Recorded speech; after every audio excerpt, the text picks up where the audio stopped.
txt or emp.txt one file, accept employee number, name, basic salary and stored into the files.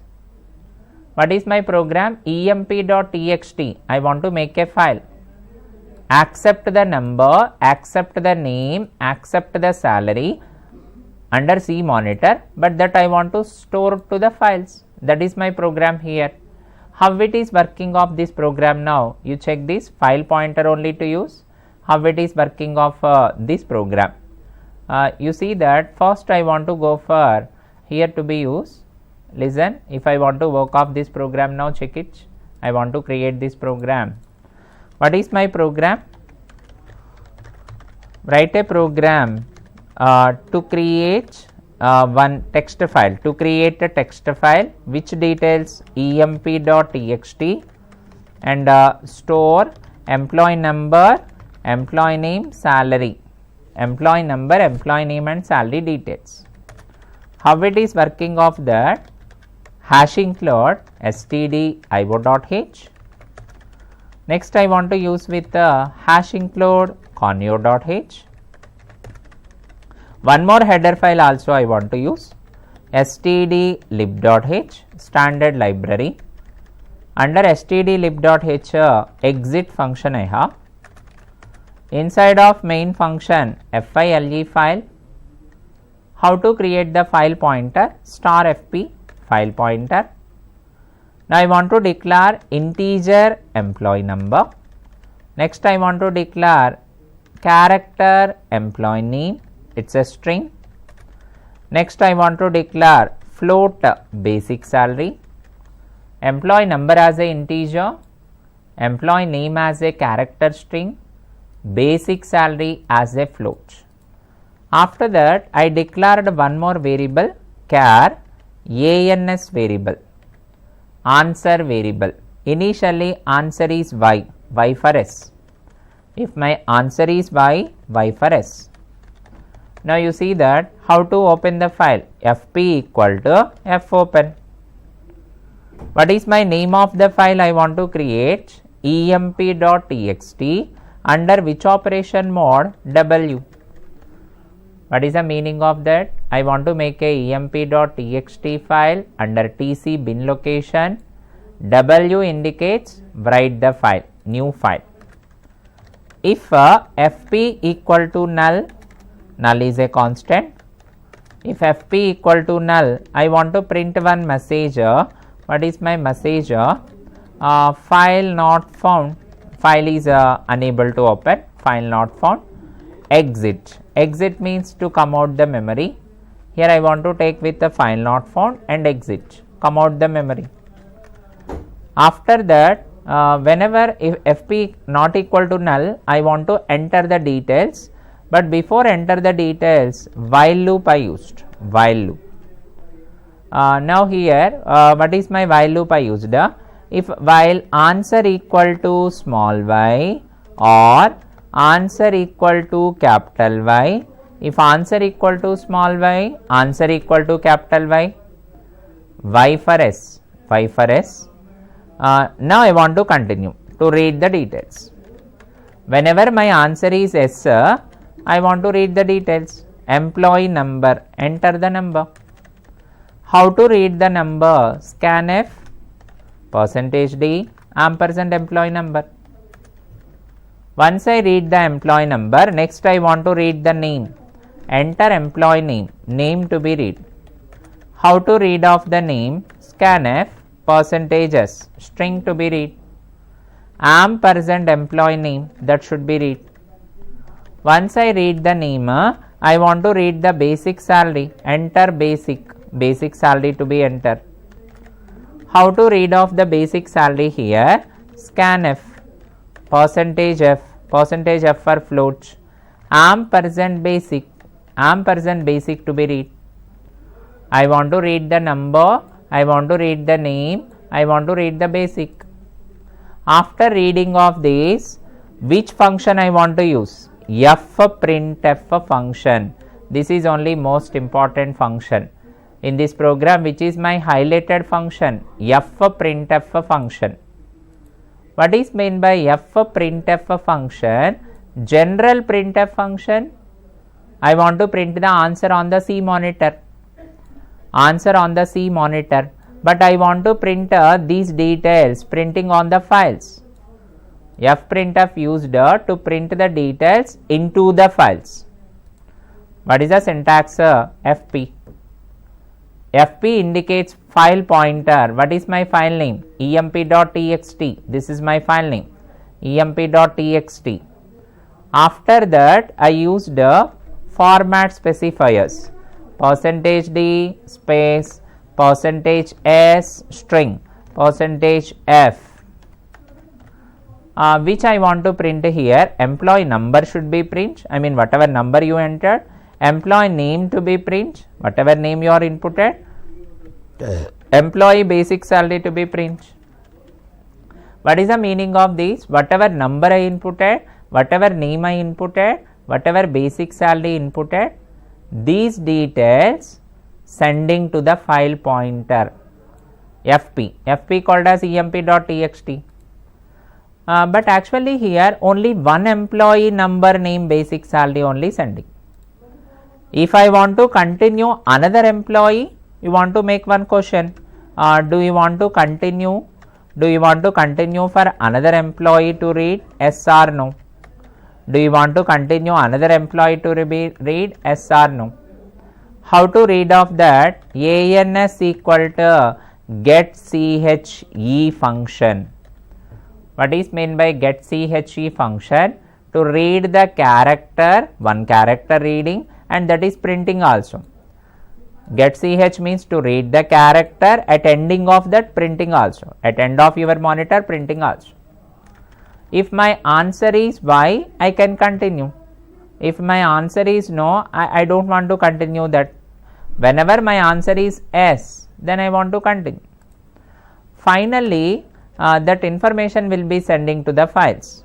After that, fclose of fp, file pointer to be close, getch to end of the main. Now you see that what is my program actually? What is my program here? I want to create the emp.txt file in the notepad. In that emp.txt file, number I want to send, name I want to send, salary to send. But these details where to be input? C monitor only to input. C monitor I want to input of this and I want to send it to the files. How to read of that? Int employee number, character employee name string, float basic salary. How to read of that? First W means write a new file. Fp equal to null means unable to open the file or file not found. Null means no value. If my answer equal to small y or capital Y, Y for S, I want to continue. Which I want to enter now? Enter employee number. How to read of the number? %d ampersand employee number, address of number. Next I want to read the name. Percentages, S for string, ampersand employee name. Next I want to read the basic salary, percentage of ampersand basic salary. One employee read the number, one employee read the name, one employee read the basic. These details I want to send it to the files with the help of which function? Fprintf function I have. In this program Fprintf is highlighted. These number, name, basic salary send it to the file pointer. Once I send off this, do you want to continue? Do you want to continue another employee or not? Yes or no? ANS equal to answer variable equal to getChe function. What is meant by getChe function? To read the characters as well as print. At end of your monitor to read the character as well as prints. Fclose of fp, file pointer to be close. Now you see here, whenever I read of that and I want to print of that, then I want to display of the process here. Check it now here how it is working of that. You see the program. I want to save this program. File, save. Files2.c. Program name is files2.c. Now in this program files2.c I want to open now. Files2.c. Now I compile it. Now I compile it while statement is missing here. You see that or operator should use, or operator use. Enter employee number 1, enter employee name Suman, enter employee salary 12,000. What is the message asking? Do you want to continue? Y for S.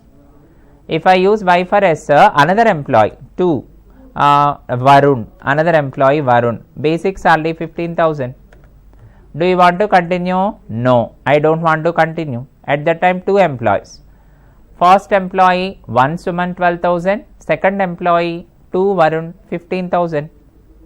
Those employees actually entered for C monitor, but those details sent to the emp.txt.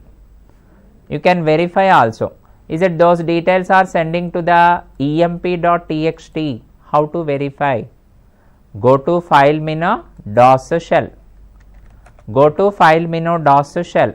Type, what is my file name? emp.txt. You see that emp.txt? 1 Suman 12,000, 2 Varun 15,000. 2 employee details are storing. Under notepad also you can verify. 2 employee details are storing here.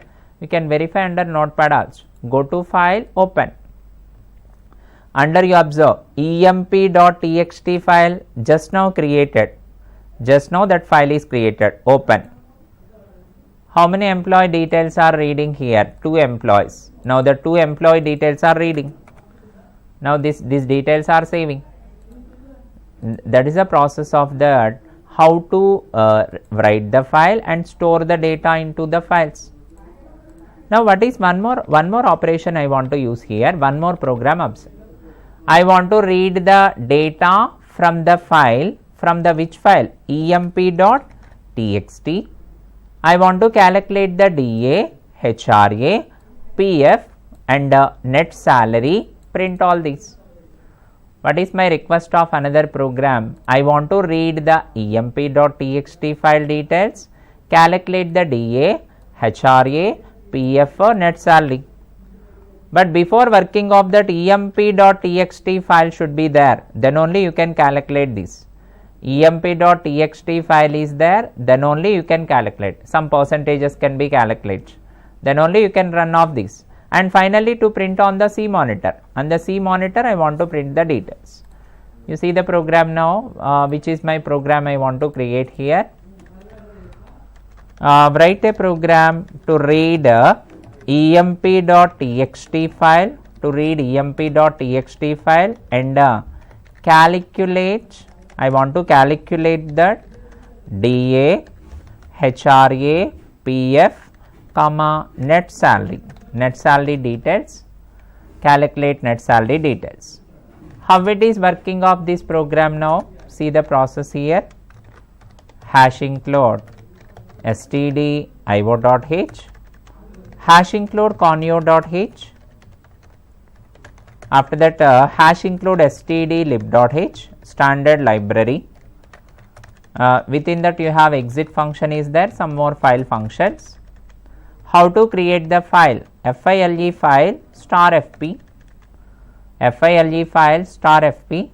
I want to declare employee number, because of in the previous program also there, employee name, and one more I used float, basic salary, and one more variable also I declare D for DA, H for HRA, P for PF, N for net. These are the details to be used. I want to clear screen. FP equal to F open, file open. Which file to be open? emp.txt, which operation mode? R.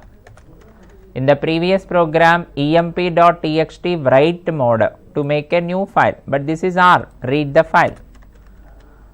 If fp equal to null, it's a constant, fp equal to null, what is my message? Printf file not found, or file does not exist. In that location file does not exist, file is does not exist, exit of 0.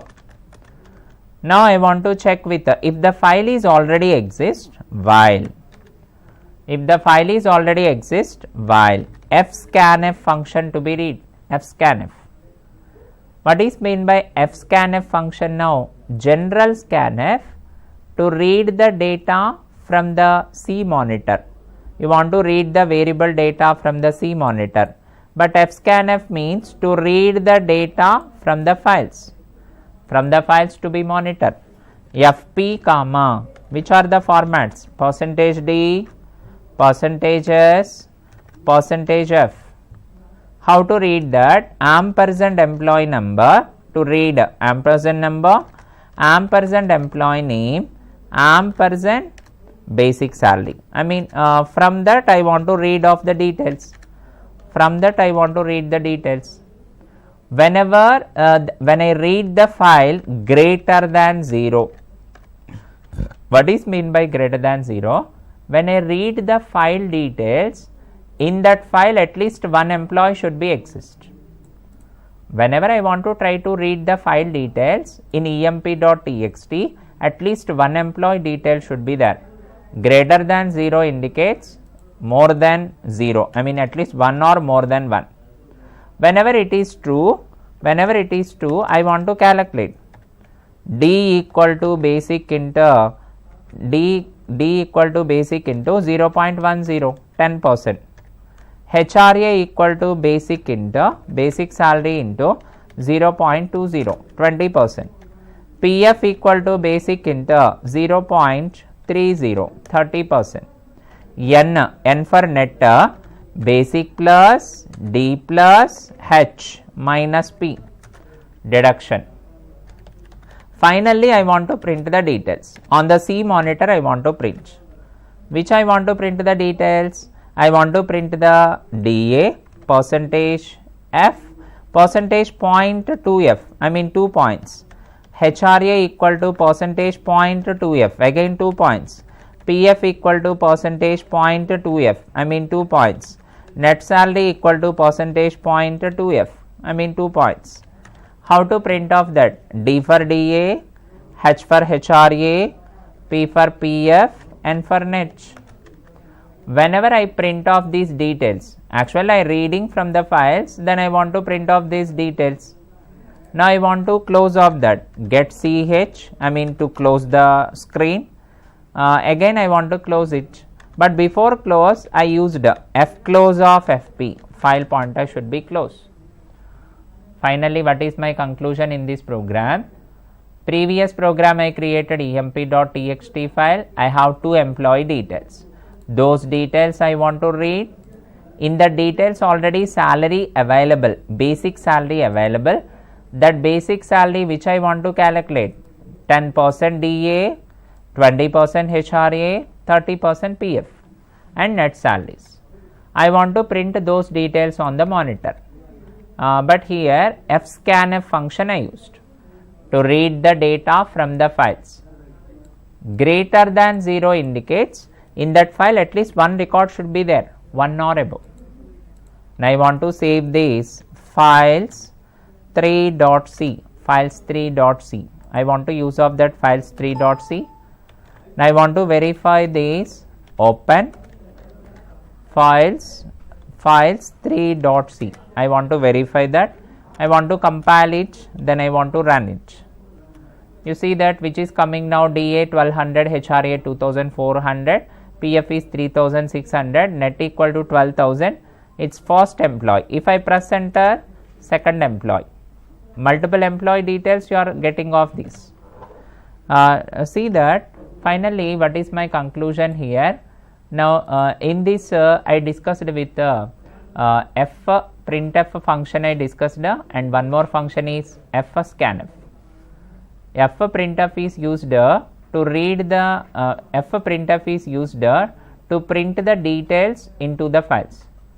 On the C monitor, whatever details you are inputted, that will be sent to the files.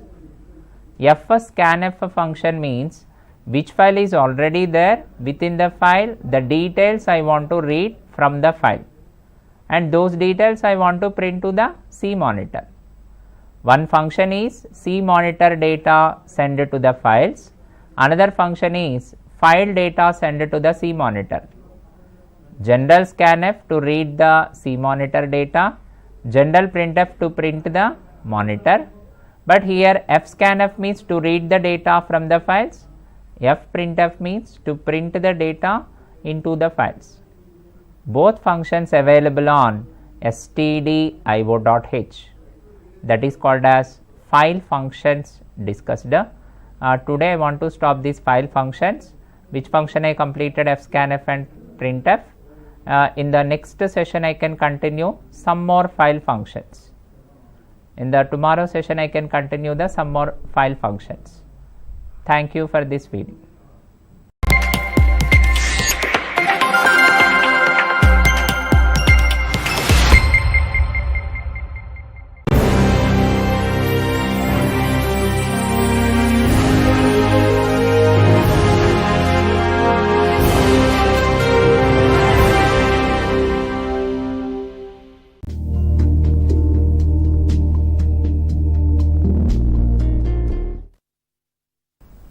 Hello students, welcome to the C language training program. Today I want to discuss about file handling. Only some functions we have, how to use the file read function and how to use the file write function to be used. Now the last sessions I discussed file handling functions, which are some important functions I discussed fscanf, fprintf. What is meant by fscanf function? To read the data from the file pointers.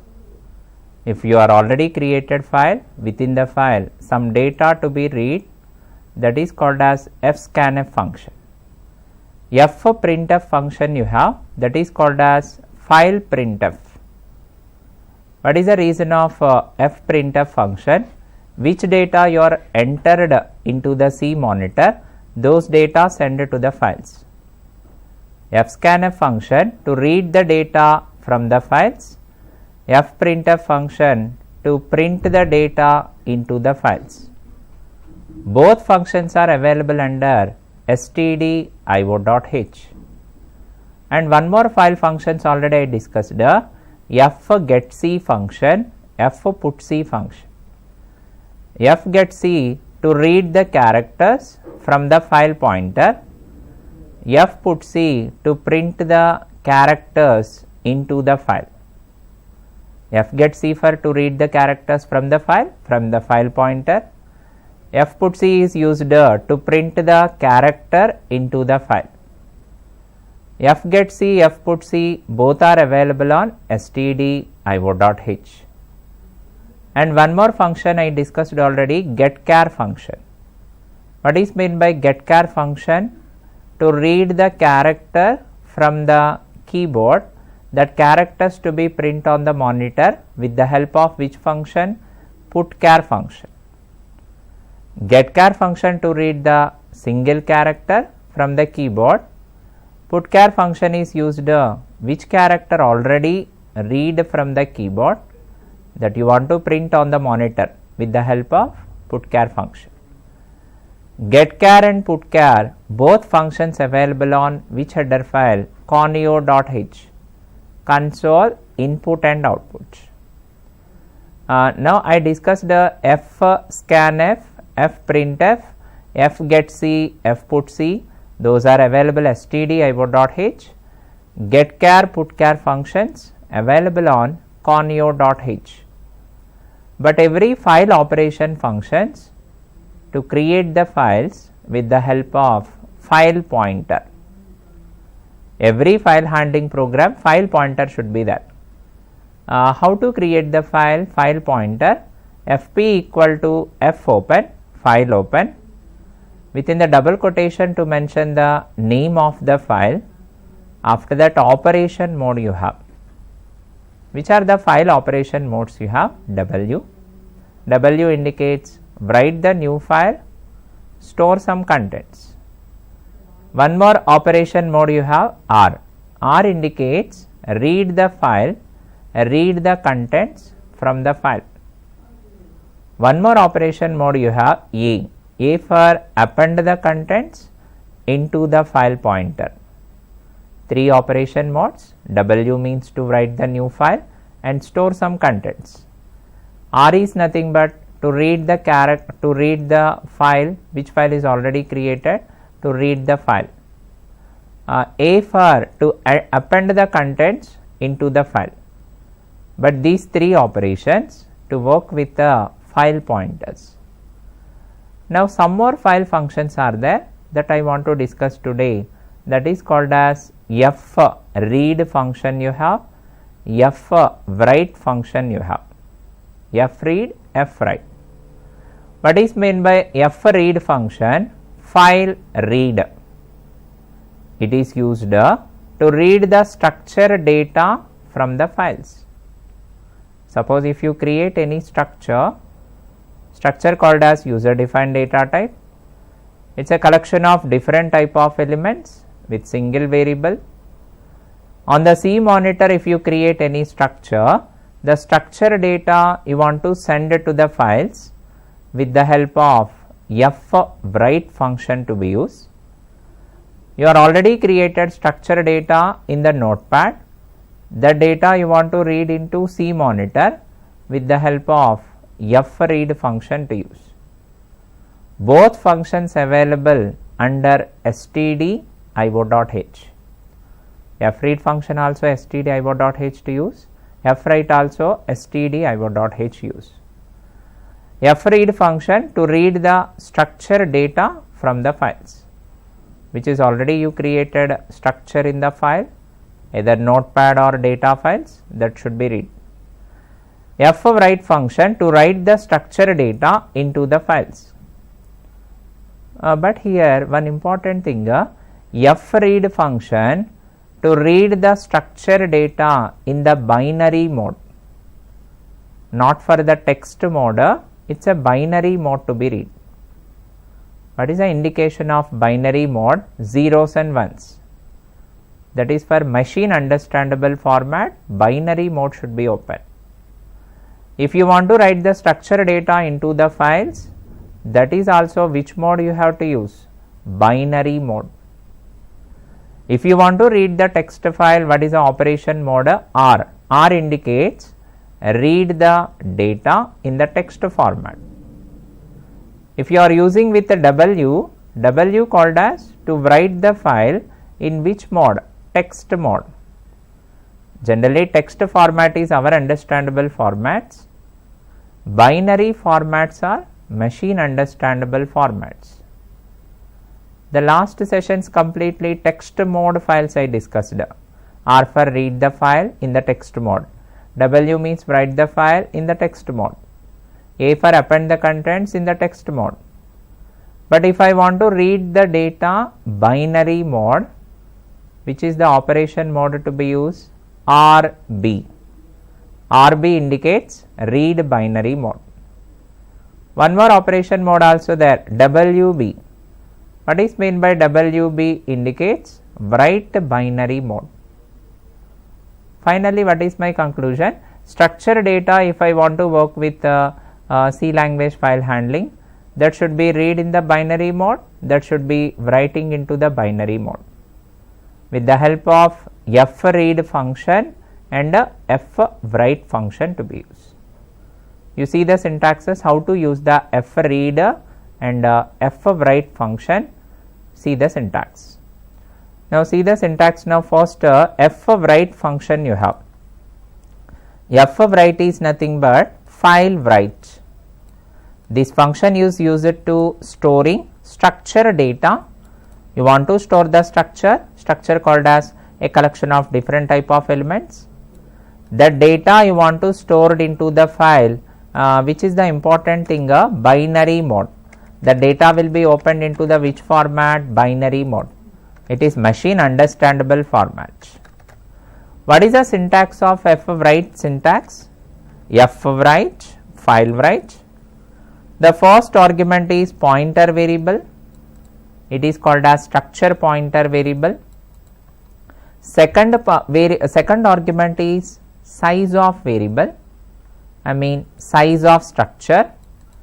Third argument is number of variables, that is called as how many structures you want to enter. is it one employee or multiple employees, comma, last argument is file pointer, which file to be write of this. Totally 4 arguments require f of write function. The first argument is structure pointer variable, second argument is size of the structure variable, how much memory, third argument is number of variables, how many records I want to read, is it a one record or many records. I mean, if I create a employee structure, is it one employee details or multiple employees, that should be indicate. What is the fourth argument, file pointer, that means in which file to write the structures. These are the 4 arguments you have.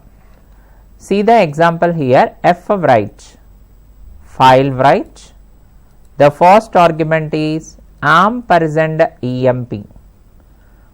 What is mean that ampersand emp? Emp is a structure, that address I want to call, address of emp, ampersand emp called as address of emp, it is treated as pointer, structure pointer.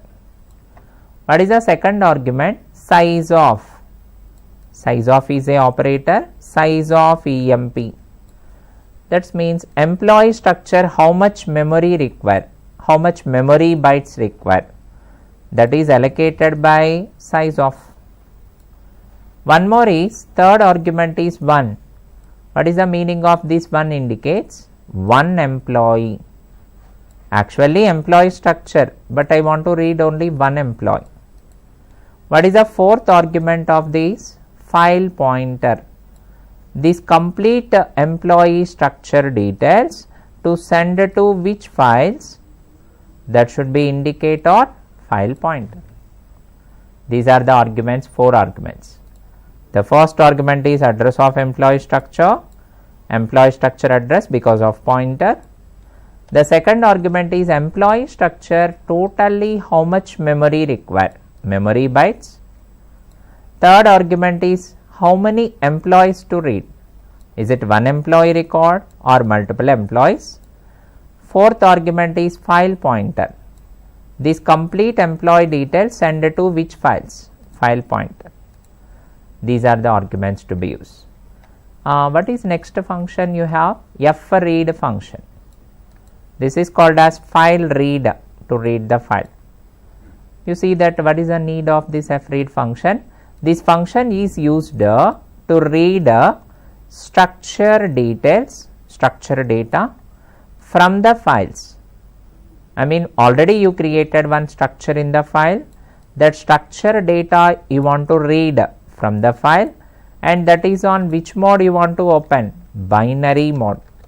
This is also binary mode should be open, machine understandable format. You see the syntax of fread function. How to use the fread function now? See the syntax. fread, after fread, first argument is pointer variable, it is called as structure pointer. Second argument is called as size of variable, it is called as how much memory for your structure. Third argument is number of variables, I mean how many employees you want to read, is it one employee to read or number of employees to read. Fourth argument is called as file pointer, that is called as address, I mean which file to be read. Totally fread also 4 arguments. The first argument is pointer structure variable, second argument is size of structure, total how much memory capacity. Third argument is number of variables, I mean is it one employee or multiple employees, that should be read. Fourth argument is file pointer, I mean which file to read, that from which file to be read. You see the example, fread, file read, ampersand emp, it's called as address of employee details, address of employee. Next argument is size of employee, I mean that employee structure, how much size, how many bytes, totally how much capacity of your employee structure memory. 1 indicates one employee should be read, FP indicates file pointer. And what to be understand, F write also, F read also, both are for the same syntaxes. F write function also 4 arguments, F read function also 4 arguments, but F write function to write the file into the files. Whatever structure data created, that is sent to the files. But F read function, whatever file already you have, the structure detail, that should be read. Both are for file handling functions, structure data reading. But what is a common thing? Both functions are readed in the binary mode. In the binary mode only to read this. You see some example program. What is my program? I want to create one structure. That structure details I want to send it to the files with the help of binary mode. Within the binary mode, I want to send the details. How to send the binary mode? WB. What is the meaning of WB? Write the binary mode. Your employee details sending to the binary mode. If you are sending to the binary mode, which extension to be create? .dat data files. If you are working with W called as write mode .txt. It's a text file, our understandable mode. If I mention the WB, write binary mode .dat data file. If it is null, unable to open the file. I want to enter the number of employee details. The details I want to send it to the files with the help of which function? Fwrite. Using Fwrite function only to use. You see that? Now I want to work off this program. What is my program now? Check it. Now I want to write some program. What is my program question now? Write a program to create structure, to create employee structure, and stored into files. In files I want to store employee structure to be created and stored into files. Hash include stdio.h. After that I want to create conio.h. One more header file also I used, stdlib.h, standard library.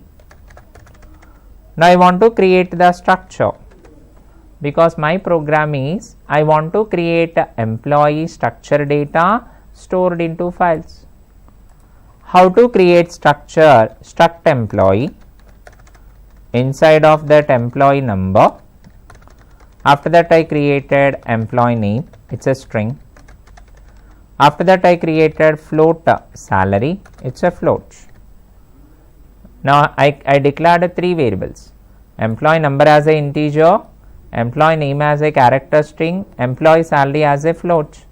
Employee number integer, how much memory? 2 bytes. Employee name as a string, 20 characters, 20 bytes.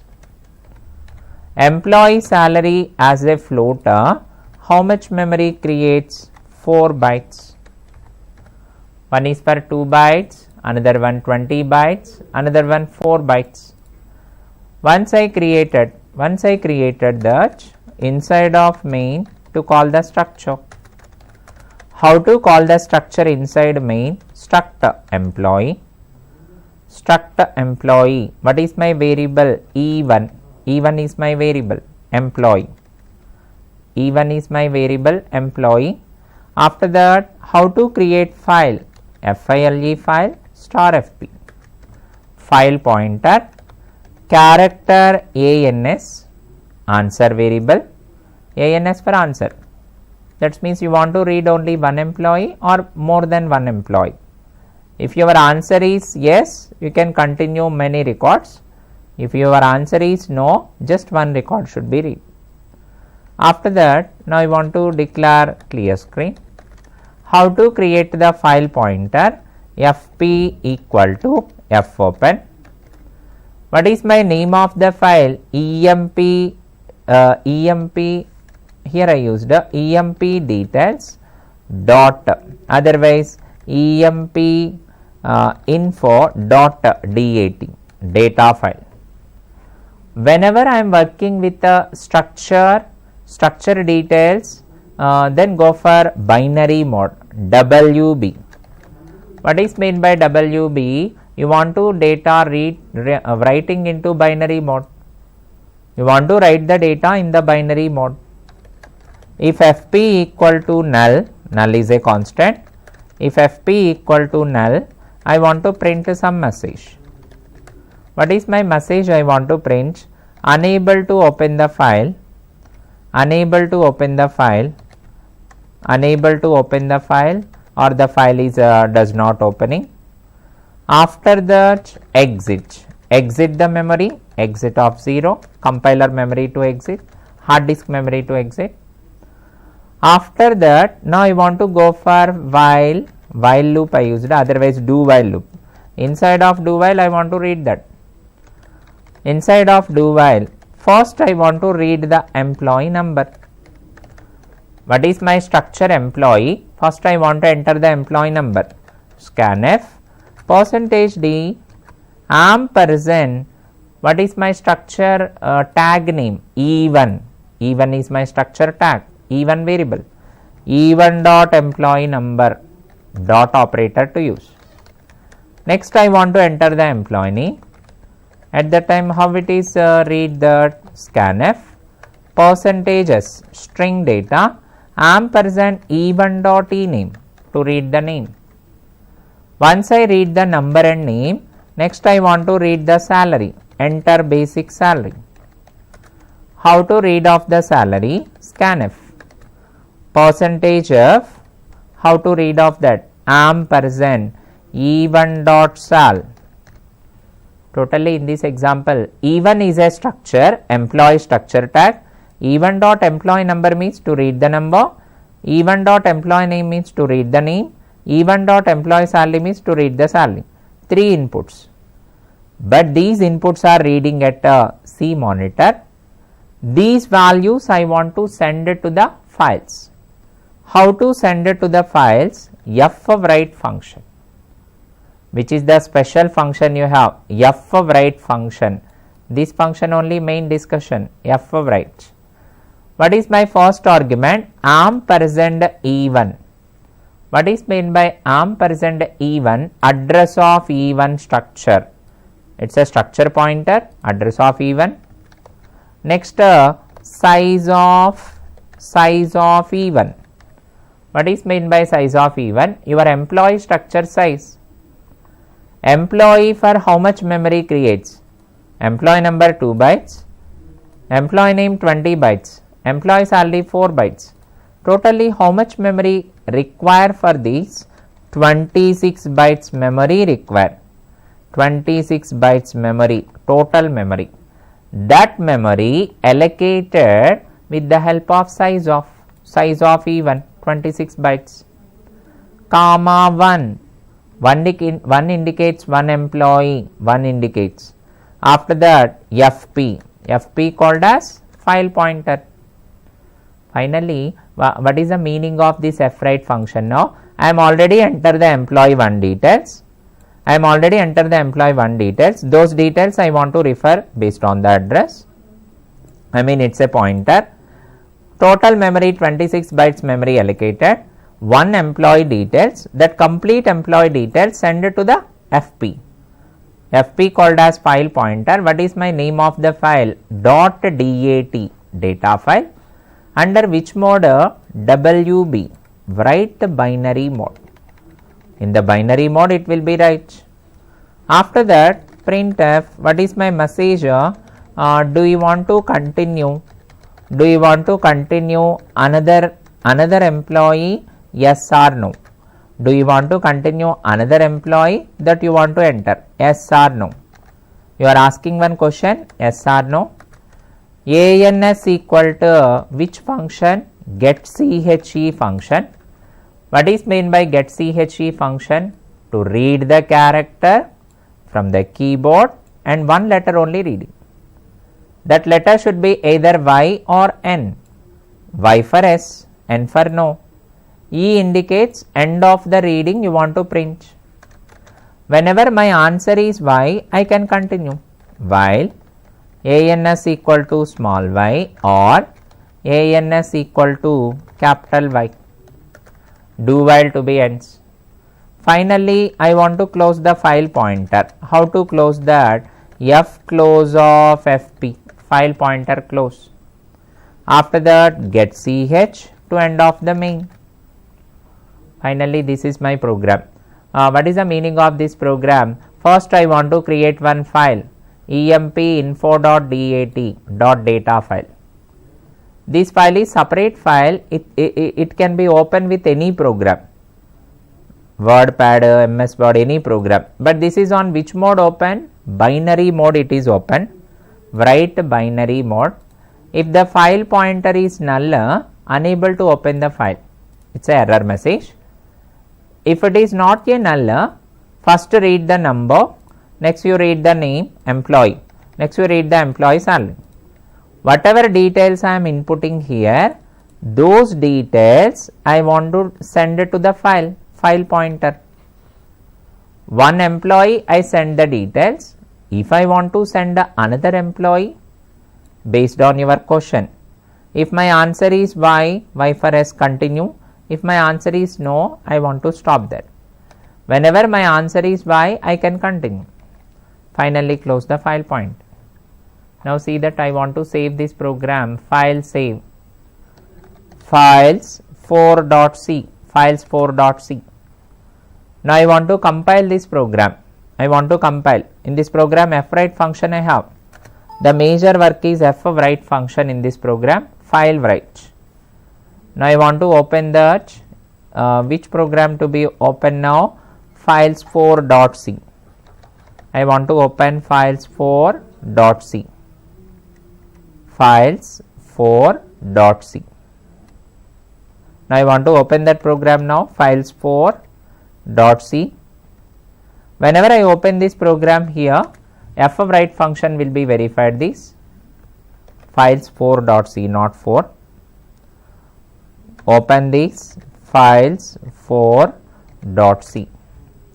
If I open that files 4 program is open, now I want to compile this. Now I want to compile this program. There is no, see that here one error coming. I am not ended with a single quotation correctly.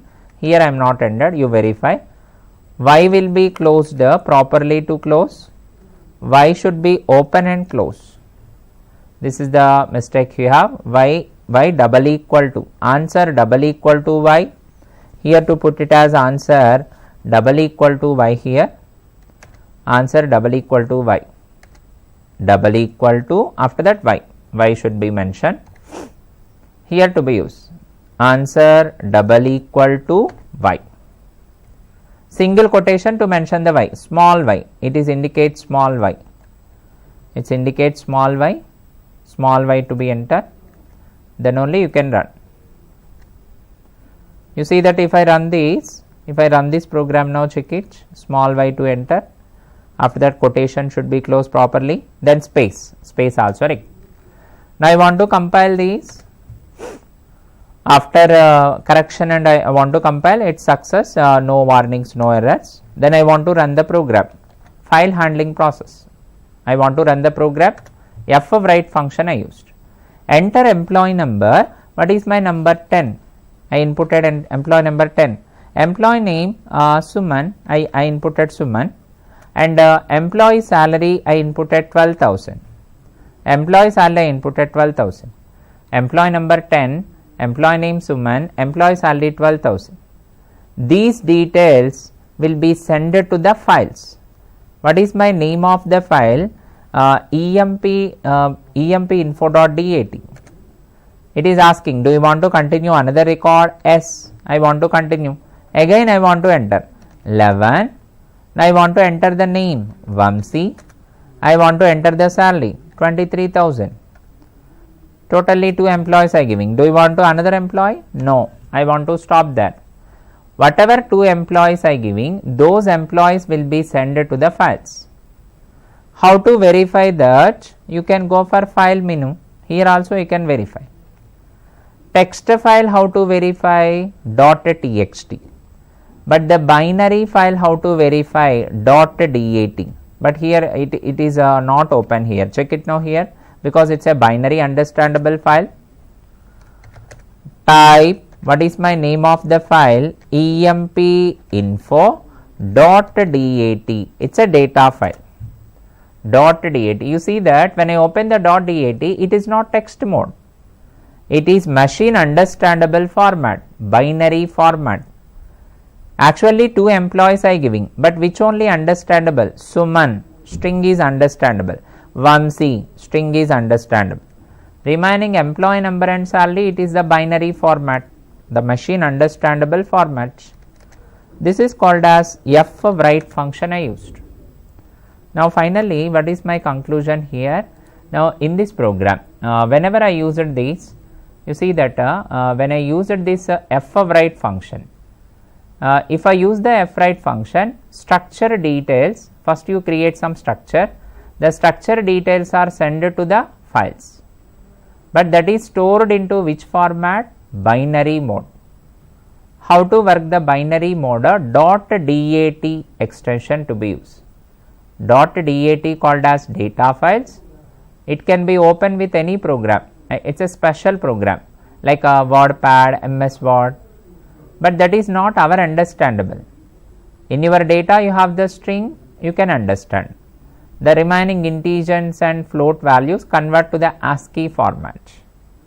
Now in the previous program I discussed how to create employee structure and those details how to send to the files.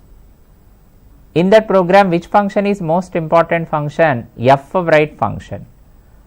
What is the fwrite function? I used syntax ampersand even, address of employee structure, size of employee, I mean total how much memory bytes.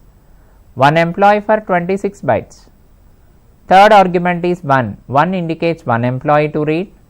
FP called as file pointer. I mean your complete employee details sending to the files. But that is on which mode? Binary mode it is open. What is my next scenario? Which file is already created in the files? Just now I created one file. Which file I created? empinfo.dat. The same file I want to open, the same data I want to open, and that I want to print on the monitor. What is my request of another program? I want to read the structure data from the files. Now the just now I created file empinfo.dat. The data I have structure data, 2 structures, I mean 2 employees. That data I want to print on C monitor. If I want to read the structure data from the files and printing on the C monitor, with the help of which function to use? fread function to be used. The previous program I used fwrite function. Now I want to discuss with the fread function, how it is used the fread function. You see that syntax now and you see that example how to read of that. Which file is already created, that file to be read and I want to print. You see that what is my process here, what is my another program, actually which file already created with structure, those file data I want to read. RB called as read binary mode. I want to read in the binary format. FP null means unable to open the file, exit. While, now in this while fread function I used. What is meant by fread function? To read the structure detail from the employee, that should be greater than 0. I mean at least one record should be there. At least one employee should be there. Then only you can print. But these details are printed on the C monitor. Now see what is my program now, the next program indication using fread function. Write a program to read structure details, to read structure detail from the file pointer, from the file and print on C monitor. On C monitor I want to print, to read the data from the files and print on the C monitor. Hash include stdio.h, hash include conio.h. One more header file I used stdlib.h, standard library stdlib.h. Here I used the structure employee structure. Inside of that employee number, previous details, character employee name, after that float salary, 3 variables I declare. Inside of main function, I am declaring the structure variable struct employee E1. I want to read the structure detail from the files. How to create the file pointer? file file star fp file pointer. One more I used here. One more I used that is for CLR SCR to clear the screen. Now I want to open the file. fp equal to fopen, file open. File pointer should be open. What is my file name? empinfo.dat. It's a .dat data file. This is already which mode? RB, read binary mode. The previous program for WB, write binary, this is read binary. Now this is also .dat, but this file should be exist. If the file already there, then only to read. If fp equal to null, whenever fp equal to null, null is a constant value here. Whenever fp equal to null, I want to print one message. What is my message I want to print? fp equal to null, file not found, unable to open the file or file not found. Exit the memory, exit 0, exit the memory. From the memory to exit. Whenever the file pointer is equal to null, I want to print the message file not found. After that, if it is not equal to null, I want to read the details from the structure. While function I used. Inside of while function, fread function I used. Inside of while, fread function I used. Now here fread function, what is the syntax? Ampersand E1, address of employee, it's a structure pointer. After that size of employee, size of E1, size of E1 is 26 bytes, comma 1 means 1 employee, comma fp, file pointer. But this complete operation greater than 0. What is the mean that? When I read the file, when I read the structure from the file, greater than 0 means at least one record should be there.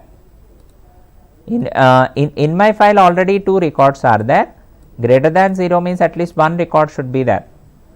Whenever one record is there, one or above records, I want to print the monitor. Printf, employee number is %d. How to print off that? E1 dot employee number. I want to print E1 dot employee number. Next I want to print another detail. Employee name is percentages, which is the string already there. E1 dot e name, it's a monitor, C monitor. I want to print off the salary details. Salary is, it's a basic salary print. Percentage pointer to f, 2 points. How to print off that? E1 dot salary. Finally, what is my conclusion here? E1 dot employee number I want to print, E1 dot employee name to be print, E1 dot salary to be print on the C monitor. But these all details coming from which file? File pointer. What is my file pointer file? empinfo.dat. That file is already on which mode? Read binary mode. I want to read off that structure details. Once I print on the C monitor, get ch. You want to close off that, and one by one I want to get the answer. And finally, I want to close the while loop. F close of fp, file pointer also I want to close without any data corruptions. Finally, this is my program I used. Now in this program, observe what is my program actually here. I want to read the structure detail from the files. Already I created one file, within that structure is there. employee structure detail already I write it into file. Which file already I writing? empinfo.dat. I want to read that structure detail from the files, and those detail I want to print on the C monitor. How to print off that? Struct employee number, name, salary. This is 2 bytes, this is 20 bytes, this is salary 4 bytes. How to read off that? Struct employee E1, it's a tag name, employee structure tag name, file star FP, file pointer should be used. FP equal to F open, which file to be open? empinfo.dat, it's a data file. What is the mean that? It should be opened into the binary mode. RB indicates. What is meant by RB indicates? Read binary mode. If FP equal to null, I want to print the message file not found. How to read at least one record or above records I want to check? fread function to be used. fread function. Address of E1, address of employee structure, that is called as pointer structure. Size of employee, that is called as memory occupation. One is nothing but one employee, FP called as file pointer. If it is greater than 0 means at least one employee should be there. Those detail I want to print on the C monitor. One by one I want to print. Now I want to save this. Save files. What is my name I used? Files5.c. Files5.c. Now I want to compile this program now. I want to compile and run this. See, first I want to open the file files5.c. Files5.c. When I compile this std double d it will be putting here. When I compile and when I run this, you see that details are printing. Actually these details already I giving empinfo.dat, but that is opening. This is one employee. If I click off that, press enter, second employee. Like that you can enter multiple employees, which is already created on empinfo. Those details will be printing on C monitor. But in this program, which is the main important function I used? fread function I used. fread. What is meant by fread function now? To read the file from the structure pointer and memory also occupied and one employee, it should be greater than 0. It should be greater than 0 means at least one employee should be there. Here you can verify also. In your machine you can verify computer and C drive. Under which location? Program files, Turbo C++ editor, disk Turbo C3. Here you can work with the bin folder. In that bin folder you can verify what is my name of the file, empinfo. You see that empinfo is a data file I have, data file. If I want to open with you see open, if I open this, if I open with it is asking which format you want to open. Suppose I open with Microsoft Word. Under Microsoft Word I want to open. At that time what happened now? Your format is on data format. It is opened into Microsoft Word. On which mode? Binary mode. You see that in this data which is our understandable, Suman our understandable, Vamsi our understandable. This remaining data will be ASCII format. It is a binary mode, machine understandable. Those details will be number and salary. That is a process of which function to be used here, fread and fwrite function to use. See that finally what is my discussion now? Whenever you are working with the files, if I want to work with files, here two functions we have. What is the first function I used in this program? First function I used fwrite function I used. What is meant by fwrite function now? To write the details, into the file. Which is the structure you created, the structure detail you want to send to the files. Once you are creating the structure detail in the files, again you want to read the details from the file and print on the C monitor with the help of which function? fread function. but both F write also, F read also, in which format?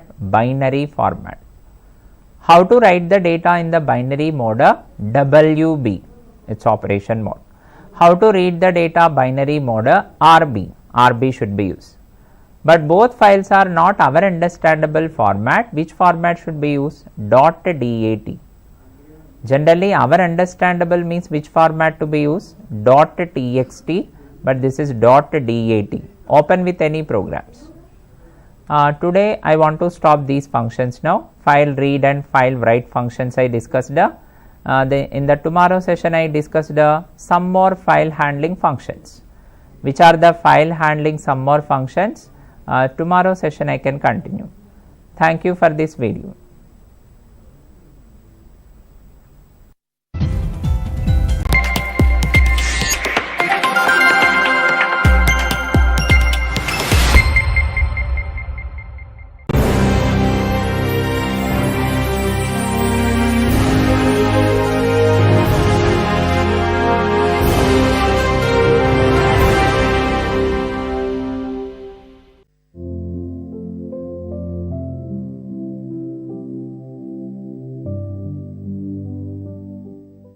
Hello everyone, welcome to Aptitude Foundation course presented by APSS3C. In the earlier session, we were discussing the types of tests the companies used to conduct. Am I right? So the first one, obviously, it was numerical reasoning test and abstract reasoning test and spatial reasoning test. Of course, apart from all these things, today we are going to discuss most important tests which are used by most of the companies. Now have a look at the screen. So there is something called cognitive reasoning test. Alright, what's the difference between cognitive reasoning test and other tests? It is so simple. It's going to be, here you are going to get a series of multiple choice questions, and it is a combination of all the test types which we have discussed yesterday. I mean, numerical reasoning, verbal reasoning, abstract reasoning, spatial reasoning, all together is nothing but cognitive reasoning test. Alright, so we are going to discuss what are the tricks to pass your cognitive reasoning test. It is so simple. First and foremost, it is going to be fast and accurate calculations. Guys, as I told you yesterday, it is going to be bit hard when it comes to time management. See, if there is no time management antu ledu, time bound antu ledu ante, then it's going to be easy. Alright, you can solve a question within 2 minutes, 3 minutes, 4 minutes, and it goes on. Alright, but as I told you, approximately you have to solve a question within 45 seconds. That is what we were discussing yesterday. So to solve this question within 45 seconds, your calculations, మీ యొక్క calculations అనేది చాలా accurate గాను, correct గాను, చాలా fast గాను ఉండాలి. Am I right? Have a look at the second point, which is practice aptitude test online. See, as I told you, the companies now they're going to conduct the test through online only. Pen and paper test అనే concept ఇకపైన ఉండదు మీకు. Alright, in such case see direct గా exam కి వెళ్ళి అక్కడ మీరు ఒక లెట్స్ సే మీకు ఒక 30 క్వశ్చన్స్ మీకు ఇచ్చి ఆల్రైట్ 40 minutes లో మిమ్మల్ని సాల్వ్ చేయమని చెప్తే it is going to be hard without practice. I'm I right? ఈ 30 questions 40 minutes without practice, it is going to be hard.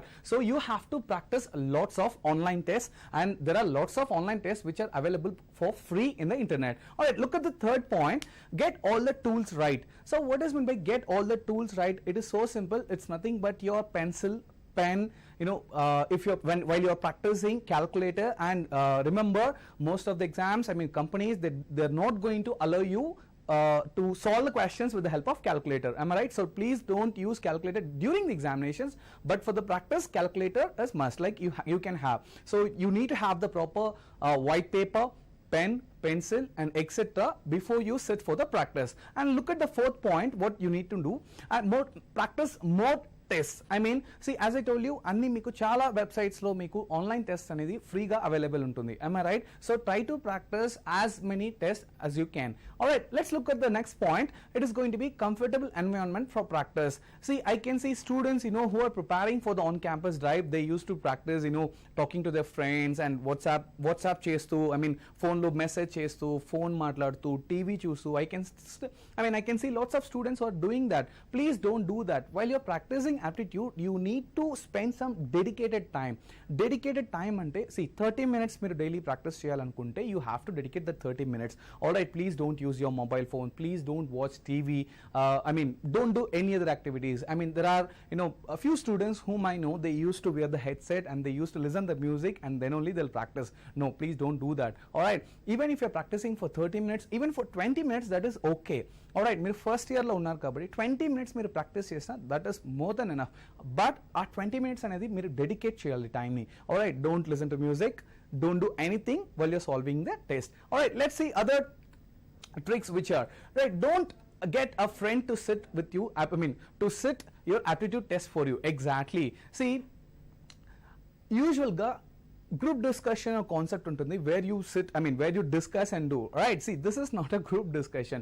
Please keep it in your mind, this is an aptitude test where you are not supposed to discuss with anyone. See, one question paper will be given to one student, whereas you have to do it on your own. So you are not supposed to discuss with anyone, and even you are practicing, I suggest you to go alone. Alright, so please don't please don't sit with anyone. Please don't sit with anyone and please don't discuss and practice. Alright, just look at the second point. It's going to be read the guideline or instructions provided before sitting your assessment. In the sense, see, for example, మీరు ఒక company drive attend అవుతున్నారు. Alright, let's say any company XYZ for example. See XYZ కంపెనీకి their instructions are going to be different. See, it doesn't mean, for example, ఇప్పుడు స్టేట్లో 10th class exams రాస్తున్నారంటే state wide ఏ డిస్ట్రిక్ట్లో అయినా instructions same, number of questions are going to be same. am I right? But for example ఇక్కడ ఎలా ఉంటుందంటే companies they use to have different. See కొన్ని companies, as I told you, they'll give 20-30 questions and they'll give 80 minutes time. Alright, and some companies they'll give 40 questions and they'll ask you to solve this particular 40 questions within 15 minutes time. And some companies, they'll give you 74 questions and they'll ask you to solve within 74 minutes. Alright, so this and all, here if you see the time taken, the time taken to solve for one particular question is more than 2 minutes. Am I right? It's more than 2 minutes. E particular place lo chusarante 40 questions 15 minutes. Alright, approximately like 1 minute. Alright, 1 minute or more, just like 1 minute 10 seconds ala meer teeskochu. So when it comes to this particular third one, 74 questions 74 minutes. So ilanti time lo daniki meaning entante very simple, ee 74 questions ni meer 74 minutes in the sense just 1 minute. Alright, మీరు నన్ను అడిగారంటే 1 minute సరిపోతుందా అంటే, of course, as I told you, like you have to solve the question within 45 seconds. Alright, 45 seconds. This is how it works. Next point, if you read, don't get bogged down on a question. Don't get bogged down on a question అంటే very simple. See, let's say మనం test start చేస్తాం, first question ఉంటుంది. Alright, first క్వశ్చన్కి మనకు answer రాదు. So majority of the students చేసే mistake ఏంటంటే first క్వశ్చన్కి ఆన్సర్ రాకపోతే అంతే, they will not go to the second question and third, fourth, fifth అంతే.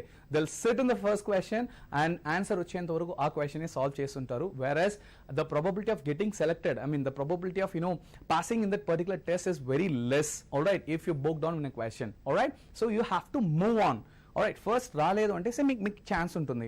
See, any aptitude question, let's say మీకు ఒక 50 questions ఇచ్చి మిమ్మల్ని కంపెనీస్ మిమ్మల్ని టెస్ట్ రాయమని చెప్తే కట్ ఆఫ్ 15 ఉండదు. Alright, it depends. Internal cut off అనేది కంపెనీ పాలసీస్ తగ్గట్టు ఉంటుంది. Alright, so they might keep 35, they might keep 40. So 50 out of 50 అనేది ఉండకపోవచ్చు. ఇన్ సచ్ కేస్ మీకు ఫస్ట్ క్వశ్చన్ రావట్లేదు అంటే it is better if you move on to the second question and try to solve the other questions as soon as possible. మీరు first క్వశ్చన్కి వచ్చేసి మళ్ళీ మీకు టైం ఉండేటప్పుడు మీరు ఫస్ట్ క్వశ్చన్కి వచ్చి దాన్ని సాల్వ్ చేసుకోవచ్చు. And next point, don't guess wildly. It is so simple. See, మీరు క్వశ్చన్ సాల్వ్ చేసేటప్పుడు చాలా వరకు నేను చూసేది ఏంటంటే రైట్ 10 ఉండొచ్చు, లేదు అప్రాక్సిమేట్లో ఫర్ ఎగ్జాంపుల్ 10, 12, 14, 16 అని మీకు 4 ఆప్షన్స్ ఉంది. ఆల్రైట్, మీ ఆన్సర్ సంథింగ్ అరౌండ్ 8కో 9కో ఉంటే 10 అని.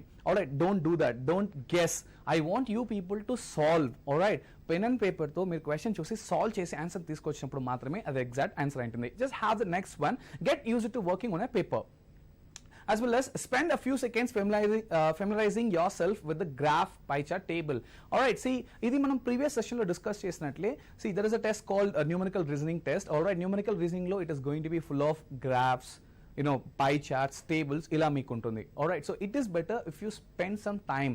ఆల్రైట్, క్వశ్చన్ని కంప్లీట్గా చదవకుండానే ఆన్సర్స్కి వెళ్ళి సాల్వ్ చేసి తీసుకురావడం అనేది it's completely a mistake. Alright, and next one is going to be get used to working on a paper. Yes, of course, like see మీ టెస్ట్ ఆన్లైన్లో ఉన్నా, ఆల్రైట్, రిమెంబర్ మీ టెస్ట్ మీరు ఆన్లైన్లో తీసుకుంటున్నా, మీరు ప్రాక్టీస్ మాత్రం పెన్ అండ్ పేపర్లో మాత్రమే చేస్తారు. ఐ మీన్ రఫ్ వర్క్ చెప్తున్నాను.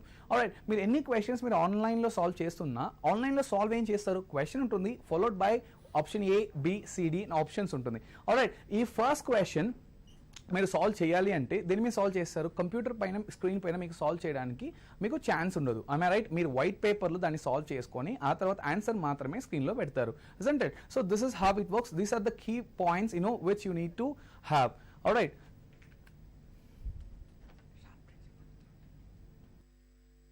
guys, so let's have a short break. There's some technical problem is going on, or let's have a short break. I'll get back to you.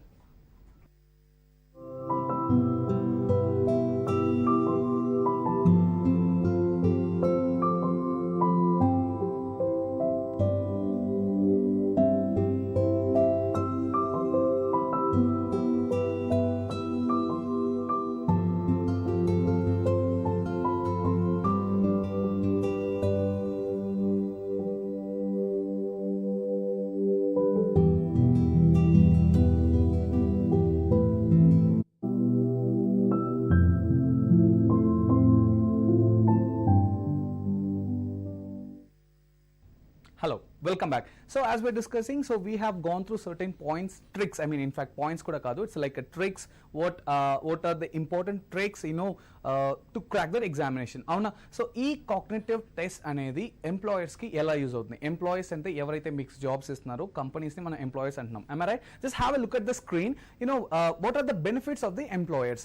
So ee benefits enti anedi telusukovali. So ee measure work related cognitive capacity. So మీ యొక్క కెపాసిటీని తెలుసుకోవడానికి ఈ particular test అనేది use చేస్తారు. At the same time predict candidate future performance, మీరు ఎలా ఫ్యూచర్లో perform చేస్తారో దాన్ని తెలుసుకోవడానికి. At the same time objectively company ఒక, ఫర్ ఎగ్జాంపుల్ మీరు జాయిన్ అవుతున్నారు, మీరు జాయిన్ అయ్యి మీ పర్ఫార్మెన్స్ ఎలా ఉంటుంది అనేది కూడా ఈ టెస్ట్ ద్వారానే తెలుసుకోవడానికి వాళ్ళకి ఛాన్సెస్ ఎక్కువ ఉంటుంది. నెక్స్ట్ చూసంటే objectively compare potential of the candidates. ఒక 100 మెంబర్స్ ఈ టెస్ట్, ఫర్ ఎగ్జాంపుల్ ఈ టెస్ట్ని ఒక 100 మెంబర్స్ రాస్తున్నారంటే కంపారిజన్, ఐ మీన్ ఎవరు బెటర్గా ఉన్నారు. ఆబ్వియస్లీ అన్ని కంపెనీస్కి క్రీమ్ స్టూడెంట్సే కావాలని చెప్పి చూస్తారు. I right? సో వాళ్ళ ఎబిలిటీస్ కూడా వాళ్ళ స్టాండర్డ్స్ కూడా హై లెవెల్లో ఉంటుంది కాబట్టి స్టూడెంట్స్ యొక్క స్టాండర్డ్స్ కూడా వాళ్ళ పర్ఫార్మెన్స్ కూడా హై లెవెల్లో ఉండాలని వాళ్ళు ఎక్స్పెక్ట్ చేస్తారు. సో దీనికి బాగా యూజ్ అవుతుంది. నెక్స్ట్ పాయింట్ మీరు చూసారంటే improve quality of hiring. Alright, so for example ఒక పర్టికులర్ ఇంటర్వ్యూకి 10 మెంబర్స్ కావాల్సిన ప్లేస్లో 1000 మెంబర్స్ వస్తే, alright, so they need to filter. I right? So they cannot give jobs to all the 1000 people. So obviously they use particular ఆ filtration కోసం దీన్ని మీరు యూస్ చేస్తారు. నెక్స్ట్ చూస్తారంటే effectively filter out candidates from a large pool. So as I told you, so in order to improve their effectiveness of hiring, they used to do this. Next point మీరు చూసారంటే identify training needs. So దీంట్లో మీరు ఈ test రాయడంతో మీ capability ఎలా ఉంది, alright, మీకు ఏ ఏరియాస్లో మీరు లాగింగ్ ఉన్నారు, ఆల్రైట్, ఏ ఏరియాస్లో మీరు స్ట్రాంగ్ ఉన్నారు, ఇవన్నీ మీ ఎంప్లాయర్స్కి తెలియడానికి ఛాన్సెస్ ఉంటుంది. Alright, these are the benefits for the employers in order to conduct this cognitive reasoning test. Alright, so if you look at the next one, benefits for the students. Alright, so ఈ particular cognitive skill test, I mean ఈ aptitude, ఈ logical reasoning మీరు నేర్చుకోవడం వల్ల మీకు uses ఏముంటుందంటే కంపెనీస్లో interviews attend అవ్వడం మాత్రమే కాదు, సో మీరు స్క్రీన్ పైన చూస్తున్న ఐ మీన్ ఈ పర్టికులర్ కాంపిటేటివ్ ఎగ్జామ్స్కి కూడా ఇవి యూస్ అవుతాయి. LIC competitive exams, railway competitive exam, university grants commission for example, I mean common aptitude test, cat అనేది మీరు వినే ఉంటారు, అండ్ ఇంటర్నేషనల్ ఎగ్జామినేషన్స్ ఏదైనా మీరు తీసుకోవచ్చు. నెక్స్ట్ మీరు చూసారంటే కెరియర్, ఐ మీన్ కంపెనీస్కి, as we have already discuss, and bank competitive exams. So చాలా మంది బ్యాంక్ ఎగ్జామ్స్ కూడా ప్రిపేర్ అవుతుంటారు, వాటికి యాప్టిట్యూడ్ క్లాసెస్ మీరు యూస్ చేసుకోవచ్చు. యూపీఎస్సీ అంటే మన అందరికీ తెలిసిందే, it is nothing but civil services అని చెప్తాము, అవునా? So which is nothing but IAS, ఐపీఎస్కి ప్రిపేర్ అయ్యే వాళ్ళు కూడా ఈ యాప్టిట్యూడ్ని యూస్ చేసుకోవచ్చు. And SSC, and it is I mean SSC examinations, and it's going to be central wide, and defence of course Indian ఆర్మీలో వెళ్ళడానికి, ఇండియన్ నేవీలో వెళ్ళడానికి ఈ కాంపిటేటివ్ ఎగ్జామ్స్ అన్నిటికీ మీకు ఫస్ట్ లెవెల్ aptitude టెస్ట్ ఉంటుంది కాబట్టి ఈ పర్టికులర్ టాపిక్స్ని మీరు వాటికి కూడా యూస్ చేసుకోవచ్చు. Alright, so let's get in to the topic. The first topic under quantitative aptitude, what we are going to discuss today is nothing but average. Alright, so let's discuss what's mean by average. Alright, in one word, average means even split. Alright, even split ante sarisamanga panchram. The average of a set of values is measured as a central tendency. Average is referred to as a arithmetic mean. Ante enti anedi ippudu manam chuddam. Very simple. See, let's say I have 5 numbers. Alright, let's say I have 5 numbers. Our numbers ela undi ante 3, 4, 5, 6, 7. So I have 5 numbers 3, 4, 5, 6, 7. So deentlo nenu I'm going to find out this average of 5 numbers. Alright, so average of 5 numbers ante which is nothing but nenu formula edi use cheyakundane 5 ani nenu cheptanu. Alright, so which is nothing but the middle number. ఈ 5 కి ముందర ఒక రెండు numbers ఉన్నాయి, ఈ 5 తర్వాత రెండు numbers ఉన్నాయి. ఆల్రైట్, ఫార్ములా యూస్ చేయకుండానే చెప్పొచ్చు జస్ట్ బికాస్ ఈ 5 నెంబర్స్ కి మిడిల్ నెంబర్ ఏంటి అంటే 5. So average of this 5 numbers is 5. So just nothing but ఈ 5 అనేది సెంట్రల్ టెండెన్సీ అంటారు. ఆల్రైట్, సో 3, 4, 5, 6, 7 ఈ 5 నెంబర్స్ కి యావరేజ్ అనే నెంబర్ ఏమవుతుందిరా అంటే మధ్యలో. ఆల్రైట్, ఎగ్జాక్ట్ గా మధ్యలో ఏ నెంబర్ అయితే ఉందో అదే యావరేజ్ గా యాక్ట్ అవుతుంది. ఆల్రైట్, దీన్ని సెంట్రల్ టెండెన్సీ అంటారు. బట్ సి ఇది ఒక చిన్న లిస్ట్ ఆఫ్ నెంబర్స్, జస్ట్ ఒక 4-5 నెంబర్స్ ఉంది కాబట్టి మీకు అది ఎక్స్ప్లెయిన్ చేశాను. But we need to understand how the average formula works. Just have a look at the screen. Alright, so this is the formula for the averages. Alright, see మీరు screen లో చూస్తున్న 3 different formulas వేరు కాదు. It is so simple, it is only one formula. Alright, so what is the first formula? Average is equal to sum of quantities by number of quantities. Alright, ఈ formula నుండి మిగతా రెండు formulas కూడా derive చేస్తున్నారు. Alright, so let's have let's have a quick look at this one. Average is equal to sum of quantities and rasanu. So simply we can make it as average is equal to sum by total. Alright, this is the shorter form of the average. Average is equal to sum of quantities by total number of quantities అనేది నేను simple గా ఎలా రాసుకున్నా అంటే average is equal to sum by total. Alright, see we are going to consider this as the first equation or the first formula. From this నాకు యావరేజ్కి formula వద్దు, దీంట్లో నేను టోటల్కి నాకు ఫార్ములా కావాలి అని నేను అనుకుంటే సింపుల్, మనం యావరేజ్ని రైట్ హ్యాండ్ సైడ్కి, టోటల్ని లెఫ్ట్ హ్యాండ్ సైడ్కి ఇంటర్చేంజ్ చేసుకున్నాం అంటే will get it. So it is going to be sum by average. Alright, this will be considered as the second equation. And we have one more equation which is nothing but ఇప్పుడు నాకు sum కావాలి. So I know what is the value of total and I know what is the value of average and I need sum, which is nothing but total into average. So this is going to be the third equation. So ఈ equations ఏంటి, దీంట్లో sum అంటే ఏంటి, average అంటే ఏంటి, total అంటే ఏంటి అనేది మనం ఇప్పుడు in detail గా డిస్కస్ చేయబోతున్నాం. So let's start with the basic.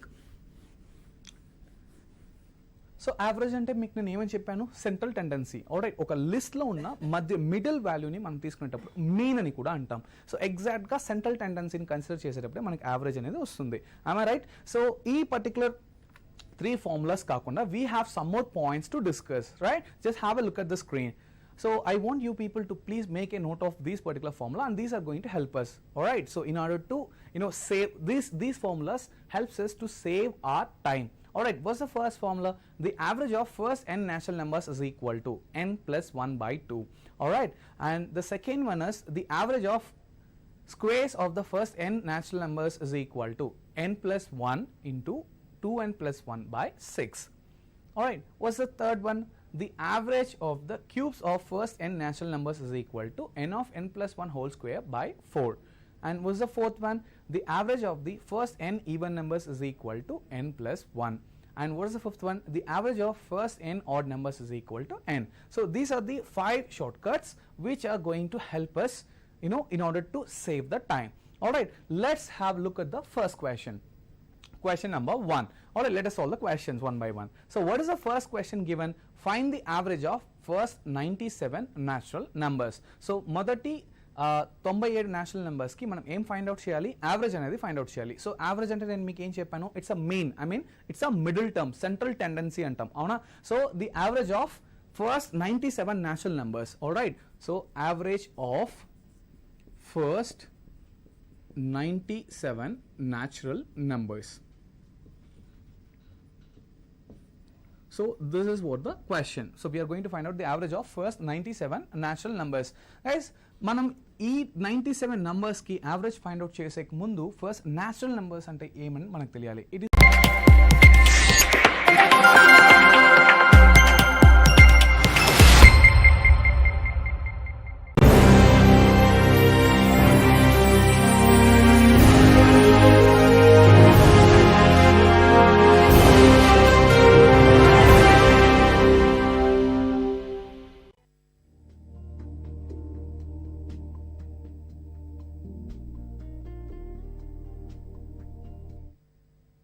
Welcome to Aptitude Foundation course presented by APSSTC. Today we would like to discuss, I would like to discuss ratios and proportions. Just have a look at the screen.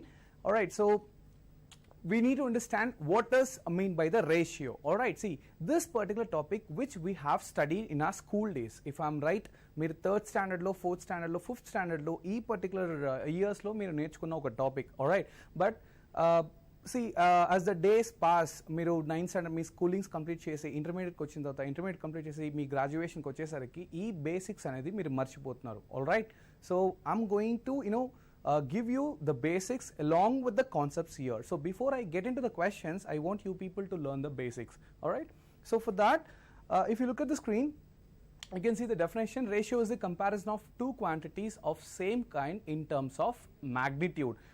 This you need to understand. Magnitude, please make the underline. Ratio is a comparison of two quantities of same kind in terms of magnitude. A ratio is denoted by A is to B, where A is called as antecedent. So leftmost term, A is nothing but antecedent and B is called as consequent. Let's discuss in detail how this works. So as I told you, a ratio is a comparison of two quantities of same kind. Alright, what is that? See, let's take a boy, let's take a girl. So majority of us still we don't understand what is the exact difference between a ratio, how it works. I mean, what is the difference between a ratio and a fraction and how this works, how we can get the ratio initially.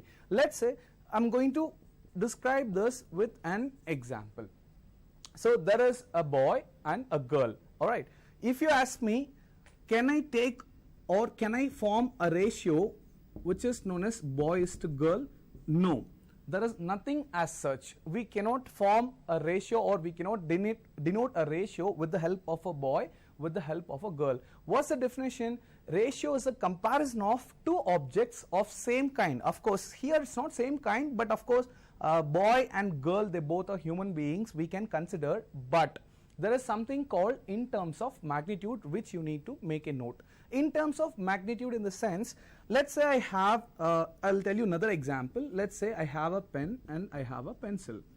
Alright, pen is used to write, of course pencil also helps us to write.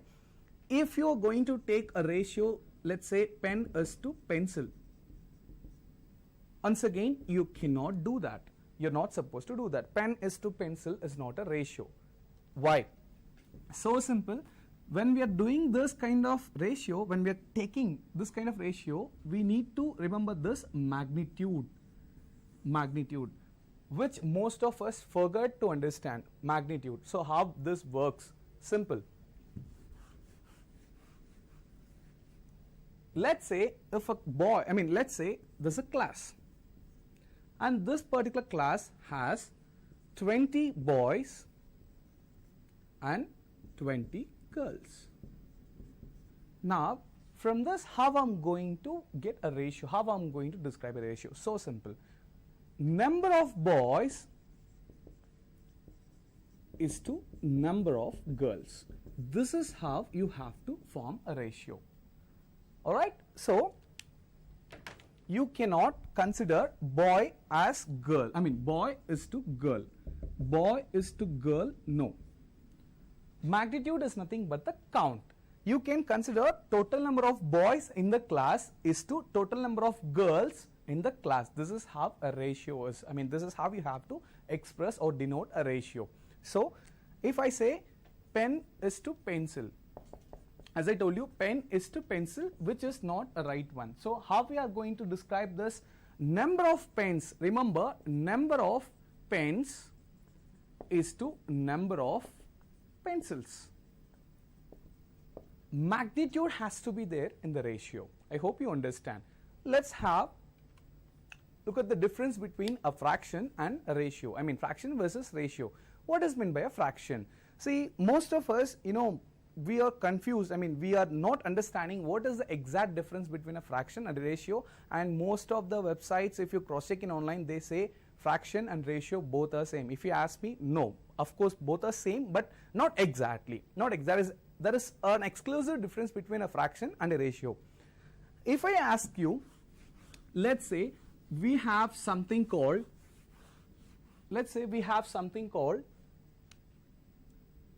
1/2. We have something called 1/2. If I ask you, is this a ratio or a fraction, what's going to be your answer? I'll give you 3 to 5 seconds to understand. I repeat the question. There is something called 1/2. Is this a ratio or a fraction? What's going to be your answer? Majority of the people going to say this is a fraction. And few people they're going to say this can be considered as a ratio. I repeat, majority of you people going to say this is a fraction, and minority they're going to say this can be considered as a ratio. If you ask me, no, we cannot define it. We need the context. If there is something called 1/2, if you ask me whether it's a ratio or a fraction, no, we cannot describe it exactly whether it's a ratio or a fraction. It depends on the context. Context in the sense, meeku mundu venuka ఉన్న విషయం తెలిస్తే కానీ అది ratio ఫామ్లో ఉందా or else fraction ఫామ్లో ఉందా అనేది మనం చెక్ చేయలేం, తెలుసుకోలేం. Alright, if you ask me, can I write this 1/2 as 1:2? Yes, of course I can. But once again, this we can do based on the context, not directly, which you need to understand. I'll tell you another example.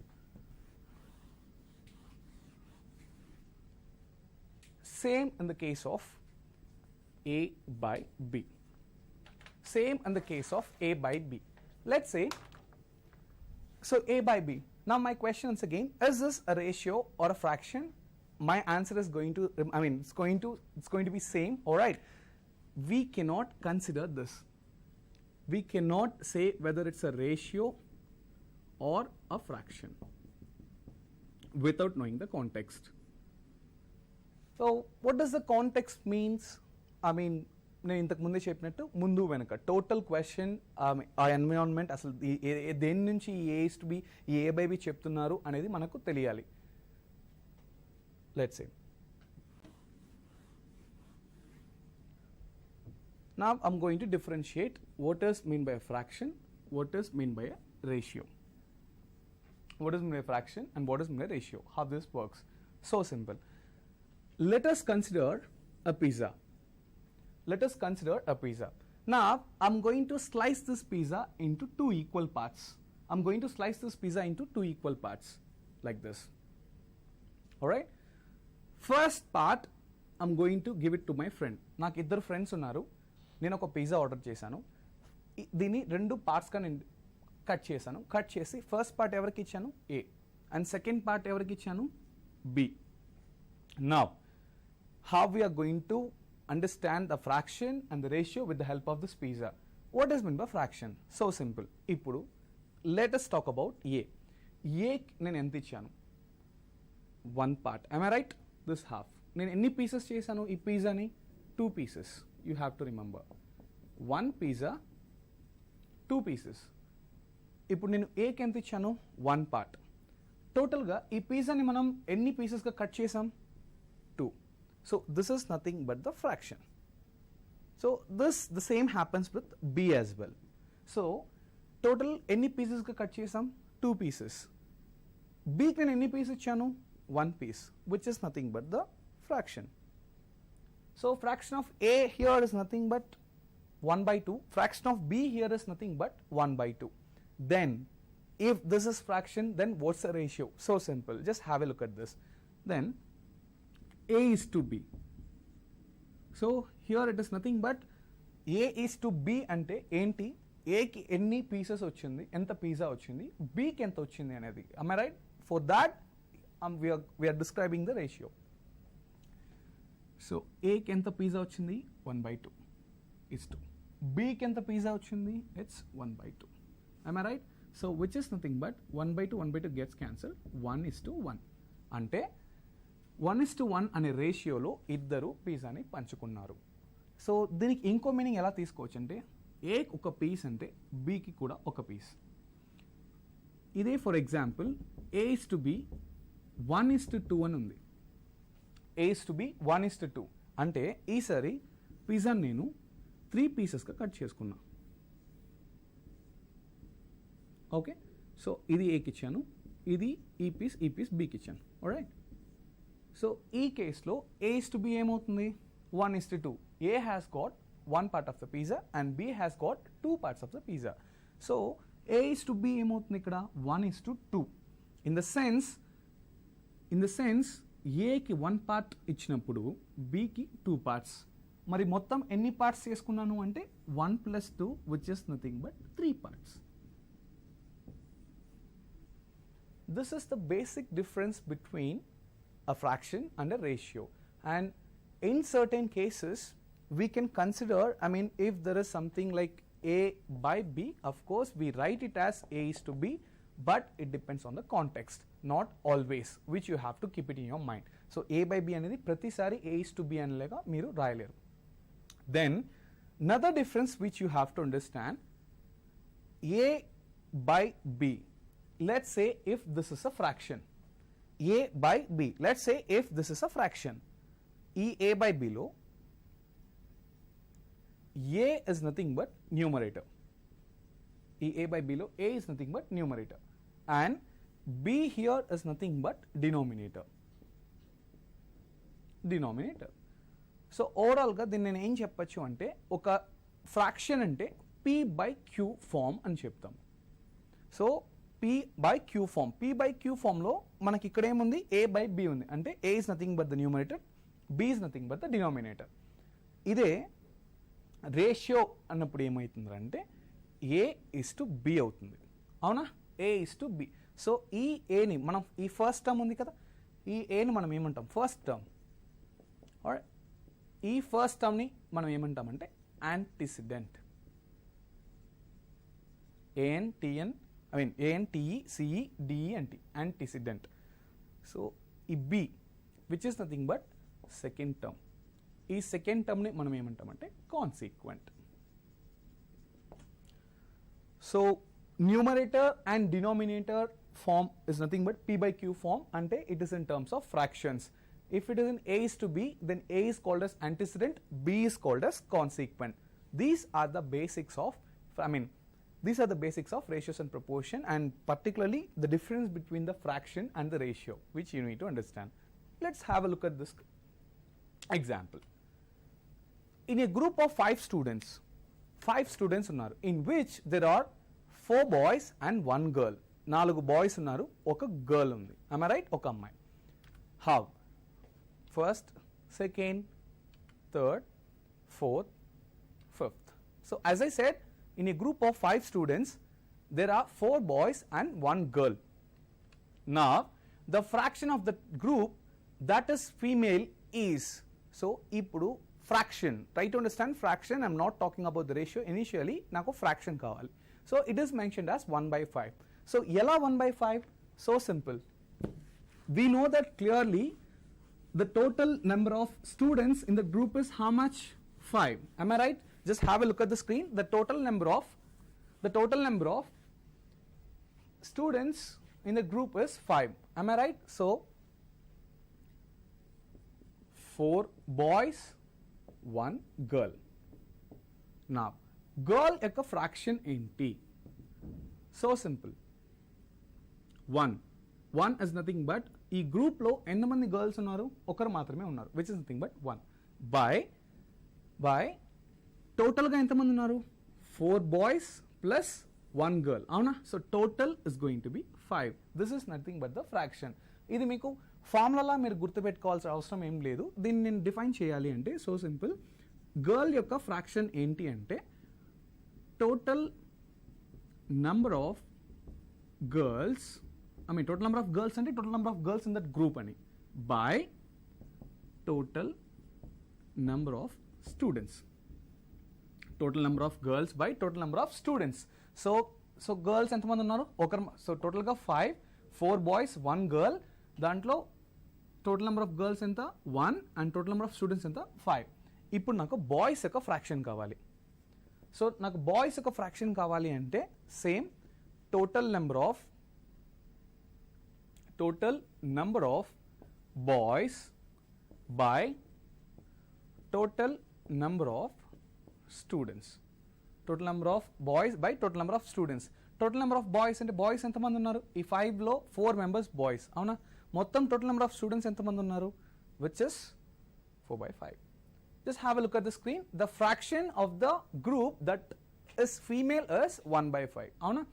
So if you look at the second one, the fraction of the group that is male is 4/5, as we discussed, same. ఇప్పుడు మనం చూస్తున్నది కూడా అదే. So what's the next one? The ratio of the girls to boys, exactly. So first 2 points మనం చూసినట్లయితే it's all about the fraction.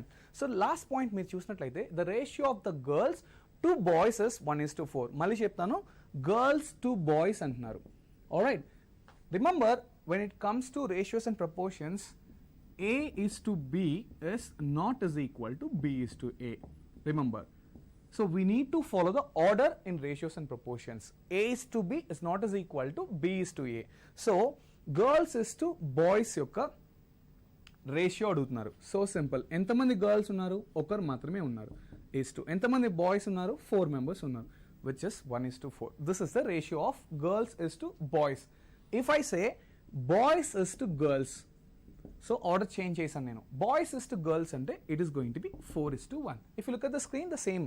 So ఇక్కడ నేను derive చేశాను, అక్కడ నేను ఆన్సర్ డైరెక్ట్గా ఇచ్చాను. Alright, the ratio of the girls to boys is 1:4 and the ratio of boys to girls, I mean girls to boys is 1:4 and boys to girls is 4:1. I hope you understand what's the technical difference between a ratio and a fraction. You cannot represent 1/2 or A by B as 1:2 always. It depends on the context. Am I right? Let's see the proportion. So we all understood how ratios work. Now we need to understand what is meant by a proportion. Proportion is so simple. Just look at the definition now. The equality of 2 ratios is called proportion. రెండు ratios equal అయితే దాన్ని మనం ఏం చెప్తాం, proportion. Let's say మన దగ్గర 2 ratios ఉన్నాయి, A is to B, B is to C. Me screen మీద మీకు కనబడుతుంది A is to B and C is to D. Let's say A is to B, C is to D. ఈ 2 ratios ఉన్నాయి. ఈ 2 ratios equal అయినప్పుడు మనం వాటిని ఏమని పిలుస్తామంటే ప్రపోర్షన్ అని చెప్తాం. And it is denoted by, let's say మీకు కోలన్ అంటే మీకు తెలుసు 2 డాట్స్ వస్తుంది. ఇది మీరు ఎలా ఉంటుందంటే 4 డాట్స్ ఉంటుంది. అంటే 2 కోలన్ని పక్కన మనం ప్లేస్ చేసినప్పుడు ఎలాంటి ఒక సింబల్ ఫామ్ అవుతుందో ఆ సింబలే మనం ప్రపోర్షన్ అని చెప్పి కాల్ చేస్తాం. ఐ మీన్ ఈ ప్రపోర్షన్ సింబల్ ఇక్కడ తప్ప మీకు ఎక్కడ కనపడదు. Okay, ratio and proportion 2 ratios same అయినప్పుడు మీకు ప్రపోర్షన్ అని చెప్పి.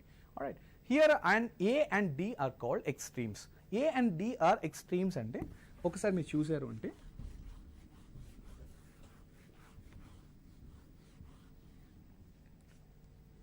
So see here, A is to B అనేది ఒక ratio, C is to D అనేది ఒక రేషియో. ఈ 2 రేషియోస్ ఈక్వల్ అయినప్పుడు మనం ఏమని చెప్తాం, ప్రపోర్షన్లో ఉంది అంటాం. అంటే A is to B is equal to C is to D. ఈ 2 ఈక్వల్ అయినప్పుడు దీన్ని మనం ప్రపోర్షన్ అంటాం. సో ప్రపోర్షన్ని ఈక్వల్ టులా కాకుండా, so A is to B 4 dots. This represents proportion. C is to D. It means ఈ 2 రేషియోస్ సేమ్ అని చెప్పి, అవునా. And you have to understand, as we discussed, కొన్ని టైమ్స్ A is to Bని మనం A by Bగా రాసుకోవచ్చు at certain cases. అది ఎగ్జాంపుల్ ఏంటి అంటే ఇదే. ఈ పర్టికులర్ ఈక్వేషన్ మీరు ఒకసారి చూసినట్లయితే A is to Bని నేను A by B అని మార్చుకుంటున్నాను. అంటే యాంటిసిడెంట్ ఈజ్ టు కాన్సిక్వెంట్ ఫామ్ని నేను ఎలా మార్చుకుంటున్నానంటే న్యూమరేటర్ బై డినామినేటర్ అనే ఫామ్ని మార్చుకుంటున్నాను. So this is the condition. On condition basis you can convert. A by B is equal to C by D. We can cross multiply. AD is equal to BC. AD is equal to BC. ఇందులో మీరు గుర్తుపెట్టుకోవాల్సింది అంటే, C ఈ equation మీరు చూడండి, A is to B proportion C is to D. ఈ ఏ and ఈ D అంటే ఇది లెఫ్ట్ ఎక్స్ట్రీమ్, ఇది రైట్ ఎక్స్ట్రీమ్, వీటిని ఏమంటారంటే ఎక్స్ట్రీమ్స్ అంటారు. ఏమంటారు? Extremes. Last left most, right most. So ఇక్కడ చూసారా మీరు, ఈ బి అండ్ ఈ సి, ఐ రిపీట్, ఈ బి అండ్ సి మధ్యలో ఉన్నాయి కదా, వీటిని ఏమంటారు? మీన్స్ అంటారు. Left most, right most, left most extreme A, right most extreme D, ఈ రెండిటి ఏమంటారు? ఎక్స్ట్రీమ్స్ అంటారు. సో మధ్యలో ఉన్నదాన్ని ఏమంటారు? మీన్స్ అంటారు. ఈ ఈక్వేషన్ నుండి నేను డిరైవ్ చేసినప్పుడు ఏమవుతుంది? AD is equal to BC. ఏడిని మనం ఏమంటాం? ఎక్స్ట్రీమ్స్ అంటాం. బీసీని మనం ఏమంటాం? మీన్స్ అంటాం. సో ఏని డీని మల్టిప్లై చేస్తే మీకు వచ్చే ఆన్సర్ ఎంత ఉంటుందో, బీని సిని మల్టిప్లై చేస్తే మీ ఆన్సర్ కూడా అలానే ఉంటుంది. దీనిని ఏమని చెప్పచ్చు? Product of. మల్టిప్లికేషన్ అన్న ప్రోడక్ట్ అన్న ఒకటే కదా. So product of A D ఏమవుతుంది? ఎక్స్ట్రీమ్స్ అవుతుంది. Product of extremes is equal to product of means. Product of extremes is equal to product of means. మీరు స్క్రీన్లో చూసినట్లయితే అదే మీకు అక్కడ ఇచ్చి ఉంటారు. Here A and D are called the extremes. Yes, అవును, లాస్ట్ ఎక్స్ట్రీమ్స్ అని చెప్పాము. While B and C are called the means, of course. And then product of extremes is equal to product of means. Proportion అంతే ఇంతే. దీంట్లో మీరు కొత్తగా find out చేయాల్సిందో research చేయాల్సిందో ఇంకేం లేదు. I hope you understand. Let's go for the next one, which is fourth proportional. ఈ ఫోర్త్ ప్రపోర్షనల్ ఏంటంటే ఈ ప్రపోర్షనల్ అని నేను మీకు చెప్పచ్చు. సో ఇక్కడ మీకు ఎన్ని వేరియబుల్స్ ఉన్నాయి? A, B, C, D, 4 variables ఉన్నాయి. ఈ A first proportion, B second proportion, third proportion, fourth proportion. So fourth proportion is nothing but A, B, C యొక్క fourth proportion is nothing but D. మీకు స్క్రీన్లో అదే ఉంటుంది. If A is to B is equal to C is to D, then D is called the fourth proportional. Fourth proportional, it's not proportion, proportional. Let's see what is the third proportional. Simple, this is A, B. ఈ రెండు first and second proportion అయితే C ఏమవుతుంది? Third proportional అవుతుంది. Then mean proportional. Mean proportional of A and B is A B. So A and B మాత్రమే ఉంది. దీంట్లో ఏ is to B అని ఉంది. ఈ రెండింటిలో మెయిన్ ప్రపోర్షన్ అంటే ఏమవుతుంది? A into B. ఈ రెండింటిని మీరు మల్టిప్లై చేస్తారు అంతే. That's nothing but mean proportional. Fourth proportional, third proportional and then mean proportional. Let's see what does mean by compound ratio. Compound ratio is so simple. See, compound ratio ante let's say we have 3 different ratios. ఈ 3 different ratios ని మీరు merge చేసినప్పుడు మీకు compound ratio form అవుతుంది. Have a look at the screen. A is to B, B is to C, A is to B, C is to D and E is to F. 3 different ratios ఉన్నాయి. దీంట్లో compound ratio మీరు ఎలా తీసుకుంటారంటే you have to consider all the antecedents.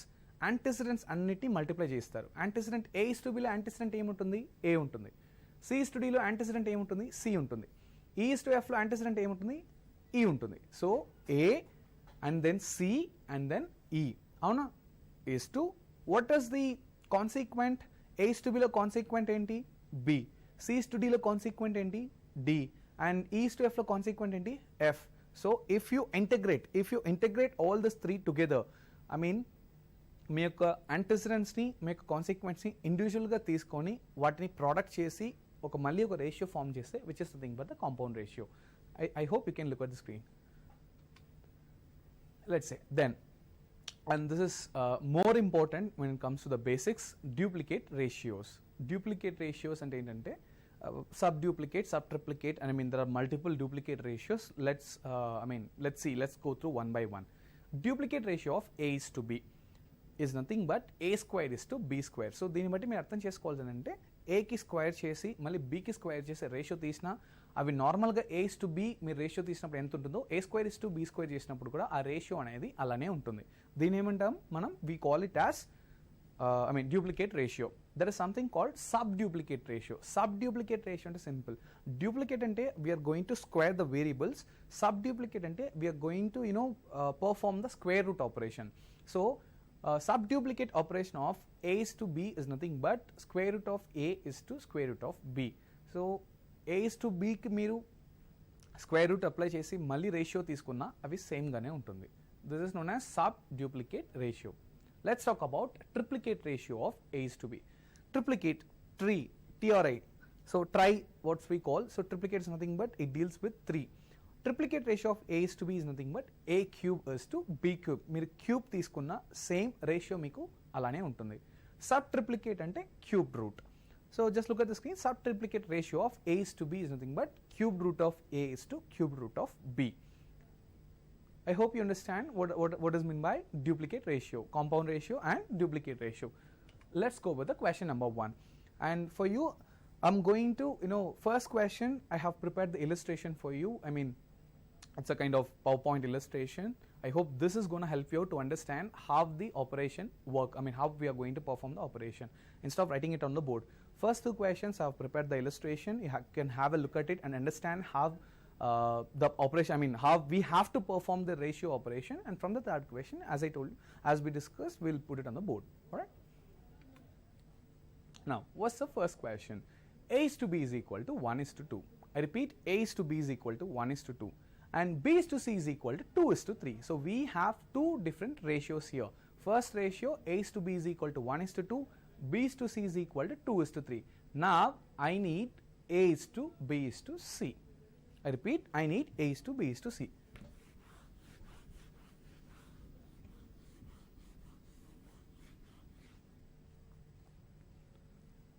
How we are going to do this? A is to b is equal to 1 is to 2. B is to c is equal to 2 is to 3. So a is to b is to c is equal to question mark. I hope you understand.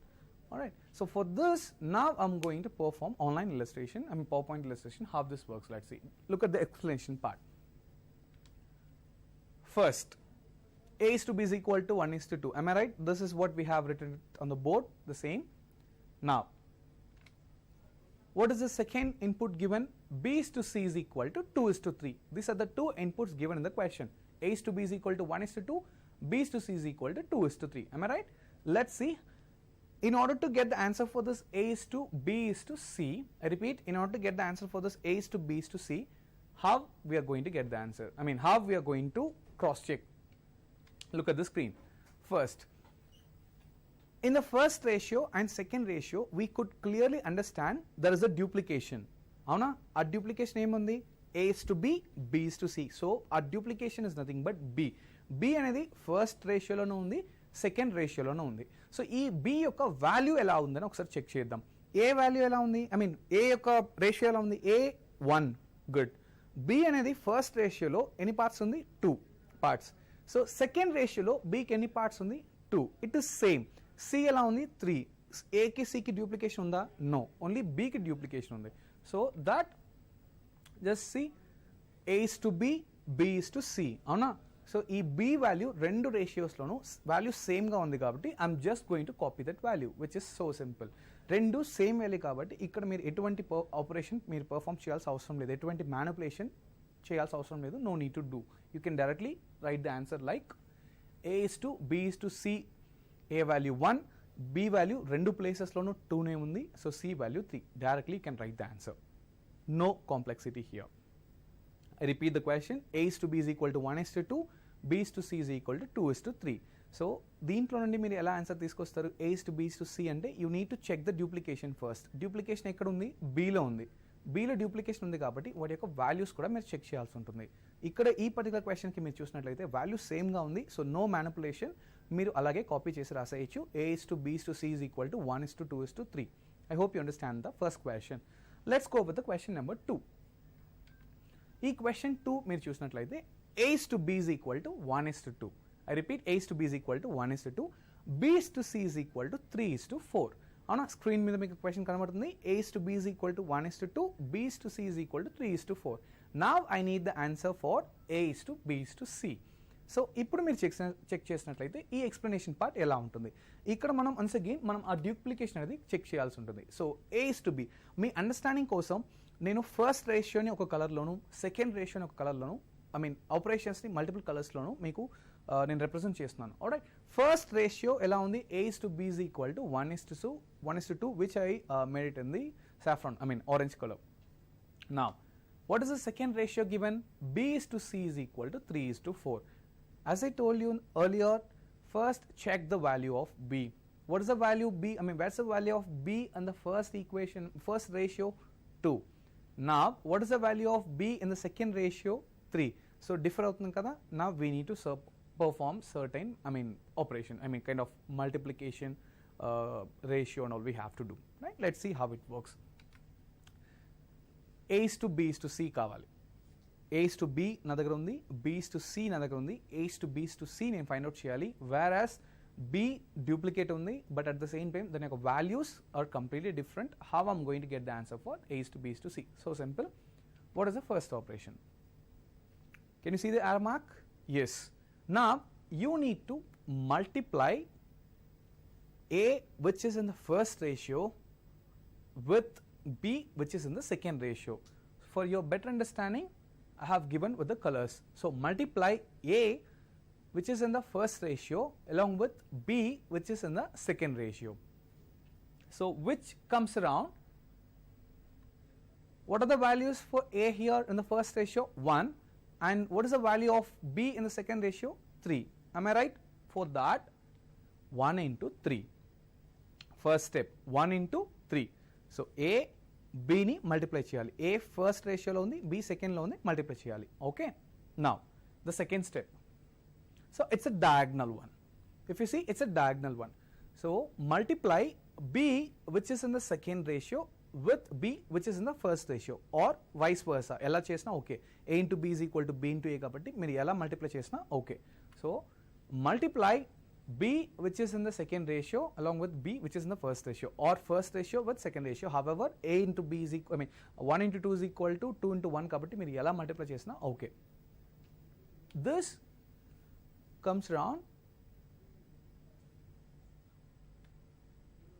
3 into 2. అవునా, ఇది మీకు ఎలా ఏ numbers ఉంది? 3 into 2 అవుతుంది. Just copy it here. Now A is to B is to C ki 1 into 3 is to 3 into 2 is to, we have a last step to perform, which is nothing but exactly. So multiply B, which is in the first ratio, with C, which is there in the second ratio. I repeat, multiply B with C. So A, ikkada meer product kabatti meer ela multiply chesna okay, but still I want you to follow a particular rule. That's why I'm saying this. A into B, A into B, B into B cross, and then B into C. So you can have a look at the colors as well. Multiply B, which is in the first ratio, along with C, which is there in the second ratio. Now what are the corresponding values for this? 2 and 4. 2 and 4. That's going to be the third part. So 2 into 4. Now what's the answer? 1 into 3, it is 3. 3 into 2, which is 6. 2 into 4, which is 8. So the final answer is going to be 3 is to 6 is to 8. I hope you understand. Final answer is 3 is to 6 is to 8. We cannot reduce this operation anymore. So final answer is 3 is to 6 is to 8. I hope you understand how this works. Now let's solve question number 3. So here, if you look at the screen, I have given you 4.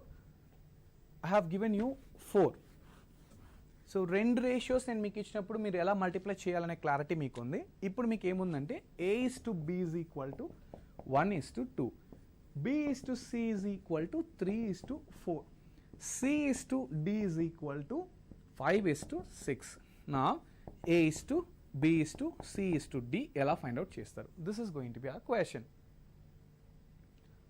If you look at the board, the operation is going to be same. First, I'm going to multiply all the values which is there in the first column, and then the diagonal multiplication, and then once again multiplication of variables which is there in the second column. Ippudu just have a look at the variables which is there in the first column. I'm just going to put like this. Okay, done. So this is the first column, this is the second column. ఈ first కాలంలో మీరు చూసే variables ఏమున్నాయి? A, B, C. అవునా? దీన్ని మీరు first multiply చేయాల్సి ఉంటుంది. A into B into C. First మీరు ఈ 3ని మల్టిప్లై చేస్తారు. రిపీట్, ఫస్ట్ కాలంలో ఉన్న వేరియబుల్స్ ఏంటి? A, B, C. ఈ 3ని మీరు మల్టిప్లై చేస్తారు. మల్టిప్లై చేసిన తర్వాత go with is 2. So so it is one term. Next second, మీరు ఆల్రెడీ ఏతో స్టార్ట్ చేశారు కాబట్టి ఈ ఏని మీరు వదిలేసేయచ్చు. ఈ పర్టికులర్ మెథడ్ మీకు 3 రేషియోస్ కానీ మోర్ దెన్ 3 రేషియోస్ ఉన్నప్పుడు మీరు ఇలానే ఫాలో అవ్వాలి. ఇంతకుముందు ఇచ్చిన రూల్ ఈ రూల్ ఒకటే, కాకపోతే ఇంతకుముందు just we had only 2 ratios, it was easy for us to get the answer, but here we have 3 and further up we'll get more than 3. So I'm going to leave this A. First A, B, C తీసుకున్నాను కాబట్టి next A వదిలేసేయండి. What's the next term here? B. So let's start with B into what is next term here? C into what is the next term here? B. B, C, B. Or 3 ratios కాబట్టి 3 టర్మ్స్ని మాత్రమే మీరు multiply చేస్తారు, మళ్ళీ 4th time చేయరు. Hold. ఈ be close అయింది కాబట్టి మీరు దీన్ని వదిలేసేయచ్చు. నెక్స్ట్ వేరియబుల్ లాస్ట్ ఏముంది? సి ఉంది. So next it is C into C తర్వాత ఏమొస్తుంది? నెక్స్ట్ కాలం వెళ్ళాలి. ఫస్ట్ కాలం లాస్ట్ ఇది కాబట్టి నెక్స్ట్ ఏంటి? సెకండ్ కాలంకి వెళ్ళాలి. సెకండ్ కాలంలో ఏముంది? బి. ఆ తర్వాత ఏముంది? సి. అక్కడితో క్లోజ్ చేయాలి. ఒక పర్టికులర్ టర్మ్లో మీకు టోటల్గా 3 రేషియోస్ ఉంది కాబట్టి మీరు 3 టర్మ్స్ మల్టిప్లికేషన్ మాత్రమే తీసుకుంటారు. లాస్ట్ వన్ ఈ సి క్లోజ్ అయితే ఇంకేం మిగిలింది మీకు? సెకండ్ కాలం మిగిలింది. సెకండ్ కాలంని మీరు బి, సి, డి అని మల్టిప్లై చేసి క్లోజ్ చేసేయచ్చు. బిసిడి మల్టిప్లై చేయొచ్చు. B, C, D. ఇది ఎలా వచ్చింది మళ్ళీ రిపీట్ చేస్తాను మీకు. I started with first column A, B, C, A, B, C, and then I left A, I started with B, C, B, B, C, B is to, and B ని వదిలేసాను, C తో start చేశాను, C, B, C, C, B, C, and then last C వదిలేస్తే next కాలం మిగులుతుంది which is nothing but B, C, D, అవునా? So same thing ఇప్పుడు ఎలా చేసాము, వీటి యొక్క టెస్ట్ ఎగ్జామ్లో మీకు టైం కన్స్ట్రైన్ ఉంటుంది కాబట్టి ఇవన్నీ మీరు చేయాల్సిన అవసరం ఉండదు, మీకు ఈ ప్రొసీజర్ తెలిస్తే సరిపోతుంది. So I'm going to directly multiply the numbers. మీకు స్టెప్ డ్యూప్లికేషన్ అవుతుంది కాబట్టి మీరు ఆల్ఫాబెట్స్ని యూస్ చేయాల్సిన అవసరం లేదు, డైరెక్ట్గా నెంబర్స్ వెళ్ళిపోండి. 1, 3, 5. I repeat, 1 into 3 into 5 is to next ఏంటి? 3 into 5 into 2. 3 into 5 into 2 is to next ఏంటి? 5. 5 into 2 into 4. 5 into 2 into 4 is to last ఏమొస్తుంది మీకు ఇంకా? 2 into 4 into 6. 2 into 4 into 6. So ఇప్పుడు మల్టిప్లై చేసేసి ఆన్సర్, ఫైనల్ ఆన్సర్ మనం పెట్టేసేయడమే. 1 3s are 3, 3 5s are ఎంత?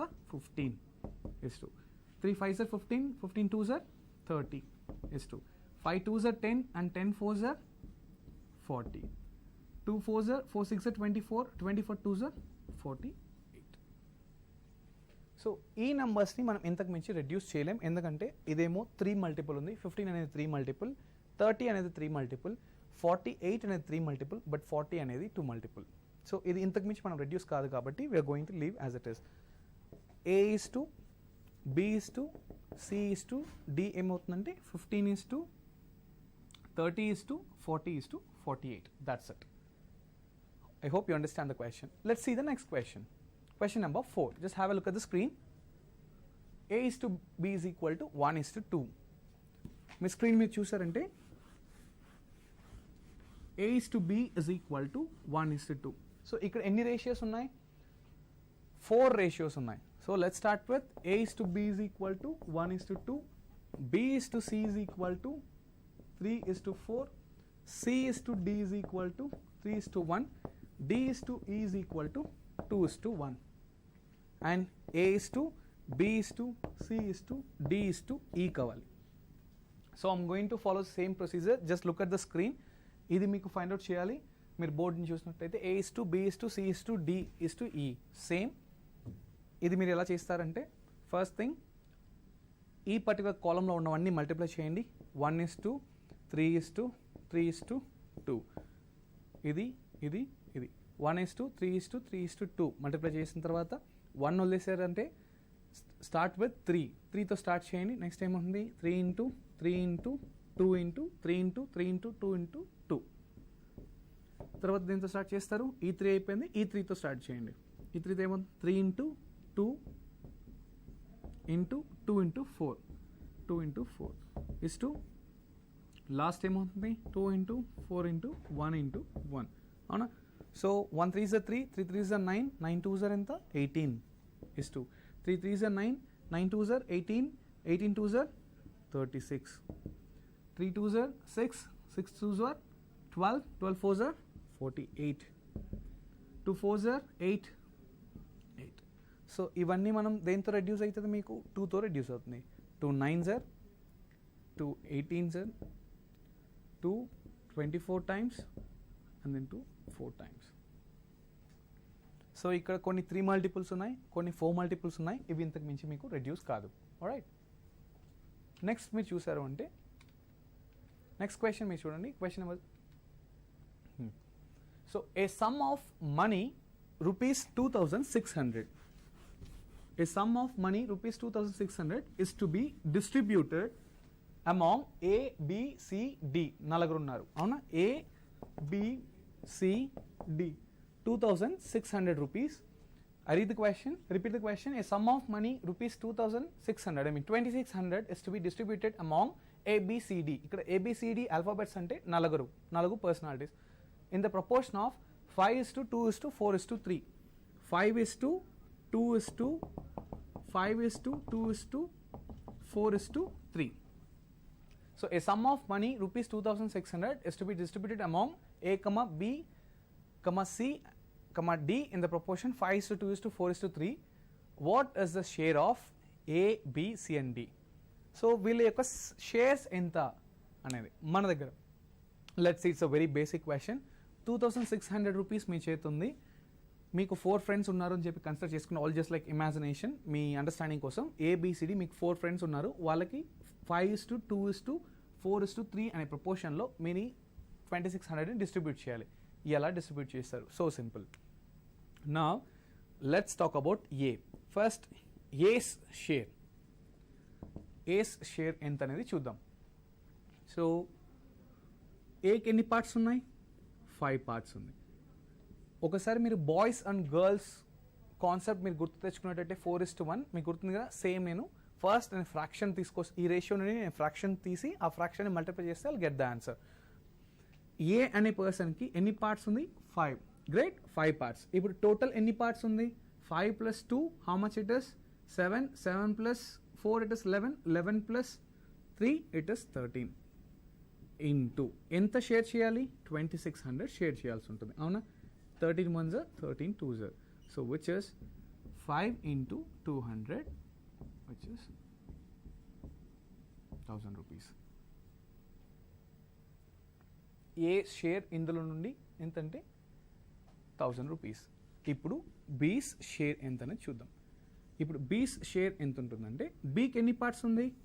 2 parts. B యొక్క పార్ట్స్ ఏంటంటే రేషియోలో 2 బై మొత్తం ఎన్ని parts? 5 + 2 + 4 + 3 13 into 2600. So 13 200. So which is 2 into 200, how much it is? 400 rupees. C's share. C's share ఏమవుతుంది? C యొక్క నెంబర్ ఎన్ని పార్ట్స్? Cకి ఎన్ని పార్ట్స్ ఉంది ఇంట్లో? 4 parts. So 4 by 13 into 2600.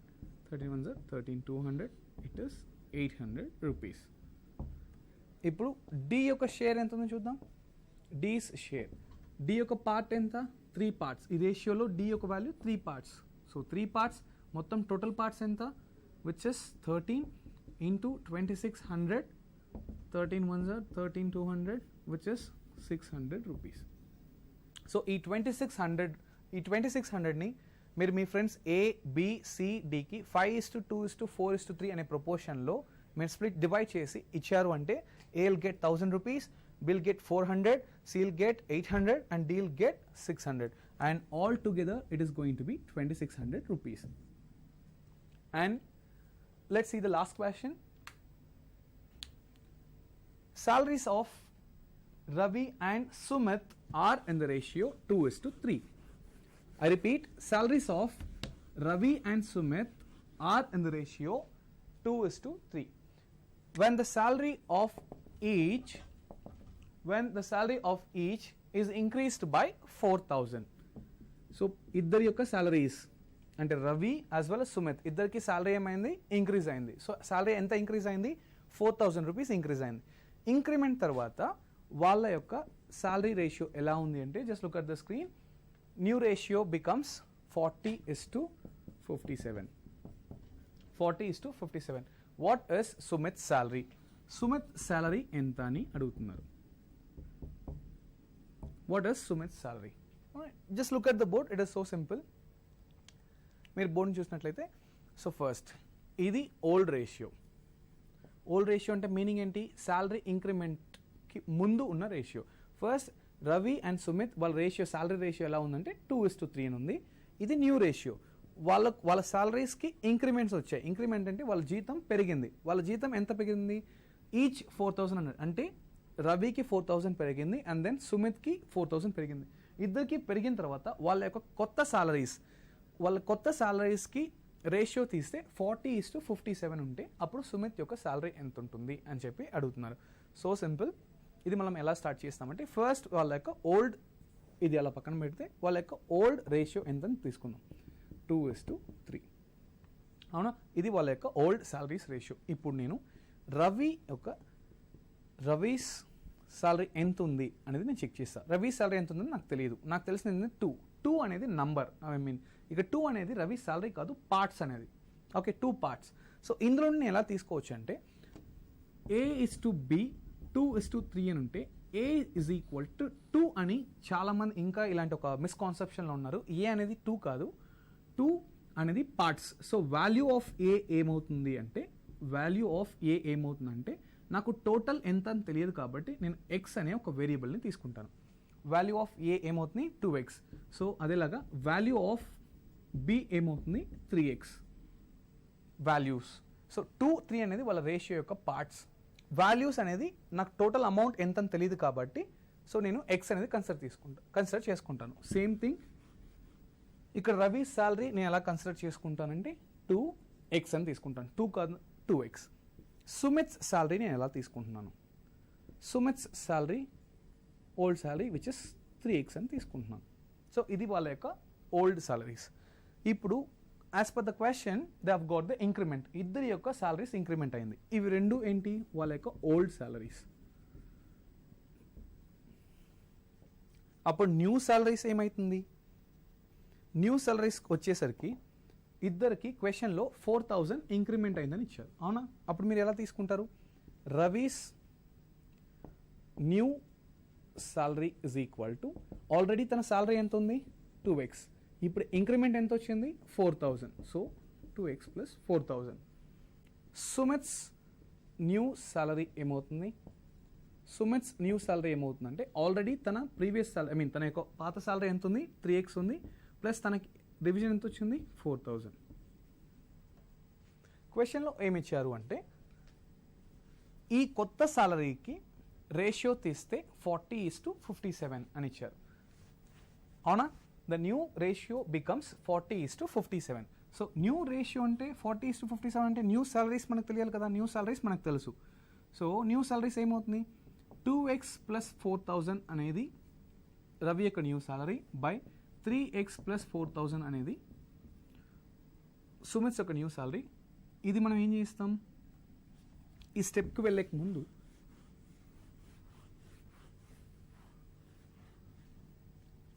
So 2x plus 4,000 2x plus 4,000 అనేది రవి యొక్క కొత్త salary is to 3x plus 4,000 అనేది సుమిత్స్ యొక్క న్యూ శాలరీ. దీనికి రేషియో తీస్తే క్వశ్చన్ ఏమంటున్నాడు, 40:57 అంటున్నారు. అవునా, 40:57. సో దీని రేషియో మనం తీయాల్సి ఉంటుంది.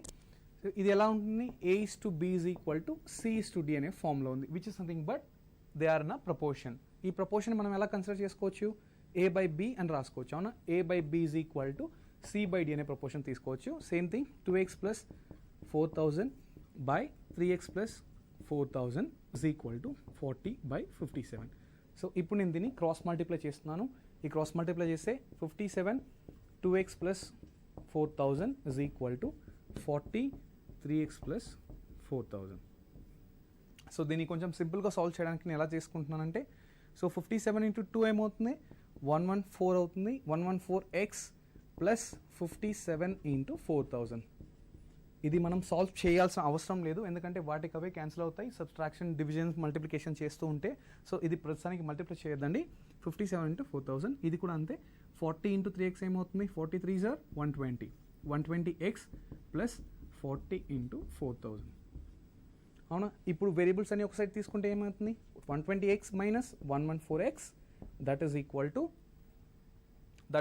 టు ఇది ఇలాను ఇది ఇలాను ఇంటర్చేంజ్ చేసుకునేటప్పుడు ఏమవుతుందంటే 120 minus 114x is equal to 57 into 4000 minus 40 into 4000. అవునా, సో ఇక్కడ ఏమవుతుంది 6x ఇస్ ఈక్వల్ టు ఈ 4000 కామన్ తీస్తే 4000, 57 మైనస్ 40. ఫెంటాస్టిక్. సో ఇదేమవుతుంది 6x is equal to 4000 into 4000 is into and ఈ రెండింటికి డిఫరెన్స్ ఎంత ఉంది 7. am I right, 17. సో దీన్ని ఇలాగే తీసుకొస్తే x is equal to 4000 into 17/6. So X value మనకు తెలిసింది 4000 ఇంటూ 17/6. ఇది మీకు ఇప్పుడు సాల్వ్ చేసినట్లయితే మీకు ఇది పాయింట్స్లో వస్తుంది. ప్లీజ్ సాల్వ్ చేయదు, ఇది అలానే ఉంచండి. మనకు స్టార్టింగ్లో తెలిసిన విషయం ఏంటంటే రవి సాలరీ 2x అని అండ్ సుమిత్ సాలరీ 3x అని. మీరు క్వశ్చన్ చూసినట్లయితే ఒకసారి just have a question. Salaries of Ravi and Sumit are in the ratio 2:3. అవునా, సో 2:3 రేషియోలో ఉంది. దాన్ని మనం బ్రేక్ చేసినప్పుడు ఇనిషియల్గా వాళ్ళ సాలరీ, రవి యొక్క సాలరీ 2x అని, సుమిత్ యొక్క సాలరీ 3x అని తీసుకున్నాం. ఇప్పుడు వాట్ డస్ సుమిత్ సాలరీ అన్నాడు. సుమిత్ సాలరీ ఏమవుతుంది, s is equal to 3x. So ఇది మనం క్వశ్చన్ నుండి తీసుకుంటున్నాం, s is equal to 3x. So ఈ s ఇస్ ఈక్వల్ టు 3xలో మీరు ఈ x వాల్యూ సబ్స్టిట్యూట్ చేస్తే 3 ఇంటూ x వాల్యూ ఏమవుతుంది 4000 ఇంటూ 17/6 అవుతుంది. ఇది మీరు ఇక్కడే సాల్వ్ చేస్తే పాయింట్స్లో ఆన్సర్ వెళ్ళిపోతుంది, మీ క్యాల్కులేషన్ కూడా చాలా హార్డ్ అవుతుంది. అవునా, సో అందుకని నేను దాన్ని అక్కడ సాల్వ్ చేయట్లేదు. ఇప్పుడు ఏమవుతుంది 3 1s are 3 2s are 2 1s are 2000. So which is 2000 into 17 2s are ఏమవుతుంది 34, which is 34,000. So salary of Sumit is nothing but 34,000. So అన్ఫార్చునేట్గా ఇలాంటి క్వశ్చన్స్కి మీరు చూసారు అంటే షార్ట్ కట్స్ ఏమీ ఉండవు. We have to do it. Alright, I hope you understood the class. Thank you so much.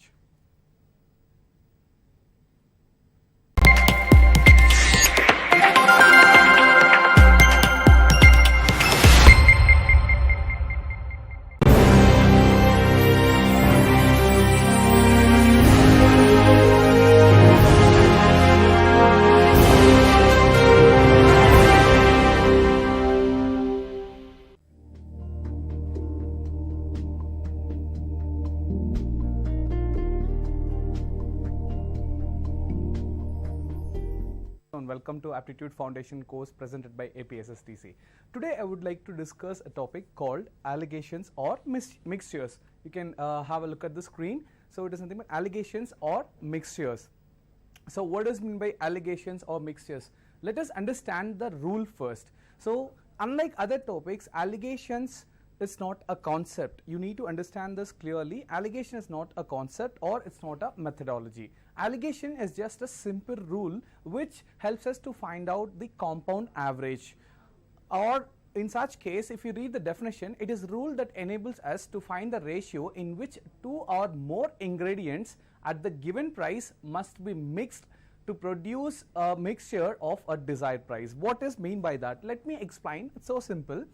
Let's say we have two different solutions. Let's say I have two containers here. So this is container A and this is container B, and in this container A I have one type of solution, and in this container B I have another type of solution. So name of the container here is A and B, and the solution in that container A is nothing but X. It's just for our understanding purpose, and the solution which is there in the container B is nothing but Y, for example. So now I'm going to fill this container A with the solution X and the container B with solution Y. Now let's say the price of the container, the price of the solution that is there in the container is, let's say for example 20 rupees per liter. This is just for your understanding. So the price of the solution X which is there in the container A is nothing but 20 rupees per liter. Now let's say the price of the solution Y which is there in the container B is nothing but 30 rupees per liter. So we have two different types of solutions which are in the two different containers. The first, the price of the first solution which is there in the container A is 20 rupees per liter, and the price of the second solution Y which is there in the container B is nothing but 30 rupees per liter. Now let's take another container called C. Now I'm going to mix the solution X in the container C as well as the solution Y in the container C, to form a new mixture. Mixture is nothing but X plus Y. I repeat, I'm going to form a new mixture in the container C, so which is a combination of solution X and solution Y. So combination of solution X and Y is nothing but the new mixture. Now I need this with a different price. Let's say I need this solution, new mixture which costs 25 rupees per liter. So in this particular, so I need to form a new mixture for this particular price. Now I need to understand, I cannot consider 1 liter from here and another liter from here to form the mixture which costs 25 rupees. I need to follow a strategy. I need to understand how much should I mix from the container A, how much I mix this solution X and how much I need to mix this the solution Y in the container C in order to get this mixture. ఇది మీకు తెలుగులో చెప్పాలి అంటే, so నా దగ్గర initial గా రెండు containers ఉన్నాయి. ఒకటి కంటైనర్ A, ఇంకోటి కంటైనర్ B. ఈ ఫస్ట్ కంటైనర్ లో ఏమో X అనే సొల్యూషన్ ఉంది, సెకండ్ కంటైనర్ లో మీకు Y అనే సొల్యూషన్ ఉంది. ఈ X అనే సొల్యూషన్ యొక్క ప్రైస్ ఎంత? 20 రూపీస్ పర్ లీటర్. ఈ Y అనే సొల్యూషన్ యొక్క ప్రైస్ ఎంత? 30 రూపీస్ పర్ లీటర్. ఇప్పుడు నేను ఇంకొక కొత్త కంటైనర్ C అనే కంటైనర్ని తీసుకొని ఈ కంటైనర్లో ఈ X అనే సొల్యూషన్ని Y అనే సొల్యూషన్ని రెండింటిని మిక్స్ చేసి ఒక కొత్త సొల్యూషన్ని ఫామ్ చేస్తాను. ఆ కొత్త సొల్యూషన్ నేను ఏమంటున్నాను అంటే mixer of X and Y అంటున్నాను, X ప్లస్ Y అంటున్నాను. సో ఇన్ సచ్ కేస్ ఈ కొత్తగా ఫామ్ అయ్యే మిక్సర్ యొక్క ప్రైస్ నాకు ఎంత ఉండాలి అంటే 25 రూపీస్ పర్ లీటర్ ఉండాలి. దీని యొక్క ప్రైస్ ఏమో 20 rupees per litre and solution Y యొక్క ప్రైస్ ఏమో 30 రూపీస్ పర్ లీటర్. నాకు ఫామ్ అయ్యేది ఎంత ఉండాలంటే 25 రూపీస్ పర్ లీటర్. సో ఇలాంటప్పుడు నేను ఏ నుండి ఎంత సొల్యూషన్ Xని మిక్స్ చేయాలి, Y నుండి ఎంత సొల్యూషన్ Yని B నుండి ఎంత సొల్యూషన్ Yని మిక్స్ చేయాలి in order to get the new mixer with this price. Alright, so దీంట్లో మీకు కావాల్సింది ఏంటి అంటే, ఎగ్జాక్ట్గా మీకు తెలియాల్సింది ఏంటి అంటే ఈ రేషియో. ఏ రేషియోలో మనం Xని తీయాలి, ఏ రేషియోలో మనం Yని తీయాలి. సో ఇది తెలుసుకోవడానికి మనం ఒక రూల్ని ఫాలో అవుతాం. That rule is nothing but allocation. So it is so simple. It helps us in order to find out the price the price of a newly formed mixture per liter. కొత్తగా form అయిన mixer యొక్క ఒక litre యొక్క ప్రైస్ని find out చేయడానికి మనకు ఈ rule use అవుతుంది. Alright, so ఇందులో మీరు తెలుసుకోవాల్సిన కొన్ని టర్మినాలజీస్ ఉన్నాయి, అవి ఏంటో నేను మీకు ఎక్స్ప్లెయిన్ చేస్తాను. Let's have a look at the screen. Mean price. The cost price of a unit of mixture is called as the mean price. I repeat, the cost price of a unit of quantity of the mixture is called a mean price. So మీరు find out చేయబోయే ఈ new mixer యొక్క ప్రైస్నే మనం ఏమంటామంటే mean price అంటాం. Very simple. I repeat, మనం find out చేసే ఈ మిక్సర్ యొక్క new price per litre is nothing but mean price. Now let's see what are the other terminologies which you need to understand. See here it is mentioned as basic formula. So if two ingredients A and B of price X and price Y respectively are mixed and the price of the resultant mixture M, mean price, then the ratio in which ingredients are mixed is given by. So simple. ఇక్కడ వాళ్ళు ingredients అనేది A and B వాటి యొక్క price X and Y అని తీసుకున్నారు. Let's see how this works. Let me demonstrate how this formula works.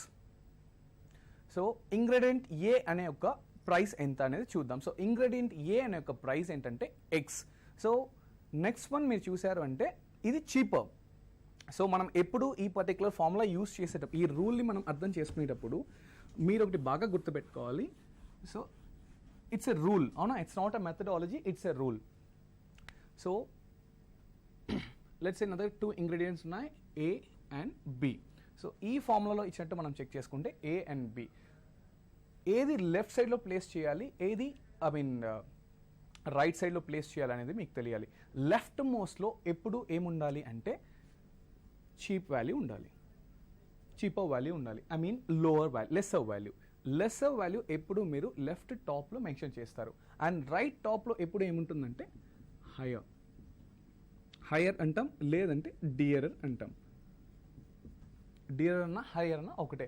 So I repeat, 2 ingredients ఉన్నాయి, left సైడ్లో ఒకటి మెన్షన్ చేసుకోవాలి, రైట్ సైడ్లో ఒకటి మెన్షన్ చేసుకోవాలి. సో లెఫ్ట్ సైడ్లో మీరు ఎప్పుడు ఏది మెన్షన్ చేస్తారంటే the value which is cheaper అంటే తక్కువగా ఉన్న వాల్యూ ఎప్పుడు లెఫ్ట్ మోస్ట్ టాప్లో ఉండాలి.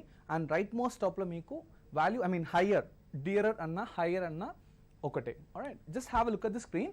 So ingredient A price X అనుకుందాం, అది చీపర్, దాన్ని మనం లెఫ్ట్ సైడ్లో తీసుకుంటున్నాం. నా we have another ingredient B, దాని యొక్క ప్రైస్ ఇక్కడ ఎలా తీసుకుంటున్నాం వై. సో 2 ఇంగ్రీడియంట్స్, ఒకటి ఏ ఇంకొకటి బి, ఒక దాని యొక్క ప్రైస్ ఎంత ఎక్స్ అండ్ ఇంకొక దాని యొక్క ప్రైస్ ఎంత వై. సో నేను దాన్ని ఎలా చేసుకుంటున్నాను డియరర్. సో లెఫ్ట్ సైడ్ ఉన్నది చీపర్, రైట్ సైడ్ ఉన్నది డియరర్. ఇది ఒక కాన్స్టెంట్ పొజిషన్, దీంట్లో మీరు చేంజెస్ చేయడానికి వీల్లేదు. లెఫ్ట్ మోస్ట్ ఎప్పుడు లెసర్ వాల్యూ ఉండాలి, రైట్ మోస్ట్ ఎప్పుడు ఐ మీన్ హయ్యర్ వాల్యూ ఉండాలి. am I right? ఇప్పుడు మీరు చూడండి స్క్రీన్ని మీరు చూసారంటే నెక్స్ట్ ఈ రెండింటి నుండి నేను మిక్స్ చేసి ఒక కొత్త ప్రోడక్ట్ యొక్క మీన్ ప్రైస్ నేను ఫైండ్ అవుట్ చేయాలి. I repeat, ingredient A ingredient B నుండి నేను మీన్ ప్రైస్ ఫైండ్ అవుట్ చేయాలి. సో దీనిని నేను ఏమంటున్నాను అంటే మీన్ ప్రైస్ ఎం అంటున్నాను. సో మనం ఇందాక డిస్కస్ చేసినట్టు 2 సొల్యూషన్స్ని మిక్స్ చేసినప్పుడు మనకి కొత్తగా ఇంకొక సొల్యూషన్ ఫామ్ అవుతుంది. ఆ పర్టికులర్ మిక్స్చర్, సొల్యూషన్ కాదు, it's called as a mixture. ఆ మిక్స్చర్ యొక్క ప్రైస్ని మనం ఏమంటున్నాం అంటే మీన్ ప్రైస్ అంటున్నాం. సో ఇప్పుడు చూసారంటే ఈ మీన్ ప్రైస్ అనేది లెఫ్ట్ సైడ్ ఎలా కనెక్ట్ అవుతుంది, రైట్ సైడ్ ఎలా కనెక్ట్ అవుతుంది అనేది మీరు చెక్ చేసుకోవాలి. ఈ ఫార్ములాను ఒకసారి, ఈ రూల్ని బాగా చూసారు అంటే రైట్ సైడ్ మీకు ఏముంది ఎక్స్ మైనస్ ఎం అని ఉంది.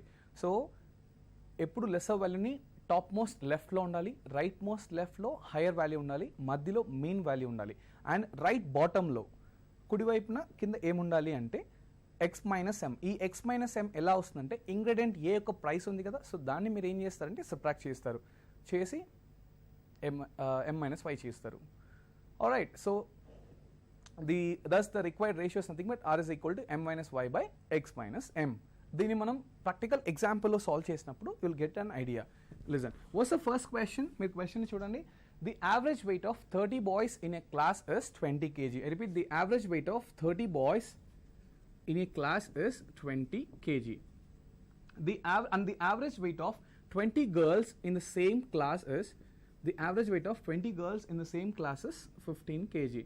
Find the average weight of the whole class. I repeat the question. The average weight of 30 boys in a class is 20 kg and the average weight of 20 girls in the same class is 15 kg. Find the average weight of the whole class. So probably ఇది ఎలా solve చేయాలనేది నేను మీకు ఇప్పుడు explain చేస్తాను. Listen, so average find out చేయమని చెప్పారు. So మీరు యావరేజ్ అనగానే ఎలా చేస్తారు? సో 30 బాయ్స్ యొక్క వెయిట్ ఎంత 20 kg ప్లస్ 20 గర్ల్స్ యొక్క వెయిట్ ఎంత 15 kg.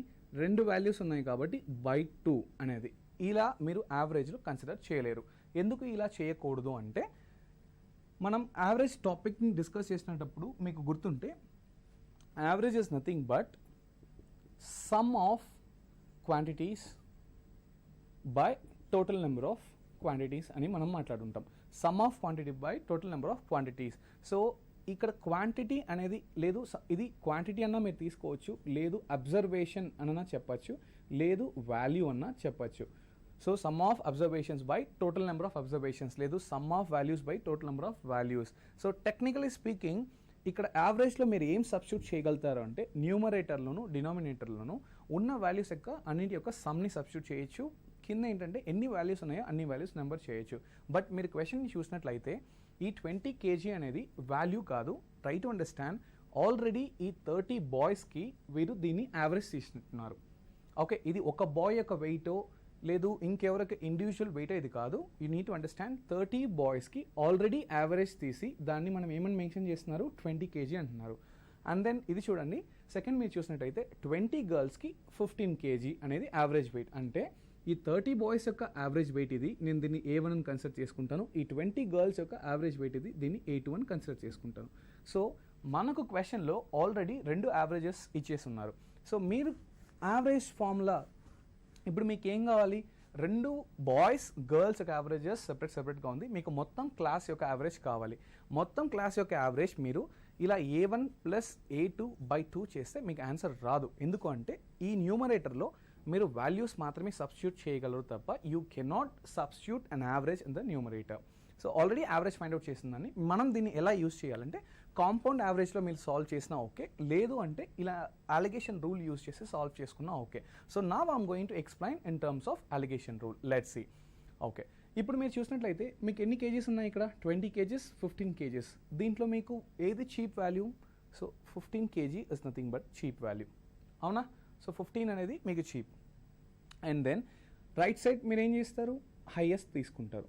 సో ఈ 15 kgని నేను లెఫ్ట్ సైడ్ను, ఈ 20 kgని నేను రైట్ సైడ్ను మెన్షన్ చేసుకుంటున్నాను.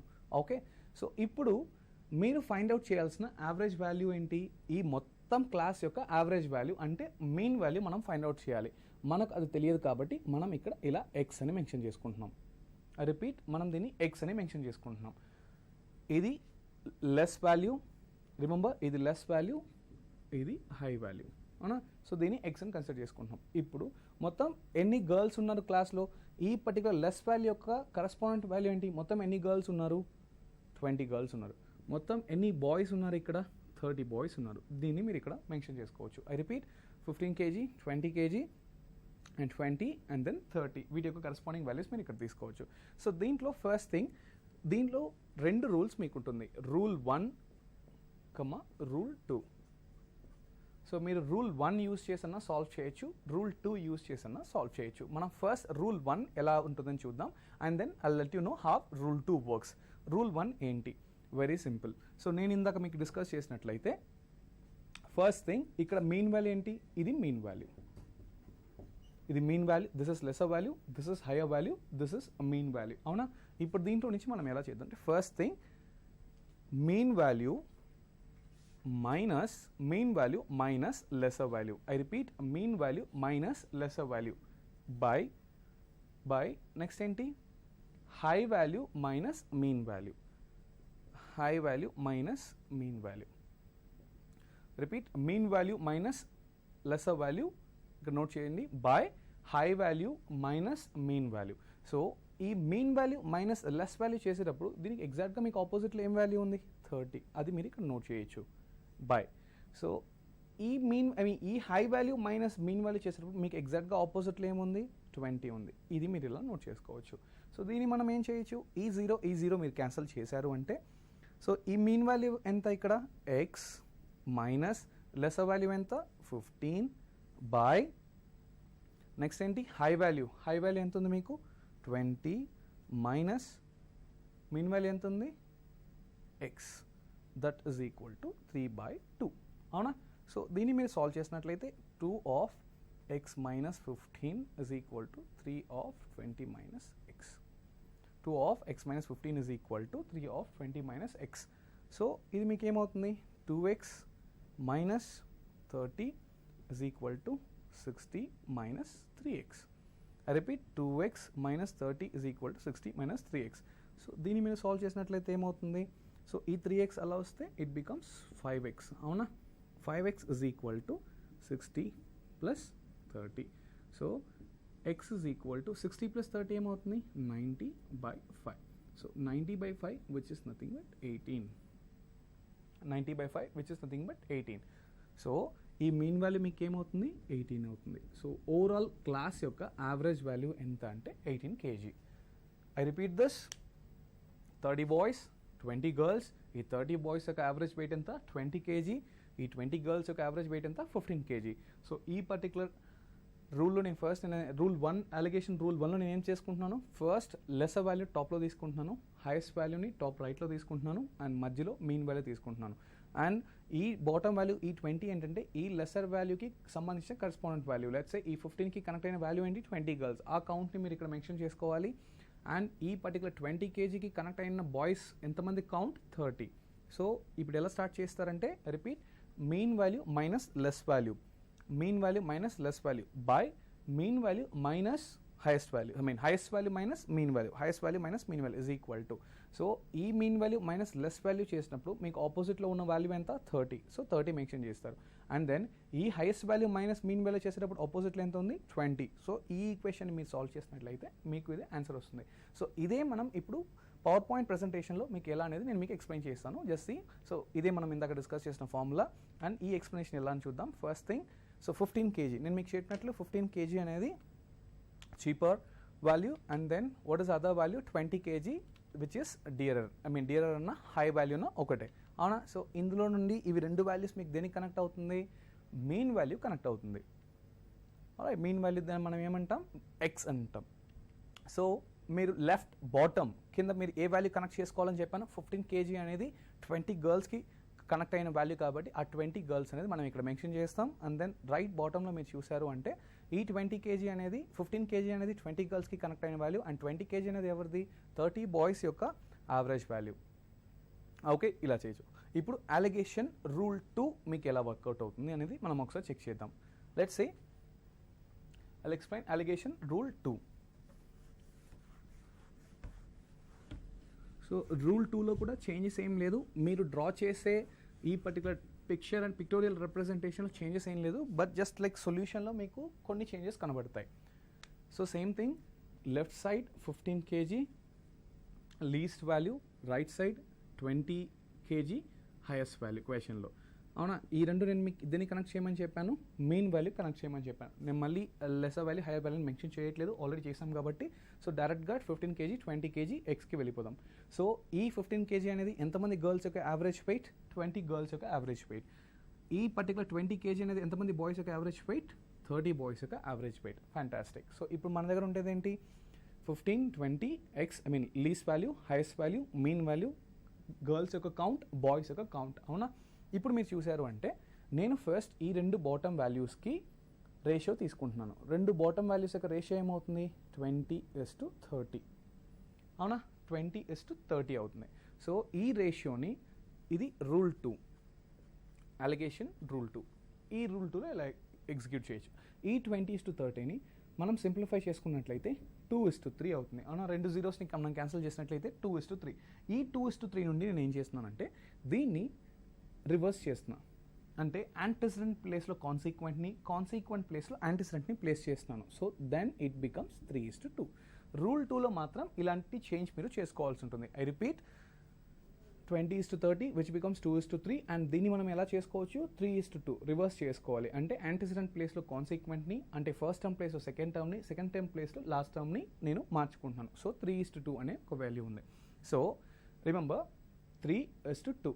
ఇప్పుడు ఇందులో మీరు యాంటిసిడెంట్ని తీసుకున్నా సాల్వ్ చేయొచ్చు, లేదు కాన్సిక్వెంట్ని తీసుకున్నా సాల్వ్ చేయొచ్చు. యాంటిసిడెంట్ మీకు ఎన్ని పార్ట్స్ ఉంది 3:2లో 3 పార్ట్స్. సో యాంటిసిడెంట్ నేను మీకు తీసుకున్నట్లయితే ఫస్ట్ 3 అనేది తీసుకుంటున్నాను. First 3 by 3 parts. ఈ 3 అనేది ఈ యాంటిసిడెంట్ ఈ ఫస్ట్ అనేది దేనికి కనెక్ట్ అయి ఉంటుందంటే ఈ 15 kg కనెక్ట్ అయి ఉంటుంది, అవునా. ఈ 15 kg. నెక్స్ట్ ఈ 2 అనేది ఈ 20 kg మీకు కనెక్ట్ అవుతుంది. సో ఫస్ట్ థింగ్ మనం ఏం చేయొచ్చు అంటే యాంటిసిడెంట్ని తీసుకుంటే ఎలా సాల్వ్ చేయాలి, కాన్సిక్వెంట్ని తీసుకుంటే ఎలా సాల్వ్ చేయాలి అని మీకు చెప్తాను. సో ఫస్ట్ నేను యాంటిసిడెంట్ తీసుకున్నాను. Antecedent 3 parts. So 3 parts by మొత్తం ఎన్ని పార్ట్స్ ఉన్నాయి, ఇక్కడ 3 పార్ట్స్ ఉంది, ఇక్కడ 2 పార్ట్స్ ఉంది. సో టోటల్ ఎన్ని పార్ట్స్ అవుతుంది 5 parts. 3 parts by 5 parts into మీకు ఇప్పుడు మీరు లీస్ట్ వాల్యూ ఎంత, least value 15, difference highest value ఎంత 20. I repeat, 3 parts by 5 parts into least value difference highest value. So which becomes 3 by 5 into ఇది -5 కాదు, it is difference. డిఫరెన్స్కి సబ్ట్రాక్షన్కి మీకు ఎగ్జాక్ట్గా ఏంటి అని అడిగితే, డిఫరెన్స్ ఏంటి అని అడిగితే, సబ్ట్రాక్షన్ అనేది A - B is not as equal to B - A, అవునా. బట్ డిఫరెన్స్ అనేది A - B is equal to B - A అని చెప్తారు. But no, it is actually modulus అనేది ఆ ఫంక్షన్ చేస్తుంది. ఈ డిఫరెన్స్ అనేది మీకు ఏంటంటే it gives you the exact distance between the 2 values. ఇది మీకు సింపుల్గా నేను ఎక్స్ప్లెయిన్ చేయాలి అంటే మీరు లెట్స్ సే ఒక 15 story బిల్డింగ్లో ఉన్నారు. 15 story building is nothing but a building which has 15 floors. ఒక 15 story బిల్డింగ్లో గ్రౌండ్ ఫ్లోర్లో ఉన్నారు and you just want to get in to the 15th floor. How many floors you have to travel? I repeat the question. You are standing in the ground floor of a 15-story building. You are on the ground floor. You just want to travel to the 15th floor. Then how many floors you have to travel అనేది నా question. ఎన్ని floors అనేది మీరు guess చేయండి. I'm going to give you 3 options, 14, 15 and 16.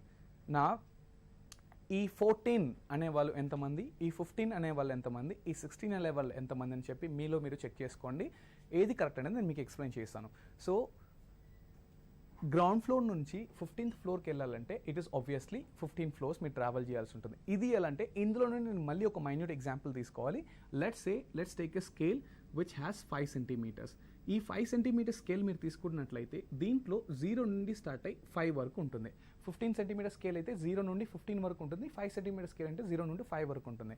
So 0 నుండి 5 దాకా ఉన్నంత మాత్రాన we cannot measure 6 centimetres using the scale. అవునా? 5 సెంటీమీటర్ స్కేల్ అనేది నేమ్ ఎందుకు, 5 సెంటీమీటర్స్ మెజర్ చేయడానికి మాత్రమే. బట్ 0 ఎందుకు ఉంది అంటే it is nothing but 1, 2, 3, 4, 5. So ఈ 0 నుండి 1 దాకా 1 సెంటీమీటర్, 1 నుండి 2 దాకా ఇంకొక సెంటీమీటర్, 2 నుండి 3 దాకా ఇంకొక సెంటీమీటర్, 3 నుండి 4 దాకా ఇంకొక సెంటీమీటర్, 4 నుండి 5 దాకా ఇంకొక సెంటీమీటర్. సో మీకు ఒక 5 సెంటీమీటర్ స్కిల్లో 0 ఇంక్లూడ్ అయినా మధ్యలో ఎన్ని ఉన్నాయి అనేది మీరు గుర్తుపెట్టుకోవాలి. So the easiest example is you have to remember 5 fingers, 4 gaps in between. 1, 2, 3, 4. 5 fingers ఉంటుంది. n objects, n-1 gaps. So ఇక్కడ కూడా అలాగే 0 నుండి 5 దాకా ఉన్న దీని మధ్యలో ఎన్ని గ్యాప్స్ వస్తుందంటే 5 సెంటీమీటర్స్. ద సేమ్ థింగ్ ఈ డిఫరెన్స్ కూడా అంతే. గ్రౌండ్ ఫ్లోర్ నుండి 15th ఫ్లోర్కి వెళ్ళాలంటే you have to travel 15 floors. అవునా? So okay, done. ఇప్పుడు మీరు 15th ఫ్లోర్లో ఉన్నారు అదే బిల్డింగ్లో, you just want to get in to the ground floor. అప్పుడు మీరు ఎన్ని ఫ్లోర్స్ ట్రావెల్ చేయాల్సి ఉంటుంది? ఇస్ ఇట్ మీరు -15 అని చెప్పడానికి ఛాన్స్ ఉందా? No. I'm I right? 15th floor నుండి మీరు గ్రౌండ్ ఫ్లోర్కి రావాలన్నా 15 ఫ్లోర్సే. గ్రౌండ్ ఫ్లోర్ నుండి 15th ఫ్లోర్కి వెళ్ళాలన్నా it's going to be the same 15 floors. So there are certain physical quantities, I mean let's say time, speed, distance, ఇలాంటి వాటికి మీరు వాల్యూస్ నెగటివ్ మైనస్లో మెన్షన్ చేయలేరు. For example you can never say I travel -20 km/h. నేను -20 km/h స్పీడ్తో వెళ్ళాను అని చెప్పలేరు. And you can never say I waited for -2 hours. నేను -2 గంటలు వెయిట్ చేశాను అని చెప్పలేరు. I'm I right? And let's say ఇక్కడ నుండి మీ హైదరాబాద్ నుండి మీరు విజయవాడ వెళ్తున్నారు. ఫర్ ఎగ్జాంపుల్ హైదరాబాద్ నుండి విజయవాడ వెళ్ళడానికి 250 kilometers. ఇక్కడ నుండి హైదరాబాద్ నుండి మీరు విజయవాడ రీచ్ అయినప్పుడు మీరు ఏం చెప్తారు? I travel 250 kilometers to reach Vijayawada. Now Vijayawada నుండి హైదరాబాద్కి వచ్చారు. Is there any possibility for you to say I travel -250 kilometers? No. మీరు హైదరాబాద్ నుండి విజయవాడకు వచ్చినా, విజయవాడ నుండి హైదరాబాద్కి వచ్చినా the answer is going to be same. It's nothing but 250 kilometers. So this particular symbol is used to give you, I mean it's like it gives you the exact distance between the two values which is nothing but the difference. So 15 నుండి మీరు 20కి వెళ్ళినా 5 20 నుండి మీరు 15కి వచ్చినా 5 units. So it's going to be 5. So 5 gets cancelled which is 3. So we're left with 3. So ఇప్పుడు మనం antecedent తీసుకున్నాం కాబట్టి 3:2లో యాంటిసిడెంట్ తీసుకున్నాం కాబట్టి which is connected to the least value 15 kg. నా ఈ 15 kgని ఈ 3కి యాడ్ చేస్తే మీకు వచ్చే answer 18 kg. I'm I right? Repeat, మనం యాంటిసిడెంట్ తీసుకున్నాం కాబట్టి ఈ యాంటిసిడెంట్ అనేది మీరు దేనికి కనెక్ట్ అయి ఉంటుందని చెప్పాను? ఈ యాంటిసిడెంట్ అనేది మీకు లీస్ట్ వాల్యూకి కనెక్ట్ అయి ఉంటుంది కాబట్టి ఈ వచ్చే ఆన్సర్ 3ని మీరు 15కి యాడ్ చేస్తే విల్ గెట్ 18 kg. సో ఇందులో ఇది ఫస్ట్ పార్ట్. మీరు యాంటిసిడెంట్ తీసుకుంటే మీరు ఇలా సాల్వ్ చేయాల్సి ఉంటుంది. ఫర్ ఎగ్జాంపుల్, సార్ నేను ఎందుకు కాన్సిక్వెంట్ తీసుకోకూడదు? Why shouldn't I go with the consequent? Yes, of course you can go. ఎలా అంటే సేమ్ థింగ్, నేను కాన్సిక్వెంట్ యూస్ చేసి సాల్వ్ చేసి చూపిస్తాను. అంటే I mean first term, second term is nothing but consequent. ఈ కాన్సిక్వెంట్ అనేది ఇక్కడ ఏంటి? 2. ఈ 2ని మీరు తీసుకున్నప్పుడు ఏమవుతుందంటే 2 parts by total number of parts ఏమవుతుంది ఇక్కడ? 3 + 2 5 parts ఇంటూ లీస్ట్ వాల్యూ ఎంత? 15, డిఫరెన్స్ అండ్ హైయెస్ట్ వాల్యూ ఎంత? 20. సో 2/5, వన్స్ అగైన్ 15 డిఫరెన్స్ 20 మీకు తెలుసు ఎలా చేయాలో. 5 gets cancelled, the answer is going to be 2. Consequent తీసుకున్నారు which is connected to the highest value కాబట్టి మీరు ఈ పర్టికులర్ 2ని 20 నుండి సబ్ట్రాక్ట్ చేయాల్సి వస్తుంది. ఐ రిపీట్, ఈ పర్టికులర్ 2ని 20 నుండి సబ్ట్రాక్ట్ చేయాల్సి వస్తుంది విచ్ ఇస్ 18 kg.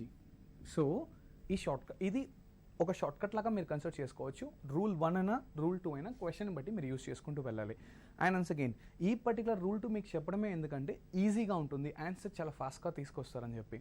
మళ్ళీ వన్స్ అగైన్ యాంటిసిడెంట్ యూస్ చేసి చెక్ చేసి, కాన్సిక్వెంట్ యూస్ చేసి చెక్ చేసి మీకు ఆన్సర్ ఒకటే వస్తుందని చెక్ చేయడంతో మీకు యూజ్ ఏం లేదు. Just because as I told you, if you remember in my earlier classes, మీరు నా ఎర్లియర్ వీడియోస్ చూసినట్లయితే ఇంతకుముందు చేసినవి నేను మీకు క్లియర్గా ఓరియంటేషన్లో చెప్పుకుంటాను. You are not suppose to take more than 45 seconds to solve a question. So question అనేది 45 secondsకి పైన తీసుకోవడం అనేది కుదరదు. కాంపిటేటివ్ ఎగ్జామ్స్ ఎప్పుడు ఎలా ఉంటుందంటే 40 to 45 secondsలో we need to get the answer. ఈ particular methodologies concepts short cuts మీరు యూస్ చేసినప్పుడు will get the answer. I mean let's say something around 30 to 40 seconds. I hope you understand the question. So rule 1 and rule 2. Let's go with the another question. Just look at the example number 2. I mean question number 1 here. So we have seen an example. Now question number 1. So in what ratio rice at 9 rupees 30 paise? I repeat 9.30, it's nothing but 9 rupees 30 paise అని మీరు mention చేసుకోవచ్చు. ఇక్కడ ఎన్ని types of rice ఉందనేది first మీరు చూడండి. మీరు question చదివినట్లయితే in what ratio rice at 9.30 per kg be mixed with rice at 10.80. So 9.30 per kg and next ఇంకేంటి 10.80 per kg. అదేంటి it's nothing but rupees.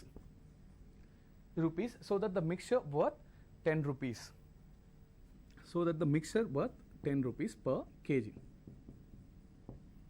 Alright. ఇప్పుడు మీరు చూసినట్లయితే సి మన దగ్గర రెండు డిఫరెంట్ రైస్ క్వాలిటీస్ ఉన్నాయి. Quality I'm not talking about the quantity. రెండు డిఫరెంట్ క్వాలిటీస్ ఉన్నాయి. ఫస్ట్ క్వాలిటీ యొక్క రైస్ ప్రైస్ ఎంత అని చూసారంటే 9 rupees 30 paise per kg. And we have another quality which is nothing but quality 2 అని చెప్పుకున్నాం. వెరైటీ అని తీసుకోవచ్చు, రెండు డిఫరెంట్ క్వాలిటీస్ అని తీసుకోవచ్చు. మీరు ఎలానా అజ్యూమ్ చేసుకొని మన దగ్గర రెండు ఉన్నాయి. ఫస్ట్ ఏమో ఫస్ట్ రైస్ ఫస్ట్ క్వాలిటీ లేదు ఫస్ట్ వెరైటీ. ఈ ఫస్ట్ క్వాలిటీ లేదు వెరైటీ యొక్క ప్రైస్ ఎంతంటే 9 rupees 30 paise per kg. And second thing next మన దగ్గర ఇంకొక రైస్ క్వాలిటీ ఉంది, ఇంకొక వెరైటీ ఉంది. ఈ వెరైటీ యొక్క ప్రైస్ చూసారంటే 10 rupees 80 paise per kg. ఇప్పుడు ఈ రెండు లెట్స్ సే ఈ వెరైటీ 1 అనేది ఒక బ్యాగ్లోను, వెరైటీ 2 అనేది ఒక బ్యాగ్లోనూ ఉన్నాయి. ఈ రెండింటిని మిక్స్ చేసి నేను ఒక థర్డ్ వెరైటీని తీసుకురావాలి. I repeat, I'm going to get a third variety with the help of first and second. ఈ రెండింటిని మిక్స్ చేసి నేను థర్డ్ వెరైటీ తీసుకురావాలి. ఈ థర్డ్ వెరైటీ నేను తీసుకురావాలి అంటే దాని యొక్క ప్రైస్ ఎలా ఉండాలి అంటే 10 rupees per kg. So ideal price 10 rupees per kg. So నేను ఇందాక చెప్పినట్టు మీకు ఇలాంటి యావరేజ్ని ఎలా తీసుకోవాలి, ఏ రేషియోలో అవి రెండు మిక్స్ చేయాలి అనడానికి అలిగేషన్స్ అనేది యూజ్ అవుతుంది. So let's see how this work. Okay, ఈ ప్రైసెస్ మీరు చూసినట్లయితే పాయింట్స్లో ఉన్నాయి. 9 rupees 30 paise, అవునా? సో దీన్ని మనం ఏం చేయొచ్చు అంటే ఒక పర్టికులర్ యూనిట్లో కన్వర్ట్ చేసుకున్నట్లయితే మనకి సాల్వ్ చేయడానికి ఈజీ ఉంటుంది. సో ఇది we all know that 1 rupee is equal to 100 paise. So 9 rupees ఉంది which is nothing but 9 rupees 30 paise ఉంది. I'm going to make it as paisa, 930 paise. And this is nothing but 1080 paise. So కేజీస్లో ఉన్న rupees and paise రెండు యూనిట్స్లో multiple యూనిట్స్లో ఉన్న వాల్యూని నేను ఈజీగా solve చేయడానికి కోసం ఒక పర్టికులర్ యూనిట్లో మార్చుకుంటున్నాను which is something but paisa. So 930 first variety ఏమో 930 paise ఒక కేజీ అండ్ సెకండ్ వెరైటీ ఏమో 1080 paise per kg. ఇప్పుడు నాకు కావాల్సిన ఐడియల్ మిక్స్చర్ ఏంటి అంటే 1000 paise ఉండాలి. 1000 paise ఉండాలి. సో ఇక్కడ మీకు డ్రా చేస్తున్నాను. I have variety 1, I have variety 2. So I'm going to form a variety 3 which is nothing but variety 1 plus variety 2. ఈ రెండు మిక్స్ చేసి నేను వెరైటీ 3ని ప్రొడ్యూస్ చేస్తున్నాను. ఈ వెరైటీ 1 యొక్క ప్రైస్ ఎంత అంటే 9 rupees 30 paise. ఈ వెరైటీ 2 యొక్క ప్రైస్ ఎంత అంటే 10 rupees 80 paise. ఇప్పుడు ఈ రెండింటి మిక్స్ చేసి నేను వెరైటీ 3 ఫామ్ చేయాలి which is a combination of V1 and V2. But దీని యొక్క ప్రైస్ నాకు ఎంత ఉండాలి? 10 rupees per kg ఉండాలి. ఈ ఇంటెన్షన్తో నేను చేస్తాను. సో నా I'm going to connect this. ఎలా అంటే I hope you remember this is the lesser value. 930 paise అనేది లెస్సర్ వాల్యూ అండ్ 1080 paise అనేది ఏంటి? Hire value. సో దీన్ని నేను రైట్ సైడ్ నోట్ చేసుకుంటున్నాను. And we all know that this is the mean value. So ఇందులో నుండి మనం ఈ రెండింటిని మిక్స్ చేసి 1000 paise తీసుకురావాలని అయినాం. బట్ ఏ రేషియోలో మిక్స్ చేయాలి అనేది మీరు చెక్ చేసుకోవాలి. ఏ రేషియోలో మనం మిక్స్ చేస్తున్నామంటే సో ఇలా 2 lines కనెక్ట్ చేయండి. As I told you, highest value minus mean value. I repeat, highest value minus mean value. Highest value minus mean value ఇక్కడ ఏమవుతుంది? which is nothing but 80. అవునా? highest value minus mean value which is nothing but 80. ఇప్పుడు మీరు చూసినట్లయితే mean value minus what is this? least value. mean value minus least value. So 1000 minus 930 ఏమవుతుంది? 70 అవుతుంది. So నా దగ్గర highest value minus mean value which is 80 mean value minus least value which is 70. So అప్పుడు మీకు ఏమవుతుంది 80:70. ఈ రెండు values యొక్క రేషియోని తీసుకుంటే 80:70. దీన్ని సింప్లిఫై చేసినప్పుడు మనకి ఏమవుతుంది 8:7 అనేది ఫామ్ అవుతుంది. సో 8:7 అనే 8:7 అనేది మనం చేసుకున్నట్లయితే ఈ పర్టికులర్ రేషియోలో మనం చేసుకున్నట్లయితే will get the final mixture. ఆ మిక్స్చర్ యొక్క ప్రైస్ ఎలా ఉంటుంది 1000 అని ఉంటుంది. Alright, now look at the question number 2. ఈ క్వశ్చన్ చూసారంటే in what ratio must wheat at ₹3.20 per kg be mixed with wheat at ₹2.90 per kg. ₹2.90. ఇవి కూడా మల్టిపుల్ కరెన్సీలో మల్టిపుల్ యూనిట్స్లో ఉంది కరెన్సీ. సో ఈధర్ మనకి రూపీస్లో ఉండాలి లేదంటే పైసెస్లో ఉండాలి. మల్టిపుల్గా ఉంటే విల్ ఫీల్ హార్డ్. సో దీన్ని మనం ఏం చేయొచ్చు 290 పైసే అని ఒకదాన్ని కన్వర్ట్ చేయొచ్చు. ఇంకోటి ఏం చేయొచ్చు 320 పైసే అని కన్వర్ట్ చేసుకోవచ్చు. అండ్ ఇంకోటి ఏంటంటే 308 అని కన్వర్ట్ చేసుకోవచ్చు. ఇప్పుడు మీరు బోర్డుని చూసినట్లయితే see least value first variety wheat ఎలా ఉంది 290 పైసే పర్ కేజీ, అంటే ₹2.90 అన్న 290 అన్న ఒకటే. And this is nothing but the highest value 320 paise. And మనకి మిక్స్ చేసి ఏ రేషియోలో మిక్స్ చేసి ఒక పర్టికులర్ రేషియోలో మనం మిక్స్ చేసి ఒక కొత్త వెరైటీని ఫామ్ చేయాలి. ఆ ఫామ్ అయ్యే వీట్ యొక్క ప్రైస్ ఎలా ఉండాలంటే 308 పైసే, అంటే ₹3. ఓకే, సో ఎలా చేస్తారు సింపుల్, ఇలా కనెక్ట్ చేయండి. సో ఫస్ట్ థింగ్ ఈ వాల్యూ మీకు రావాలంటే ఏం చేస్తారు highest value minus mean value. Highest value మనం మీన్ వాల్యూ చేస్తే ఏమవుతుంది మీకు 12 అవుతుంది. So mean value minus least value, repeat mean value minus least value ఏమవుతుంది మీకు 18 అవుతుంది, which is nothing but 12:18. So 12:19 ఏమవుతుంది 2:3. 12:18 ఇస్ నథింగ్ బట్ 2:3. సో 2:3 అనే రేషియోలో మనం చేసినట్లయితే will get the answer. Done. So look at the next question. See, in what proportion must rice at, so ఇది once again rice ని base చేసుకున్న question. So rice ఎలా ఉంది ₹3.10 per kg ఒకటి ఉంది, ₹3.10 which is nothing but 310 paise. And ఇంకోటి ఎలా ఉంది 360 పైసే per kg ఉంది, అవునా. So ₹3.10 per kg, 360 paise per kg, 360 paise per kg. రెండు డిఫరెంట్ రైస్ ఉంది. అండ్ దీన్ని మనం మిక్స్ చేసి థర్డ్ వెరైటీ రైస్ తీసుకోవాలి. ఈ థర్డ్ వెరైటీ రైస్ ఏమో 325 పైసే ఉంది, ₹3.25. So this is nothing but rice 1, this is nothing but rice variety. Okay, rice 1 అన్న వెరైటీ 1 అని తీసుకోండి, మీకు ఇంకా ఈజీ ఉంటుంది. సో 2 వెరైటీస్, ఫస్ట్ వెరైటీ ఏమో 310 paise per kg, second variety ఏమో 360 పైసే per kg. మనం ఈ రెండింటిని మిక్స్ చేసి ఫామ్ చేయాల్సిన థర్డ్ వెరైటీ రైస్ యొక్క ప్రైస్ ఎంత 325. Same here, alright, same here which is nothing but 360 highest value minus least value. So 360 ఇదేమవుతుంది 35 అవుతుంది, అవునా 35. సో ఇదేమవుతుంది which is nothing but 15. So 35:15. So which is nothing but 7:3. 7:3. Got it. 7:3 రేషియోలో మీరు mix చేసినట్లు అయితే you'll get the answer. So next చూడండి, మీరు నెక్స్ట్ చూసారంటే 5 kg of superior quality sugar is mixed with 25 kg of inferior quality sugar. I repeat, 5 kg of superior quality sugar is mixed with 25 kg of inferior quality sugar. The price of the superior quality and inferior quality sugar are 18 rupees and 12 rupees respectively. So the average price per kg of the mixture is. So ఇప్పుడు మీరు చూసారైతే ఈ question note చేసుకొని మీరు మళ్ళీ 5 kg of superior quality sugar is mixed with 25 kg of inferior quality sugar. అవునా. So రెండు different sugars ఉన్నాయి. First variety ఏమో 12 రూపీస్, సెకండ్ వెరైటీ ఏమో 18 rupees. First variety 12 rupees, second variety 18 rupees.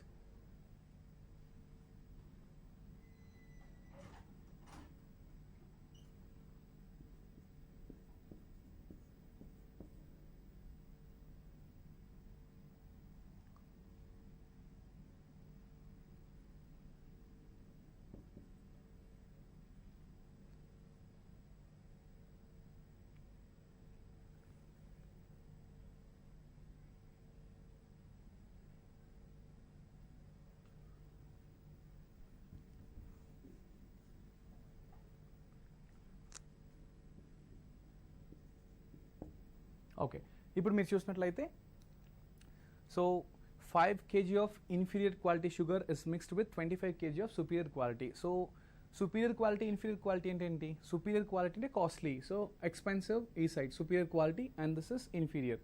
I repeat, నేను ఇక్కడ నోట్ చేస్తున్నాను. So this is nothing but superior quality and this is nothing but inferior quality. I mean superior quality అంటే costly, inferior quality అంటే లో cost. So ఈ inferior quality ఎన్ని kgs మనం mix చేస్తున్నాం? మీరు క్వశ్చన్ చూసినట్లయితే 5 kg of superior quality sugar. So superior quality sugar యొక్క కాస్ట్ ఎక్కడ ఉంది, దాని యొక్క ఎన్ని కేజీస్ ఉంది ఇక్కడ? 5 kgs. సో ఇన్ఫీరియర్ క్వాలిటీ ఎన్ని కేజెస్ మిక్స్ చేస్తున్నామంటే 25 కేజెస్ మిక్స్ చేస్తున్నాం. దాని యొక్క ప్రైస్ ఎంత ఉందంటే 12 rupees. As usual 12 rupees, 18 rupees. Okay, 25 kg 12 rupees sugar. Okay, 12 rupees sugar, 12 rupees అనేది ఇన్ఫీరియర్ క్వాలిటీ షుగర్ యొక్క ప్రైస్. 25 kg మిక్స్ చేస్తున్నాం, ఇది 5 kg మిక్స్ చేస్తున్నాం, ఇది పర్ కేజీ ఎంత? 18 rupees.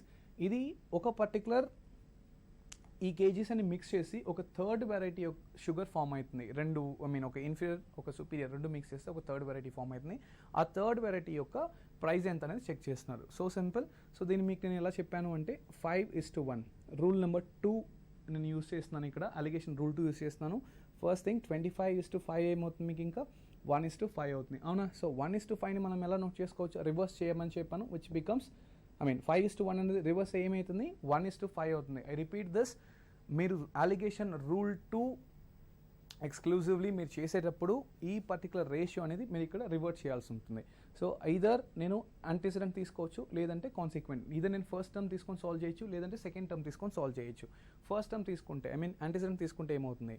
1 by total parts, 1 part by total parts ఎంత? 1 + 5 6 parts into, so 12 difference 18, అవునా?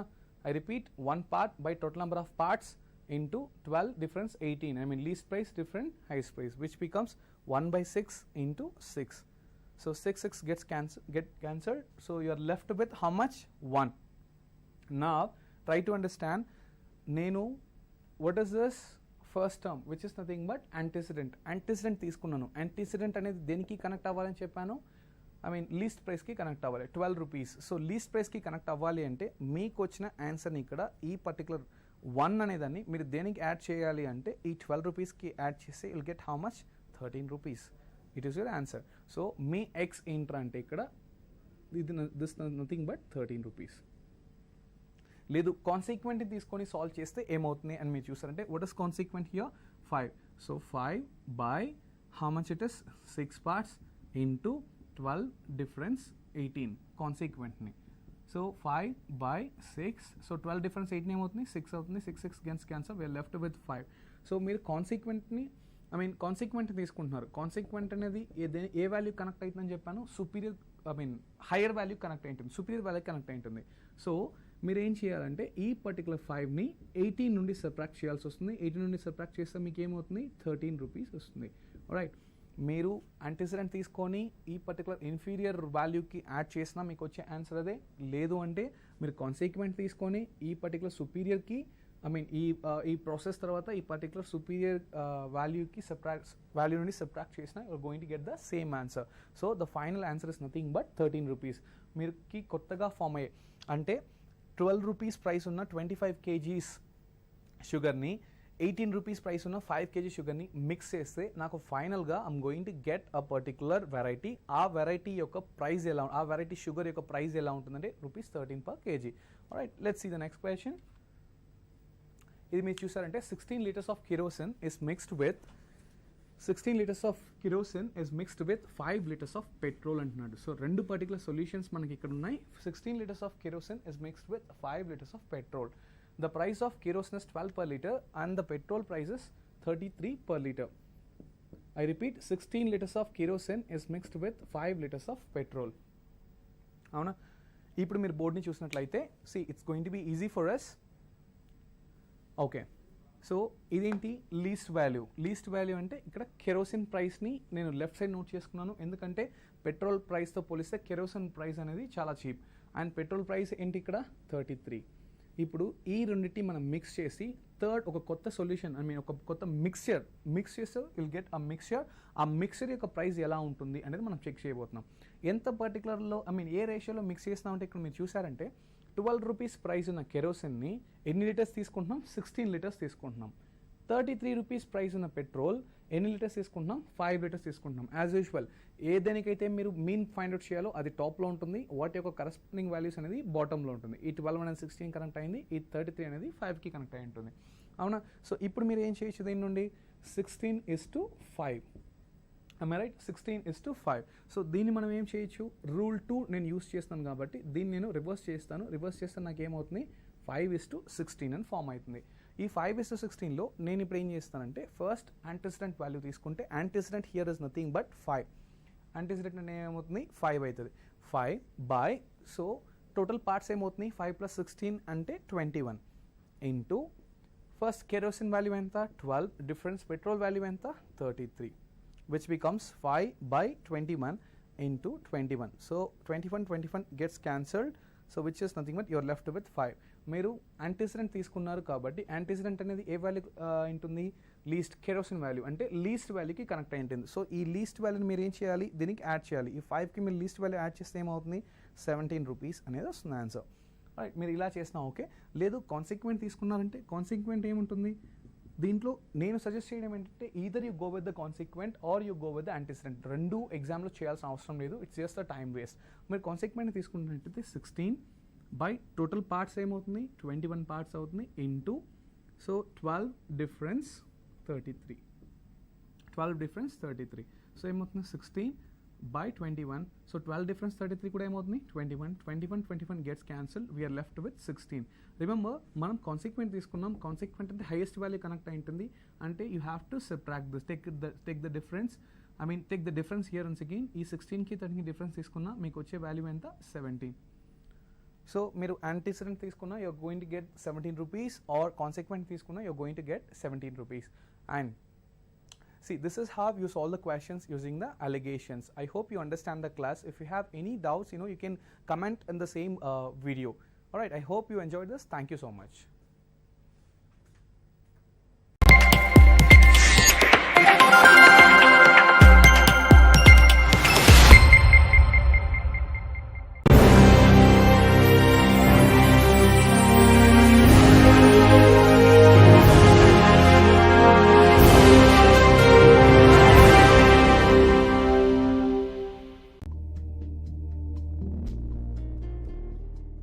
Hello everyone, good afternoon. Welcome to Aptitude Foundation course presented by APSSTC. In the earlier session, we were discussing what is meant by a multiple, what is meant by a factor, and what is meant by highest common factor, and then least common multiple. So we started with the factors, and then we understood how it works. And I told you, in a table, let's say for example, in a 2 table, 2 into 1, it is 2, 2 into 2, it is 4. And the LHS, the elements which are in the left-hand side of the table, which are nothing but the factors, and the elements which are in the right-hand side, those are the multiples. And we have discussed, how highest common factor HCF works and how, GCD method works. And in this class we are going to discuss how least common multiple works, LCM, how it works and what are the types of questions that you'll get it in the examination. Me exams lo me any types of questions LCM మీద వస్తాయి అవన్నీ questions ఈరోజు మనం discuss చేద్దాం. Let's see the first question. Find the LCM of 42, 63, 231. It's a very basic question. I repeat the question. Find the LCM of 42, 63, 231. LCM of 42, 63 and then 231. All right, now this is a very basic question. Inside, see here, we can do it in two different ways. Either we can go with the combined factorization method. Factorization method meeku already explain chesanu how it works. Either we can go with the factorization method, or else we can individual ga factorize chesi 42 ni and then 63 ni and then 231 ni individual ga factors chesi meer map cheskunna fine, ledu combined ga factorize cheskunna okay. So for this kind of numbers, 42, 63, 231 ikkada numbers meer chusnatlaite, so 231 we don't know exactly which number to start with, so it is better if we go with the individual factorization method. Let's say for example, let's factorize 42. First 42 ni factorize cheddam and then let's factorize 63 and then let's factorize 231. All right, now so I'm going to start the factorization method for 42. It's like 2 and it is like 21 and then 3 and then 7. Fantastic. Now what are the factors here? 2 into 3 into 7. These are the factors of 42. All right, keep it aside. Now let's factorize 63. So 3, it is easy, and then it is 3 into 21 and then once again 3, 7, which is once again 3 into 3 into 7. These are the factors of 63. Now let's factorize 231. This factorize chese chudam, like how it goes. And then see here it is 231. Now we need to check whether, see 231 is absolutely not divisible by 2. And so we should look for another number. What's the next number? Probably 3. Let's try and check. It's like 231, probably 3 and 3 7s are 21. Am I right? And then 2 and then 1 and once again. So 377 and fantastic. Once again it's like, yes, so it is divisible by 3. Let's start with 3. So 3 and here the number is 77. So 77 into 3, which is nothing but 231. Good. Now if you observe, so 77, it is easy for me. Let me start with 7 and then it is 11. So what are the factors? 3 into 11, 7 into 11. Alright, now I have factors for 42, I have factors for 63, and then I have factors for 231 as well. Now, so ఈ ఫ్యాక్టర్స్ని ఎలా రాసుకుంటున్నానంటే, first thing 2 into 3 into 7 అని రాసుకుంటున్నాను, and then 3 into 7 and then finally it is 3 into 7 into 11. Alright, now so దీంట్లో మనం check చేసినట్లయితే let's see, దీన్ని ఇంకొంచెం change చేసుకుంటే it is like 2 into 3 into 7. Good. And here it is 3 square into 7, and then here it's like 3 into 7 into 11. So దీన్ని నేను మీకు అర్థమయ్యేటట్టు మళ్ళీ ఇంకొక లైన్లో రాశాను. So 2 into 3 into 7 and then ఇది 3 square into 7 and then 3 into 7 into 11. Okay, now guys, just consider all the 3 and just check write down all the factors. అన్ని ఫ్యాక్టర్స్ మీరు రాసినట్లయితే we have 2 and then we have 3 and then we have 7 and then we have 11. వీటన్నిటిలో ఉన్న factors మొత్తం మీరు సెపరేట్గా note చేసుకోండి. What are the factors there? 2 and then 3 and then 7 and then 11. నా so 2 యొక్క హైయెస్ట్ పవర్ మీరు చెక్ చేసినట్లయితే 3 ఫ్యాక్టర్స్లో 2 ఒక ప్లేస్లో మాత్రమే ఉంది. So leave 2 as it is. And then మీరు ఈ ప్లేస్లో చూసినట్లయితే we have 3 in the first and then 3 square in the second and 3 in the last. Probably I'm going to consider 3 square just because in order to take the LCM I just consider the highest power of 3, which is nothing but 3 square. And then మీరు చూసినట్లయితే 7 is there in 7 మాత్రమే, ఇక్కడ 7 power 1, this is 7 power 1 and this is 7 power 1, no changes at all. So here it is finally. Now it is obviously 2 into 3 square is 9 and which is nothing but 7 into 11. Okay, now 2 9 which is nothing but 18 and which is 77. Alright, so 18 into 77, if you multiply, which is nothing but 1386 is your final answer. So 1386 acts as the LCM of 42, 63 and then 231. Now let's see the next question. Find the LCM of 305, 406, 507. I repeat the question. Find the LCM of 305, 406, 507. Alright guys, see, if you look at this kind of questions, the LCM find out cheyalante, we need to understand, so with which number this 305 is divisible and with, and so 305 is divided by which number, and 406 is divisible by what, and 507 is divisible by what. And see, this is a question mark just because, so once again individual factorization method మీరు తీసుకున్నట్లయితే, let's say 305 and then 406 and then 507. Alright, if you ask me, is this easy for us to do the individual factorization here? Of course it is no, it's going to be hard just because 305 is okay, we can start with 5 and we can divide and go ahead, and 406 is okay, we can we can start with 2 and then divide. And if we talk about 507, see, we don't know with which number 507 is divisible. Alright, so usually divisibility conditions అనేది ఎలా start అవుతుందంటే, when it comes to factorization method we start with 2. Okay, 2 తో check చేస్తాం, and then if not 2 then with 3, if not with 3 and then with 5, not 4, just because 4 once again is the multiple of 2 kabatti we start with 5, and 5 if not 6 kaadu, we'll check with 7. This is how it goes on. So ఈ particular factorization method అనేది it's time taking. Individual ఒక్కొక్క నెంబర్ని factorise చేసి answer తీసుకురావడం. Exclusively ఈ 305, 406, 507 number చూసారు అంటే ఒక నెంబర్తో ఇవన్నీ డివైడ్ అవుతాయా అని మీరు తెలుసుకోవడానికి it takes time. But where in the examination we will not be having that much time to research all these things. In such case, have to solve these type of question, and we know that we need to find out the LCM of 305, 406 and 507.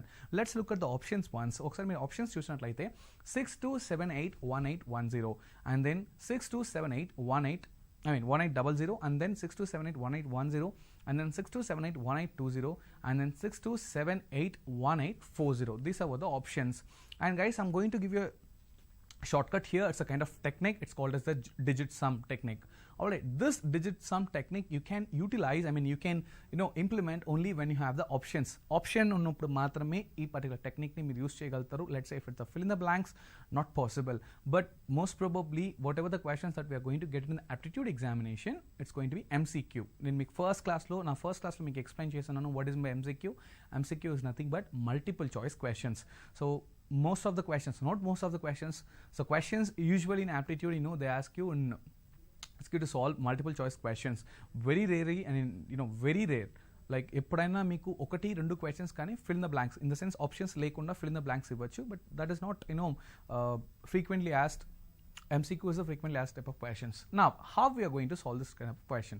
It is so simple. Now I need to find out LCM of 305, 406, 507. This is what my question. Now in order to find out the LCM for this type of numbers which are having 3 digits, usually I need to check. Let's see, మీకు ఈ question solve చేసే ముందు I'm going to give you short, ఇంకొక చిన్న question మిమ్మల్ని చెప్తే, so LCM of 6, 7, 8 అని చెప్పి తీసుకుంటాను. Let's see LCM of 6, 7, 8. Guys, if you see, these are like almost like a, not, I cannot say exactly co-prime, but these numbers next to next numbers. Am I right? So 6, 7. So ఇంకా దీన్ని సింపుల్గా చేయాలంటే forget about this 8. Let's talk about 6 and 7. If I ask you what is the LCM of 6 and 7, obviously they are co-primes. Co-primes అని చూసారు అంటే, see 1 తప్ప ఇంకా ఏ number వాటికి కామన్ ఫ్యాక్టర్స్గా ఉండవు. 6కి చూసినట్లయితే 2 into 3, 1 into 2 into 3. 7ని మీరు చూసినట్లయితే 1 into 7. సో 2 నెంబర్స్కి కామన్ ఫ్యాక్టర్ చూసారంటే 1. So obviously coprime. ఇలాంటి పరిస్థితుల్లో LCM మీరు చేయడానికి మీరు ఏం చేస్తారంటే, దీని ఫ్యాక్టరైజేషన్ మెథడ్ మీరు యూస్ చేయరు. సో LCM ఆఫ్ 6 and 7 మీరు ఎలా సాల్వ్ చేస్తారు? సింప్లీ 6 into 7 చేసేస్తారు, which is nothing but 7 6 are 42. So LCM of 6 and 7 is obviously 42. Am I right? The same applies here. So LCM of 305, 406 and 507. So these 3 numbers, by observing these 3 numbers, see, those are like almost like a co-prime, whereas they don't have any common factors. It is not possible for us to factorize and do it. Okay, in such case, so ఎలా 6 and 7కి మనకి డైరెక్ట్గా multiple చేస్తాము, I'm going to execute the same thing here. 305 into 406 into 507. This is going to be the answer, LCM. Alright, just because we don't have any common factors for 305, 406, 507, I'm going to multiply 305 into 406 into 507. So how I'm going to do this? Since I have the options with me in order to get the answer, no need to multiply the entire thing. I'm going to teach you the that digit sum technique. Just observe. Guys, we have 3, we have 0, we have 5. Alright, I request you to add all the digits. ఈ వీటిలో ఉన్న digits అన్నిటిని మీరు add చేయండి. So which becomes 3 plus 0 plus 5. Alright, so let this multiplication symbol as it is, and then 4 plus 0 plus 6, and this as it is, and then 5 plus 0 plus 7. Alright, so ila add cheskunnarante. Now if you observe, this becomes 8. 3 plus 0, it's 0. 3 plus 0, it's 3, plus 5, it is 8 into, and 4 plus 0 is obviously 4, and then plus 6, it is 10. Alright, then into, and then 5 plus 12 is obviously, so 5 plus 7 is obviously 12. So now 305 has become 8, 406 has become 10, 507 has become 12, just adding all the digits in that particular number. Alright, now, so then once again, we have to convert these numbers into single digit numbers. It is so simple. 8 into alane unnayi. So it is 10, which is the 2-digit number. Once again, we need to execute the digit sum technique, which is nothing but 1 plus 0 into, and this is 1 plus 2. Once again, digit sum. Alright, now it is 8 into 1 into 3. 8 into 1 into 3. So 8 into 1 into 3 is obviously 24.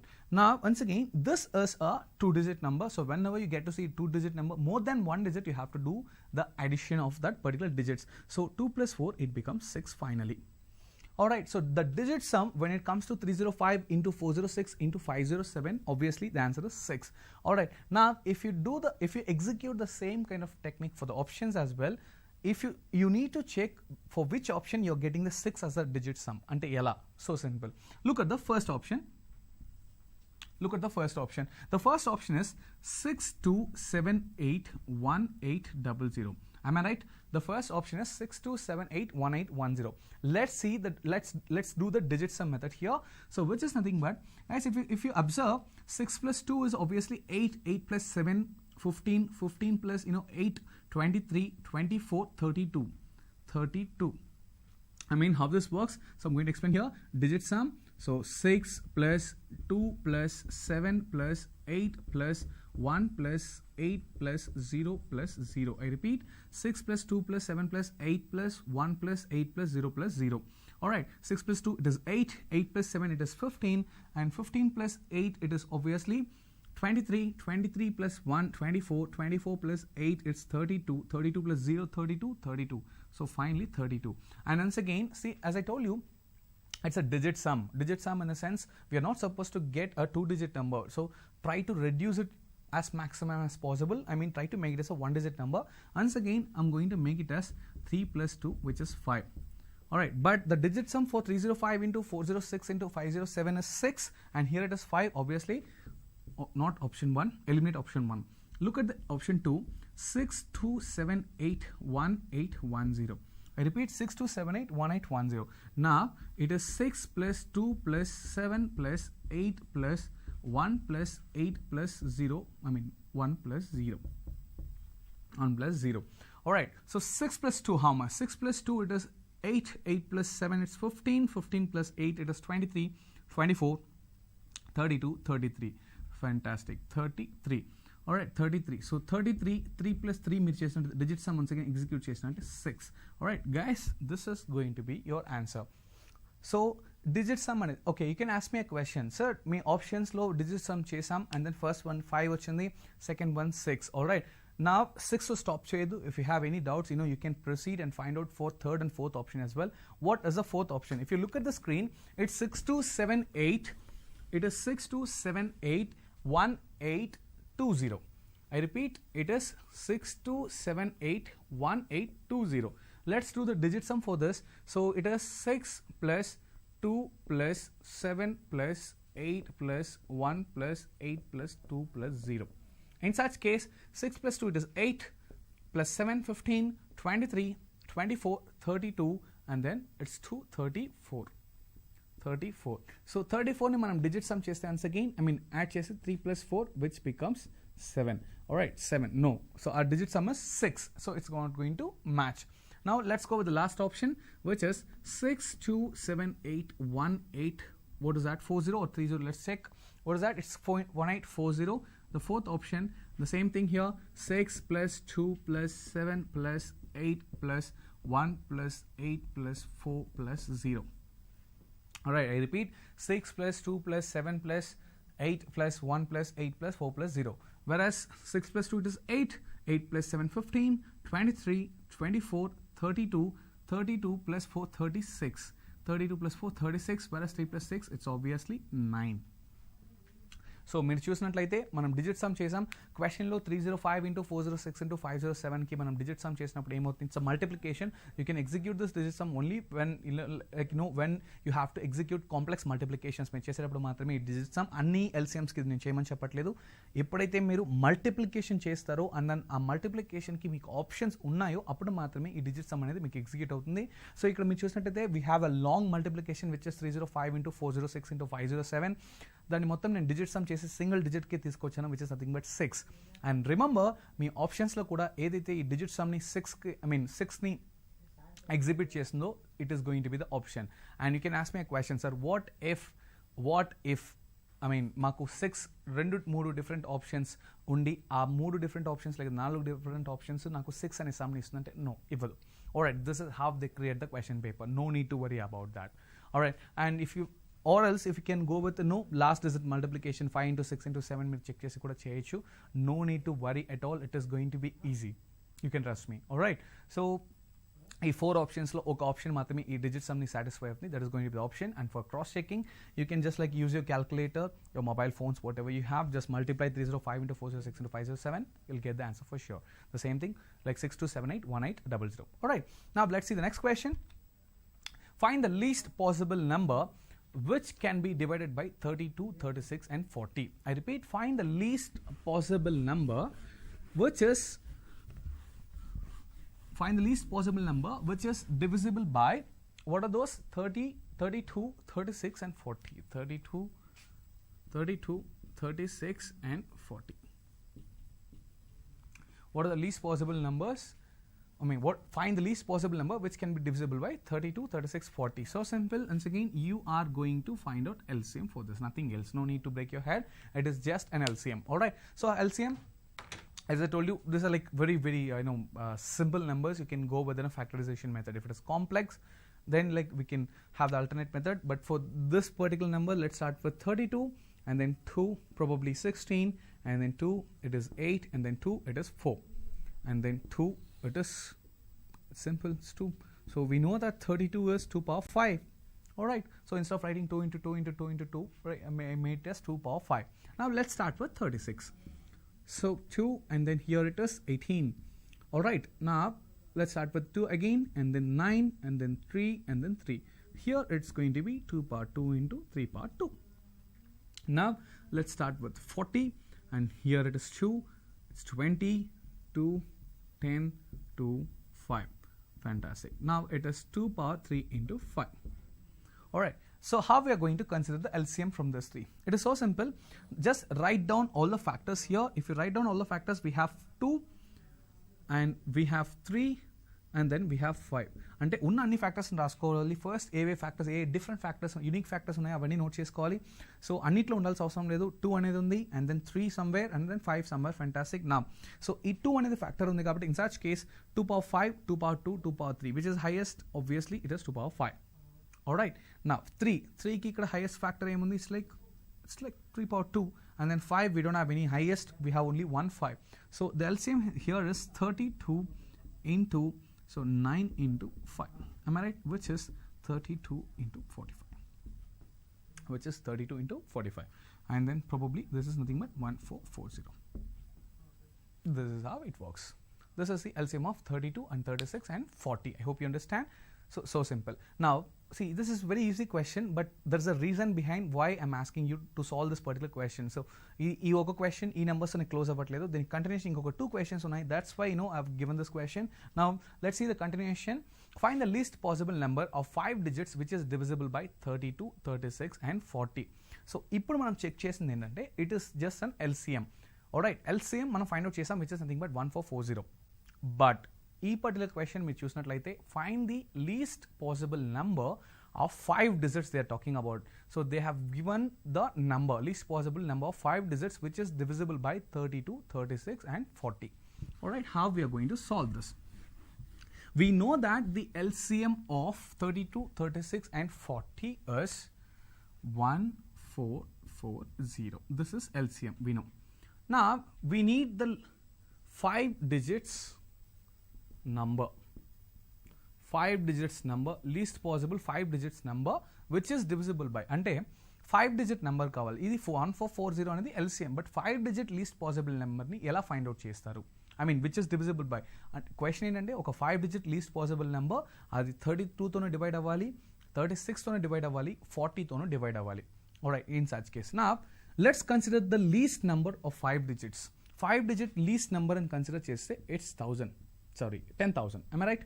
So least possible 3 digit number అని చూసినట్లయితే 100, least possible 2 digit number అని చూస్తే అది 10, least possible 4 digit number it's obviously 1000, least possible 5 digit number అంటే it is 10,000.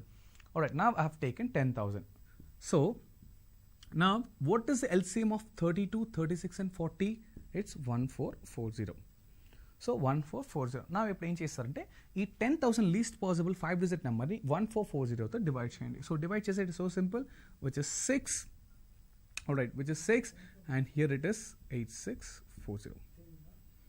1440 into 6, 8640. So the difference is going to be 1 and 10,000 kada, it's 1360.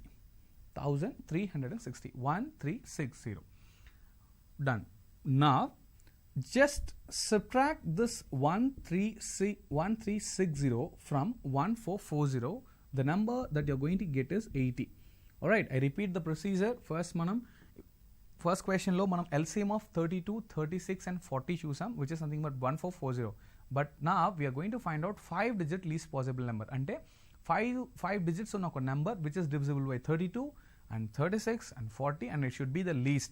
So andukane nenu em chestunante first 5-digit number okati teeskuntunnanu which is 10,000. I mean that's the least number, but that is not divisible by 32 and 36, 40. Just for reference, I have taken 10,000 and I have divided this 10,000 with the help of 1440, and which gives us the remainder 1360. Now you need to subtract this 1360 from 1440. You'll get a number which is 80. Now your only concern here is just add this 80 to this 10,000. Just add this 80 to the 10,000, which comes 10,080. Now 10,080 is the number 10080 is the number 5-digit number and least number that is divisible by 32 and 36 and 40. అంటే 32 చేత 36 చేత 40 చేత 5-digit least number ఒక number divide అవుతుందంటే అదే number. It's like 10080. This is how it works. Alright, let's see the next question, and it's a connecting question as well. Find the largest possible 4-digit number which is divisible by 32, 36, 40. అంటే ఒక 4-digit number తీసుకోవాలి. ఆ 4-digit number ఏమై ఉండాలంటే highest number అయి ఉండాలి. At the same time ఆ number 32తో 36తో 40తో డివైడ్ అవ్వాలి. మీరు అడగచ్చు సార్ 1440 తీసుకోవచ్చు కదా. No 1440 is just a least common multiple. వాళ్ళు ఏమంటున్నారంటే highest common multiple 4-digit, highest common multiple 4-digit multiple అంటున్నారు. అంటే ఏంటి అంటే ఈ 1440 అనేది ఎల్సిఎంగా యాక్ట్ అవుతుంది, బట్ హైయెస్ట్ నెంబర్ ఎలా ఫైండ్ అవుట్ చేస్తారు 4-digit అంటే first will consider highest 4-digit number అనేది ఏంటి అని మీరు చూసారు అంటే it's like 9999. Let's say 2-digit highest number ఏమొస్తుంది, 2-digit లీస్ట్ నెంబర్ అనేది 10. 2-digit హైయెస్ట్ నెంబర్ అనేది మీరు చూసారంటే it's obviously 99. Same here 3 digits highest number అంటే 999. 4 digits highest number and say 9999, just because after that it starts with 10,000, which is 5-digit least number. Now it is so simple. I'm just going to divide this 4-digit highest number with the LCM, which I know 1440. Now this gives me the same thing here, 6 times 8640, and the difference is going to be 1359. And the difference is going to be 1359. Okay, now just subtract 999 లో ఈ 1359 అనేది మీరు subtract చేస్తే which is 8640, which is nothing but the same number. Alright, which is nothing but the same number. So it is like ఇక్కడ ఏ number అయితే వస్తుందో అదే వస్తుంది. సో 1440 మీరు ఏం చేయాలంటే హైయెస్ట్ 4-digit నెంబర్ తీసుకొని అందులో నుండి ఈ 1440 డివైడ్ చేసి డివైడ్ చేసినప్పుడు మీరు like 6 times it's like 8640, and after the subtraction which we get 1359, and just subtract this 1359 from 9999, obviously you'll get 8640, and 8640 is the highest 4-digit number which is divisible by 32, 36 and 40. And for your kind information, ఈ మొత్తం process మీరు follow అవ్వకపోయినా 1440 ఈ nearest number మీరు తీసుకుంటేనే close అవుతుంది. But ఎందుకు నేను నియరెస్ట్ నెంబర్ తీసుకోలేదంటే సమ్ టైమ్స్ మనకు డివిజన్ ప్రొలాంగ్ అవ్వచ్చు అని చెప్పి నేను అక్కడ తీసుకోలేదు. బట్ ఇక్కడ 1 స్టెప్లోనే డివిజన్ క్లోజ్ అయింది కాబట్టి మీకు ఇక్కడ ఏదైతే ఆన్సర్ ఉంటుందో ఇక్కడ అదే ఆన్సర్ ఉంటుంది. బట్ సమ్ టైమ్స్ డివిజన్ అనేది ప్రొలాంగ్ అవుతుంది. సో ఇన్ సచ్ కేస్ నేను ఈ నెంబర్ని తీసుకోలేను. ఆల్రైట్, సో ఒక స్టెప్లో క్లోజ్ చేశాను. సో ప్రాబబ్లీ అందరూ ఇది ఒకే స్టెప్లో క్లోజ్ చేయకపోవచ్చు. ఒకే స్టెప్లో డివిజన్ క్లోజ్ అయింది కాబట్టి మీకు ఈ 8640 2 times రిపీట్ అయింది. But anyway it's going to be easy. Let's see the next question. Find the number of numbers lying between 1 and 1000 which are divisible by 6, 7 and 15. Alright, so find the number of numbers lying between 1 and 1000. So 1 ki 1000 ki మధ్యలో ఎన్ని numbers ఉన్నాయని check చేయాలి. Don't tell me it is like 998. But see, there is a condition behind that, which is nothing but which are divisible by 6, 7, 15. Okay, so 1 నుండి, so the question is all about 1 నుండి 1000 మధ్యలో ఎన్ని numbers 6 చేత 7 చేత and then 15 చేత divisible అయ్యే numbers ఉన్నాయి అనేది మనం చెక్ చేయాలి. సో 1 నుంచి 1000కి మధ్యలో ఎన్ని నెంబర్స్ ఉన్నాయి అంటే సో ఆబ్వియస్లీ 998 నెంబర్స్ ఉంది. But do we want this? No, 998 numbers అనేది కాదు, ఇది కూడా మన ఆప్షన్లో ఉంటుంది. ఈ 1 నుంచి 1000కి మధ్యలో, ఆల్రైట్, 1 నుండి 1000కి మధ్యలో ఈ 6 చేత 7 చేత 15 చేత డివిజిబుల్ అయ్యే నంబర్స్ ఎన్ని ఉన్నాయనేది కావాలి. In such case first we need to find out LCM of 6, 7, 15. First ఈ 3 చేత డివిజిబుల్ అయ్యే నెంబర్ ఏది అనేది మనం తెలుసుకుంటే దాన్ని బేస్ చేసుకొని మనం రిమైన్ నెంబర్స్ ఫైండ్ అవుట్ చేయొచ్చు. So LCM of 6, 7, 15 is obviously, so let's start with factorization method. So 6 ని ఎలా రాయొచ్చు, 2 into 3 అని రాయొచ్చు, 7 ని ఎలా రాయొచ్చు. So 7 can be written as like 1 into 7, nothing else, and then 15 which can be written as 3 into 5. Am I right? So ఇందులో నుంచి మీరు ఎల్సిఎం తీస్తే we have all the factors which are nothing but 2, 3, 5, 7. All right. So 2, 3 and 5, 7. So try to understand, అన్నిటికి powers 1 ఉంది, ఇక్కడ highest powers అనేది ఏం లేవు. సో నేను ఫస్ట్ థింగ్ 2, 3, 1, 7, 3, 5 వీటిలో ఉన్న ఫ్యాక్టర్స్ అన్నిటిని, యూనిక్ ఫ్యాక్టర్స్ అన్నిటిని ఇక్కడ రాసుకుంటున్నాను, which is unique factors of prime factors. వీటిలో ఉన్న ప్రైమ్ ఫ్యాక్టర్స్ ఏమని చూసారంటే 2 అనేది ఒక ప్రైమ్ ఫ్యాక్టర్, సో సపరేట్గా రాశాను. 3 అనేది ఒక ప్రైమ్ ఫ్యాక్టర్, 5 అనేది ఒక ప్రైమ్ ఫ్యాక్టర్, 7 అనేది ఒక ప్రైమ్ ఫ్యాక్టర్. ఫస్ట్ ఈ ప్రైమ్ ఫ్యాక్టర్స్ అని నోట్ చేసుకున్నాను. అండ్ 2 యొక్క హైయెస్ట్ పవర్ ఎక్కడ చెక్ చేయండి. 2 యొక్క హైయెస్ట్ పవర్ లేదు, we have only 1, 2, so obviously only 2. And 3 multiple times repeat అయింది, but still we have the highest power of 3 is just 1, and 5 just only 1 5, and 7 just only 1 7. So obviously 2 3s are 6, 6 5s are 30, and 30 into 7 which is nothing but 210. 30 into 7 which is nothing but 210. So the LCM of 6, 7, 15 is nothing but 210. 210. ఇప్పుడు 210 multiples ఎన్ని ఉన్నాయని మనం check చేస్తే, see 210 అనేది first number LCM. And so దీని multiples అన్నీ కూడా remember, for example ఇప్పుడు 210 6తోను 7తోను 15తోను డివైడ్ అయింది అంటే 210 మల్టిపుల్స్ అన్నీ కూడా 6తోను 7తోను 15తోను మల్టిపుల్ అవుతుంది. ఆల్రైట్, సో 210 మల్టిపుల్స్ ఏమవుతుంది ఇక్కడ, let's see it's like 420. am I right? And then 630 probably, and then 840. So ఈ 4 నెంబర్స్ 6, 7, 15 చేత డివైడ్ అవుతున్నాయి. అట్ ద సేమ్ టైం 1 నుండి 1000కి మధ్యలో ఉన్న నెంబర్స్ ఇవే. So answer is 4. ఆ 4 నెంబర్స్ ఏవేవి అని చెక్ చేస్తే 210, 420, 630 and then 840. So final answer is going to be 4. All right, let's see the next question. 3 bells in a temple toll at the interval of 48 seconds, 72 seconds and 108 seconds individually. So 3 bells ఉన్నాయి. ఆ 3 bells ఎలా మోగుతుందంటే, first bell ప్రతి 48 సెకండ్స్కి ఒకసారి మోగుతుంది. And then second bell మీరు చూసినట్లయితే 72 సెకండ్స్కి ఒకసారి ఇంకొక bell మోగుతుంది. And 108 సెకండ్స్కి ఒకసారి థర్డ్ బెల్ మోగుతుంది. టోల్ ఇస్ నథింగ్ బట్ మోగడం. Okay, full stop. If they have tolled together at 6 AM, so పొద్దున్న 6 o'clock ఇవన్నీ కలిపి ఫస్ట్ టైం మోగుతుంది. And then what time will the toll together after 6 PM? 6 AM. All right. So how we are going to deal with this? It is so simple. This question, indirectly or directly, it says, it is asking us, the question is all about the LCM once again. So we just have to do the LCM. ఎందుకు LCM connect చేయాలని నేను మీకు ఇప్పుడు explain చేస్తాను. See, so simple. So first bell 48 సెకండ్స్కిను, second bell 72 సెకండ్స్కిను, third bell మీరు చూసినట్లయితే 108 సెకండ్స్కిను మోగుతుంది. ఆల్ రైట్, సో 48 సెకండ్స్ తర్వాత ఫస్ట్ బెల్, 72 సెకండ్స్ తర్వాత సెకండ్ బెల్, 108 సెకండ్స్ తర్వాత థర్డ్ బెల్ మోగుతుంది. సో ఇవన్నీ ఎగ్జాక్ట్గా ఏ టైంకి ఫస్ట్ మార్నింగ్ మోగింది అంటే 6 AM మోగింది. ఈ తర్వాత మళ్ళీ ఎప్పుడు మోగాలి అంటే, సో వీటి యొక్క కామన్ అరైవల్ పాయింట్ ఎప్పుడు అడుగుతున్నారు, which we can find out, which we can derive it using the LCM. Let's talk about the factors first. So నేను దీన్ని ఫ్యాక్టరైజ్ చేస్తాను, which is 2, 48 and 24. So 2 it is 12, and then 2 it is 6, and then 2 probably 3. So 2 2s are 4, 4 2s are 8, 8 2s are 16, 16 3s are 48. Am I right? So it can be written as 2 power 4 into 3. Done. Now let's talk about 72. It's 2, 36, 2, 18, 2, 9, 3, 3. So which can be written as 2 power 3 into 2, 3 power 2. Now let's talk about 108. So this is 2, it's a 54, and then 2 which is 27 probably, and then 3, 9, 3, 3. So which is 2 power 2 into 3 power 3. 2 power 2 into 3 power 3. So these are the factors.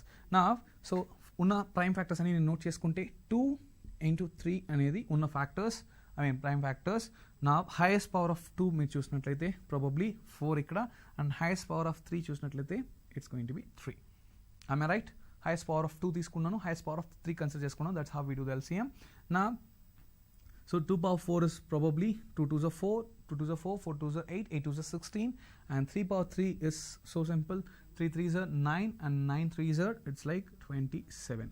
16 into 27. So just a small multiplication, 16 into 27. So 7 6 it is 42. 7 6 are 42, and 7 1s are 7, it's 11. Now 2 6 are 12, and then 2 1s it is 2. So 2 1s 2 plus 2, it's like 4. Alright, so 2, probably this is 7, and then it is 5. So 570, 2 seconds tarvata malli ivi mogutundi. Okay, so 572 seconds. Now you need to understand, probably this is in terms of seconds, but we have to convert this into what? We are supposed to convert this into minutes. Am I right? So seconds lo kaadu, we have to convert this into minutes. So idi naku minutes lo kavali ante I just calculate just 60, and then 572, then probably it's like 7, which is 6 7s are 42, and then probably 8 6 9s, 6 9s, which is 540, and probably 32. So which is 9 minutes. Now just have a look at this. There is a if you understand second, so probably it's like let's repeat. So let's like 2 power 4 into 3, and then 2 power 3 into 3 power 2, and then 2 power 2 into 3 power 3. So probably 2 power 4 and 3 power 3 is the final answer. In such case, 2 power 4 is probably 16, and then 3 power 3. So 3 3s are 9, and 3s are 27. Let's do the calculation properly this time. So there's a small mismatch. So 7 6 it is 7 6 it is 42, and 7 1s it is 7, and then probably 4 it is 112. Alright, now it's like 2 6 it is 12. 2 into 6 it is 12. Next 2 12 it is 2 6 it is 12, and 2 1s 2, probably 1 it is 3. Yes, exactly, this is how it works. And then 2, so hang on, I'm going to rub this for my calculation part. Yes, right, now it is right, we are getting the calculation right. So probably we are getting 2 here, just make it 2, and then probably adding 3, and then here it is 432. Alright, 432 is actual, it's like seconds. So 6 o'clock, morning 6 o'clock, ఈ 3 bells మోగుతున్నాయి at a time. Now మీరు LCM తీసుకున్నట్లయితే the LCM here is 432. Alright, not 500, it's like 432.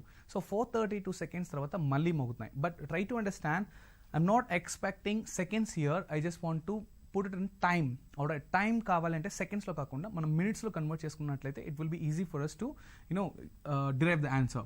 నా ఈ 432 seconds అనేది నాకు minutes లో కావాలి అన్నప్పుడు నేను ఏం చేస్తాను? So like 432 divisible by 60, probably 6 7s 42, 420, right, 12. Am I right? Fantastic. Now ఈ 432 seconds అనేది నేను ఎలా రాసుకోవచ్చు అంటే 7 minutes quotient కాబట్టి minutes and then it is 12 seconds. I repeat, 7 minutes and 12 seconds. So 6 o'clock ఇవన్నీ ఎగ్జాక్ట్గా మోగితే ఆ తర్వాత మళ్ళీ ఎప్పుడు మోగుతుంది? 6 AM తర్వాత మళ్ళీ ఎప్పుడు మోగుతుందంటే 06 ఇలా రాసుకుందాం, 06:07 12 seconds AM కి ఎగ్జాక్ట్గా మళ్ళీ మోగుతుంది. అంటే after 7 minutes 12 seconds all the 3 told together. 7 minutes 12 seconds తర్వాత all the 3 told together. So the answer is going to be 6 o'clock, 6 7 12. 6 o'clock 7 minutes 12 seconds ki mogutundi. Right? I understand. Let's see the next question. Which is the least possible number? Which is the least possible number which when divided by 24, 32 or 42 in each case it leaves the remainder 5. Alright, what does it mean? See, once again, least possible number is probably LCM, least common multiple only. What is the least possible number with which when divided by 24 and 32 and 42 in each case it leaves the remainder 5 అని చెప్తున్నారు. It is so simple. So 24, 32, 42. For example, ఒక number ఉంది, ఆ number let's say any number, ఆ number 24 తోనో 32 తోనో and then 42 తోనో divide అవుతుంది. Divide అయ్యేటప్పుడు 5 అనే reminder మనకి ఇస్తుంది. సో ఆ నెంబర్ని ఎలా ఫైండ్ అవుట్ చేయాలి? It is so simple. So first thing, LCM of what are the numbers given here? It is 22. So let's find out the LCM of 24, comma, and then what's the number? Here it is 32 and 42. So LCM of 24, 32 and 42. So final ga, so 24 ఆ నెంబర్ని divide చేసేటప్పుడు మీకు number reminder ఏంటంటే 5 అనేది వస్తుంది. And then 32 అనేది ఆ particular నెంబర్ని డివైడ్ చేసేటప్పుడు 5 రిమైండర్. అండ్ దెన్ 42 ఆ నెంబర్ని డివైడ్ చేసేటప్పుడు కూడా 5 కాబట్టి so I'm just going to subtract that 5 in order to make it neutral. అంటే ఈసారి ఏమవుతుంది, మీకు 0 వస్తుంది ఎగ్జాక్ట్గా. So in such case, so LCM of 24, 32 and 42. సో 24ని ఫ్యాక్టరైజ్ చేసినప్పుడు మీకు ఏమొస్తుంది, 2 it's like 12 and then 2 it is 6, 2 it is 3, so it is 2 power 3 into 3. All right, now let's talk about 32. So 2, 16, 2, 8, 2, 4, 2, 2. So this is easy, 2 power 5. And then here 42, it's like 2, 21, 3, 7. Am I right? 2, 21, 3, 7, which is 2 into 3 into 7. Fantastic. All right, now what is going to be the LCM? So LCM is like, see what are the factors here? 2 అనేది ఒక factor ఉంది. So 2 power 3, 3 and then 2, 3, 7 are the factors. Guys, I repeat, 2, 3 and 7 are the factors. Now 2 యొక్క highest power మీ చూసినట్లయితే 5. Am I right? 2 power 3, 2 power 5, 2 ఉంది. So it's like 2 power 5. And 3 యొక్క highest factor చూసినట్లయితే nothing here, just 1. And 7 యొక్క highest power చూసినట్లయితే it's just 1. So the LCM is going to be this. I mean 2 power 5 into which is 2 power 5 is obviously 32 into 3 into 7 is how much? 3 into 7 is 21. Now this is the LCM. So it like 2 is 3, 1 2 is 2, 1 3 is 3, and 2 2 is 4, 2 3 is 6. Probably 2, 7, 6. So 672 is the answer. And this is the LCM, not the final answer. So after multiplying this, 672. So LCM of, remember, LCM of 24, 32, 42 అనేది 672. Now we need to subtract 5 from that. Am I right? So not exactly 5, it's like we need to add 5. All right, so we need to add 5 here. So 672 plus 5, just because we are getting, so ప్రతిసారి ఏమవుతుందంటే 0 రాకూడదు. ప్రతిసారి ఏమవుతుంది, question ఏమడుగుతున్నారంటే 24తోను 32తోను 42తోను divide చేసినప్పుడు reminder 5 రావాలి అంటున్నారు. But ఈ LCM అనేది ఏంటంటే ఈ 672 ఏంటిని మీరు చూసినట్లయితే, సి ట్రై టు అండర్స్టాండ్, ఈ 24 672ని డివైడ్ చేసినప్పుడు we will get a reminder 0. Guys, keep it in your mind. At the same time,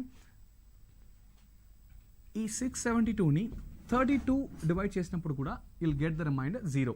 At the same time, ఈ 42 672ని డివైడ్ చేసినప్పుడు కూడా we'll get the reminder 0.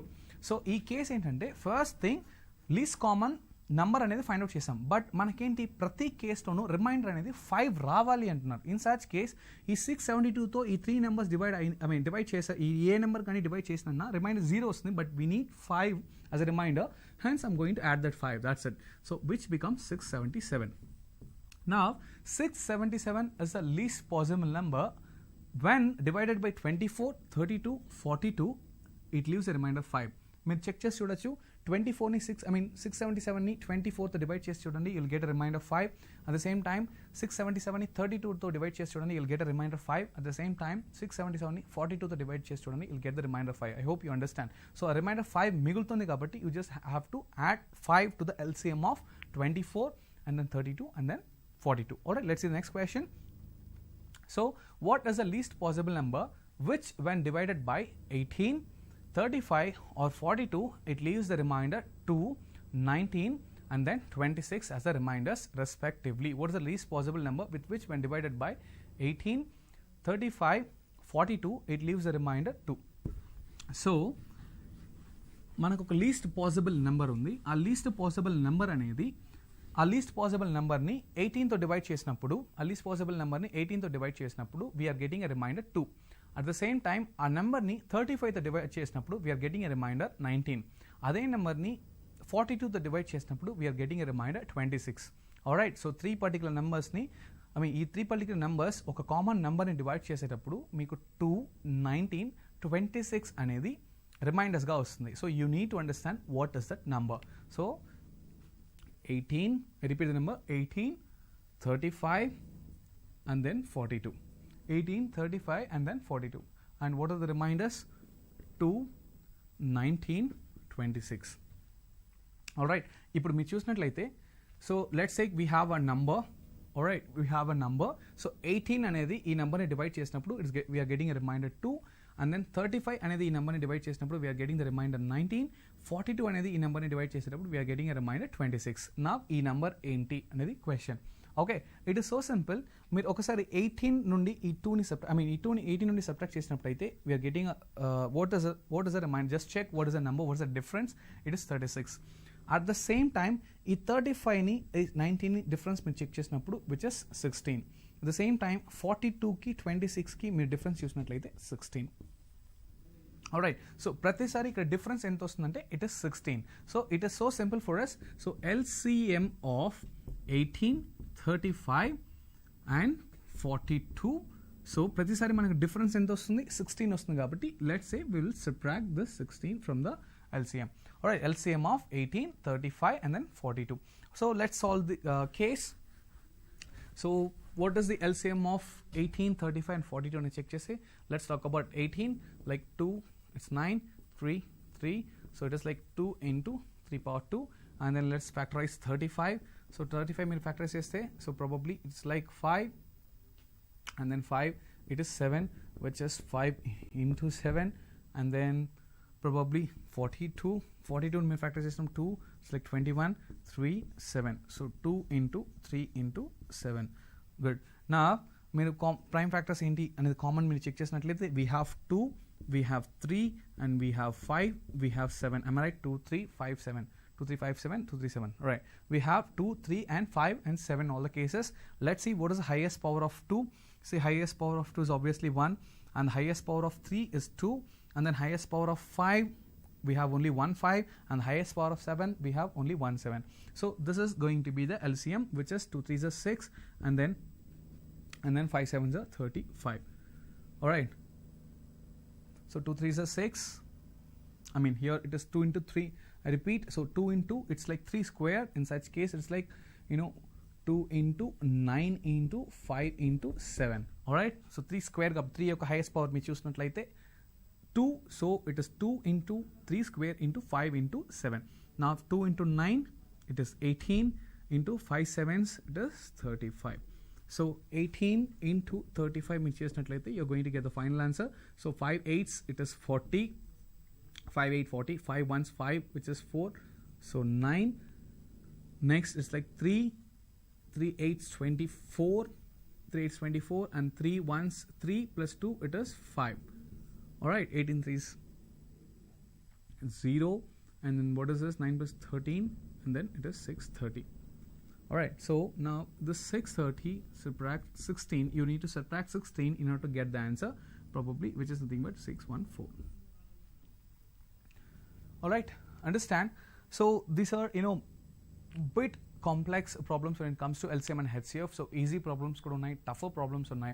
Alright, so you need to practice a lot. So when it comes to numbers, HCF, LCM and number series ఇలాంటి type of questions ఎలా అంటే ఈ particular క్వశ్చనే వస్తుంది. Last year ఈ క్వశ్చన్ పేపర్ అడిగారు, last year ఇన్ఫోసిస్లో ఈ particular question అడిగారు, 2 years ముందు టీసీఎస్లో ఈ క్వశ్చన్ అడిగారు అని చెప్పి ఎగ్జాక్ట్గా క్వశ్చన్ బేస్ చేసుకొని మనం లెర్నింగ్ అనేది కష్టం. So you need to understand the concept, you need to understand the process how LCM works. As I told you, either you can go with the factorization method, మీరు ఇలా చేసుకున్నా okay, లేదు combined factorization method లో LCM తీసినా okay. however the way you're comfortable you can proceed, no worries at all. Alright, so if you have any questions or doubts, please post in the comment section. Thank you so much.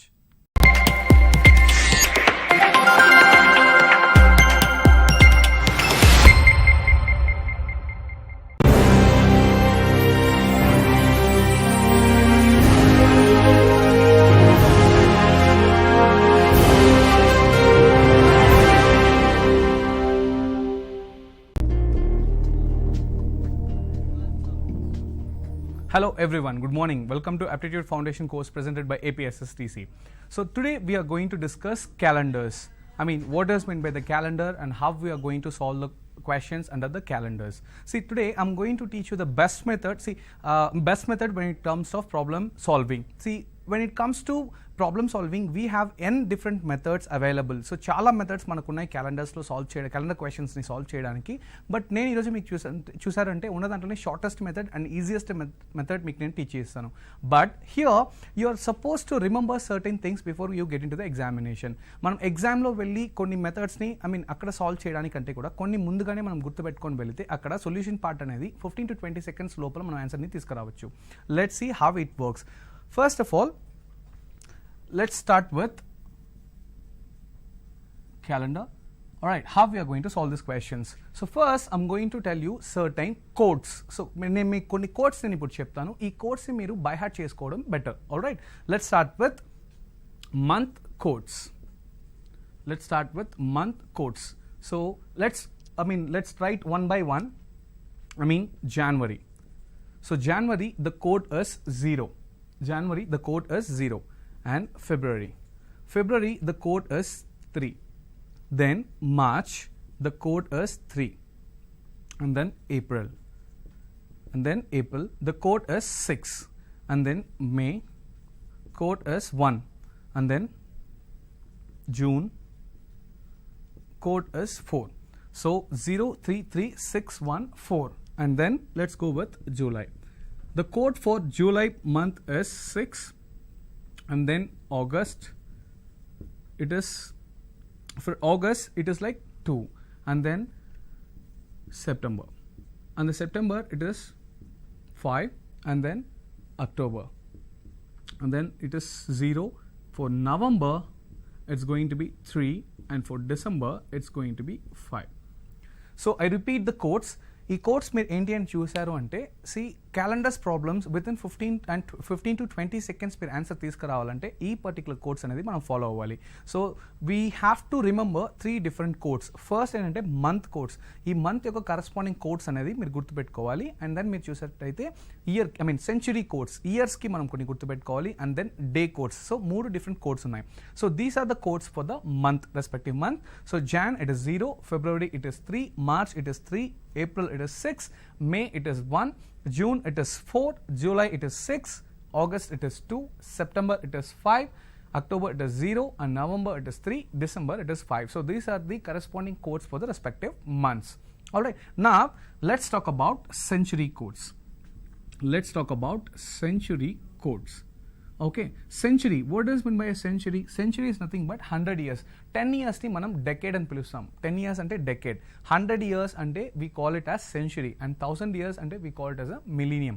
Alright, now century codes మీరు చూసినట్టయితే let's start with 1900 to 1999.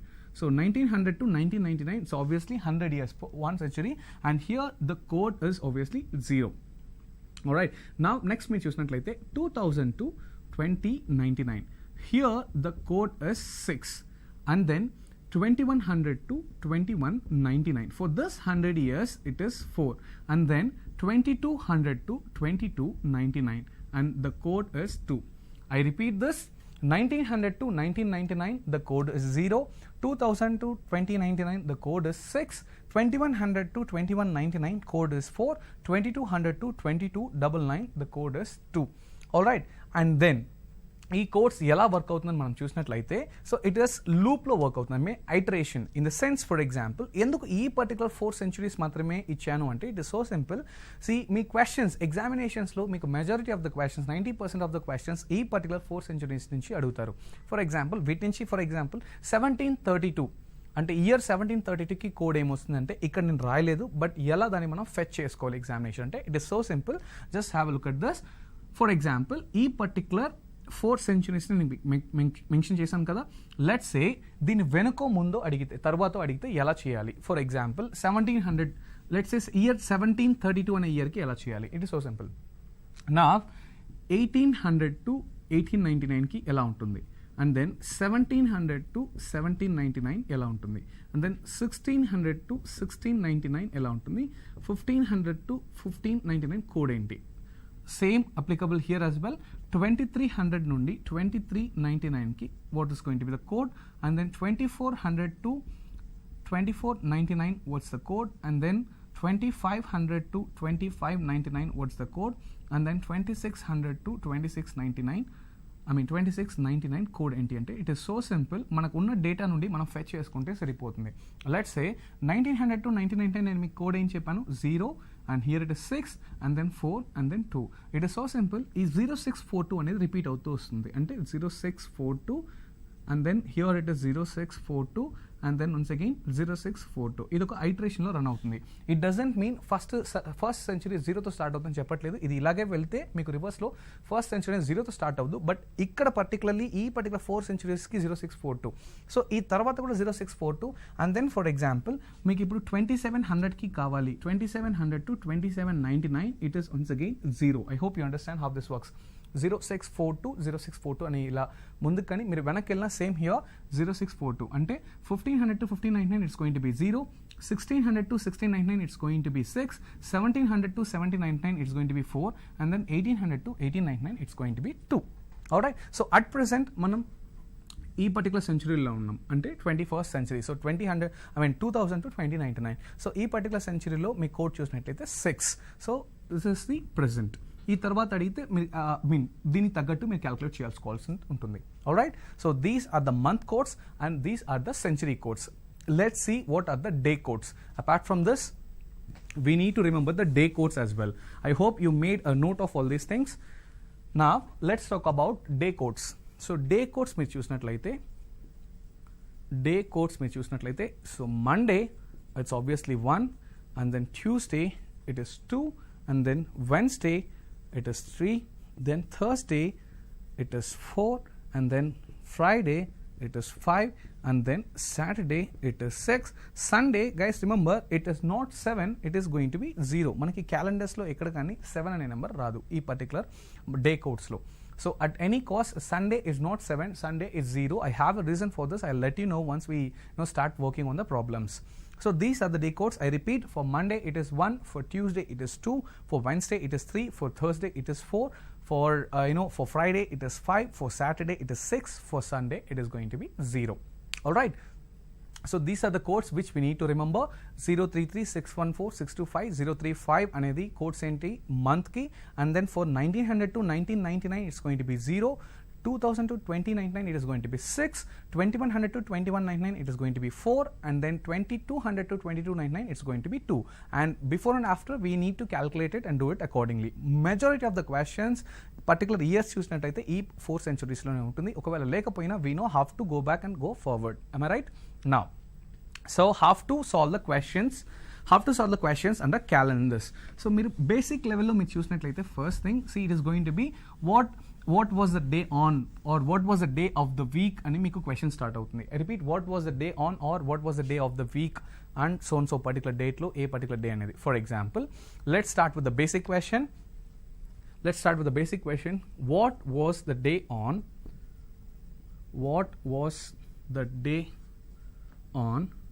15 August 1947? I repeat, what was the day on 15 August 1947? So why I started with this question? So it's a like memorable day in our history. It's obviously Independence Day. 15th August 1947 అనేది our independence, the first time when we got the independence. So ఇది అందరికీ తెలుసు. It's a basic general knowledge question. 15th August 1947 is nothing but Friday. ఆ particular day, ఆ particular date లో ఏ day వచ్చిందంటే it was actually Friday. Alright, but దీన్ని మనం ఎలా క్యాల్కులేట్ చేయాలి, ఈ పర్టికులర్ కోడ్స్ యూస్ చేసి మనం దీన్ని ఆన్సర్ ఎలా తీసుకురావాలి with in 30 seconds is going to be the deal for us. All right, now in order to solve this kind of questions I'm going to give you a procedure. It's not a formula, remember, it's just a procedure. ఈ ప్రొసీజర్ని మీరు follow అయ్యి just వాల్యూస్ని మీరు ఆ particular ప్రొసీజర్లో substitute చేస్తే ఒక నోటేషన్లా మనం ఒకటి ఫామ్ చేస్తాం మీరు ప్రొసీజర్లో, అది జస్ట్ ఆ నోటేషన్లో మీరు వాల్యూస్ని సబ్స్టిట్యూట్ చేసినట్లయితే you'll get the answer for this. All right, now let's see what is the procedure. What is the procedure? Just make a note. Okay, now let's start with one by one. Given date, guys, it's a kind of P by Q form. Numerator by denominator lo rastunnanu. All right, so first numerator lo meer chusinattlayite we have 5 things to be written here. We need to write 5 things here in the numerator, and denominator it's going to be one numeric value, so you need to adjust accordingly and write. So first thing here it is given date. The first parameters, మీకు న్యూమరేటర్లో 5 parameters ఉంటుంది. First మీరు ఏం రాస్తారంటే given date, am I right? And the second one, month code. Second parameter. First parameter it is first parameter. I'm just going to mark this first parameter and the second parameter month code, and then the third parameter ఏంటంటే century code. First given date, month code, then century code, and then fourth one మీరు చూసినట్లయితే fourth parameter ఏంటి మీరు చూసినట్లయితే number of last two digits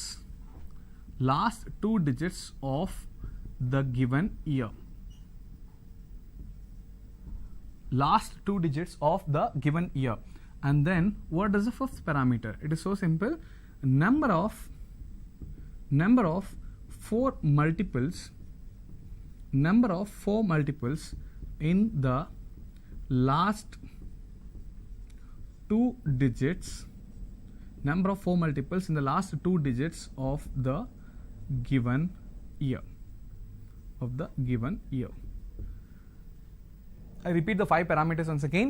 First parameter given date, second parameter given month code, and then third parameter century code, fourth parameter last 2 digits of the given year, and the fifth parameter number of 4 multiples in the last 2 digits of the given year. Entire 5 parameters divided by 7. Entire 5 parameters is divided by 7. If you ask me 7, it is so simple. We have 7 days in a week. That's why it is 7. Alright, 5 parameters divided by 7. Now let's discuss one by one. What is meant by given date? Given date is nothing but the date which is given in the question. So mana question lo manaki em chesam. So 15 August 1947. This is for the date and the year month given. Alright, so given date ante it is so simple. It is 15. A date అయితే మీరు find out చేయాలనుకుంటున్నారో అది 15. Alright, and then month code.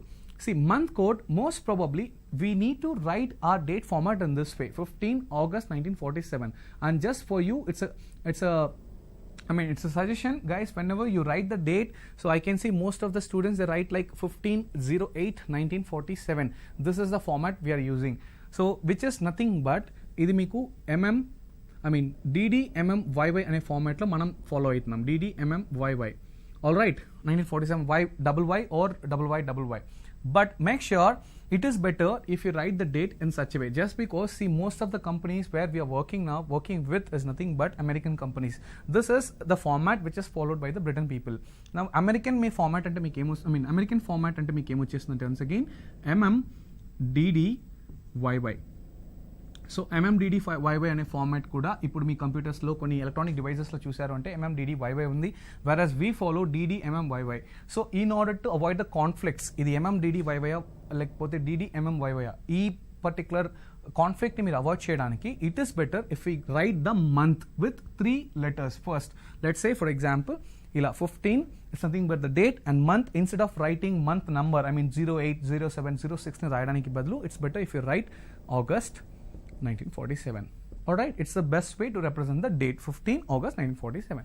Alright, so now this is what, and if I say month code, try to understand. For example, make exam lo ila 15/08/1947 is say in the month code, please don't write 08. This is just a month number. Alright, 08 another month number. Don't do that. See, we know what is the month code. Code anything నేను మీకు క్లియర్గా చెప్పాను. Jan 6, Jan it is 0, for February it is 3. Am I right? So 033614625 this is what the code. So August ki మీరు దాంట్లో month code ఏంటి అని చెప్పి find out చేసి ఆ మంత్ కోడ్ మాత్రమే ఇక్కడ రాయాలి. Please don't write month number. And century code, and it is so simple. Century code 1900 నుంచి 1999కి, 2000 నుండి 2099కి, 2100 నుండి 2199కి we know. So write the century code accordingly.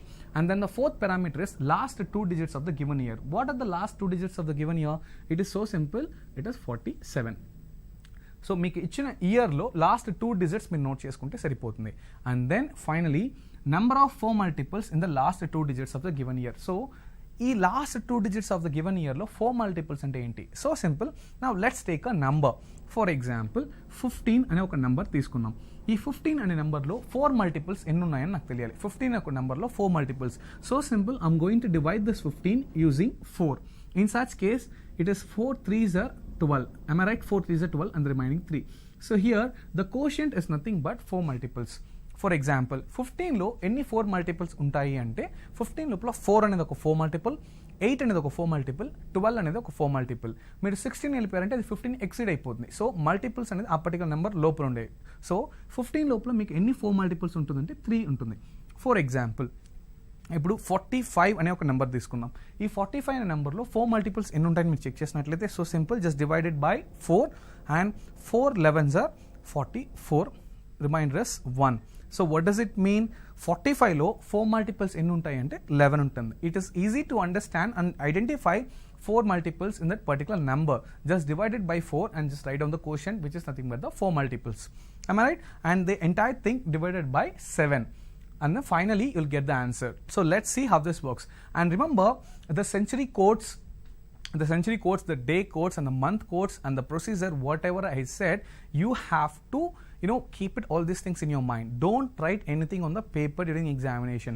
See, I'm teaching you this method just because in order to get the answer within 30 seconds, 15 to 30 seconds లోపల answer తీసుకురావాలి మీరు. అలా ఎందుకు అలా చెప్తున్నా అంటే see, we have certain questions in time, speed and distance and the probability, permutation, combination ఇలాంటి particular టాపిక్స్లో మీరు చూసినట్లయితే sometimes we don't get the answer on time. We need more time to get it. Let's say calculations part ఎక్కువ ఉండేటప్పుడు ఏమవుతుందంటే 45 seconds అనేది మనం on average అనుకున్నాం. Initial classes నేను మీకు చెప్పినప్పుడు 45 seconds or 1 minute మీరు ఆన్సర్ తీసుకురావాలి. సో కొన్ని questions where as 2 minutes 3 minutes పడుతుంది ఆన్సర్ తీసుకురావడానికి. అలాంటి క్వశ్చన్స్కి ఆ టైం మీరు ఎక్స్ట్రా స్పేర్ చేయాల్సి ఉంటుంది.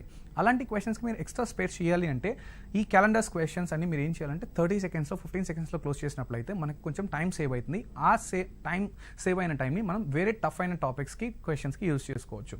Now, so this particular procedure and the month codes and the day codes and the century codes, all you have to keep this in your mind. Now, this is just for your understanding. But examination lo ee particular aptitude question ni ఈ 30 seconds తీసుకురావాలి అంటే ఈ course అన్ని మీరు గుర్తుపెట్టుకొని just substitution మాత్రం మీరు చేయాల్సి ఉంటుంది. ఫర్ ఎగ్జాంపుల్ ఇప్పుడు I'll once again come to the question. The question is all about what was the day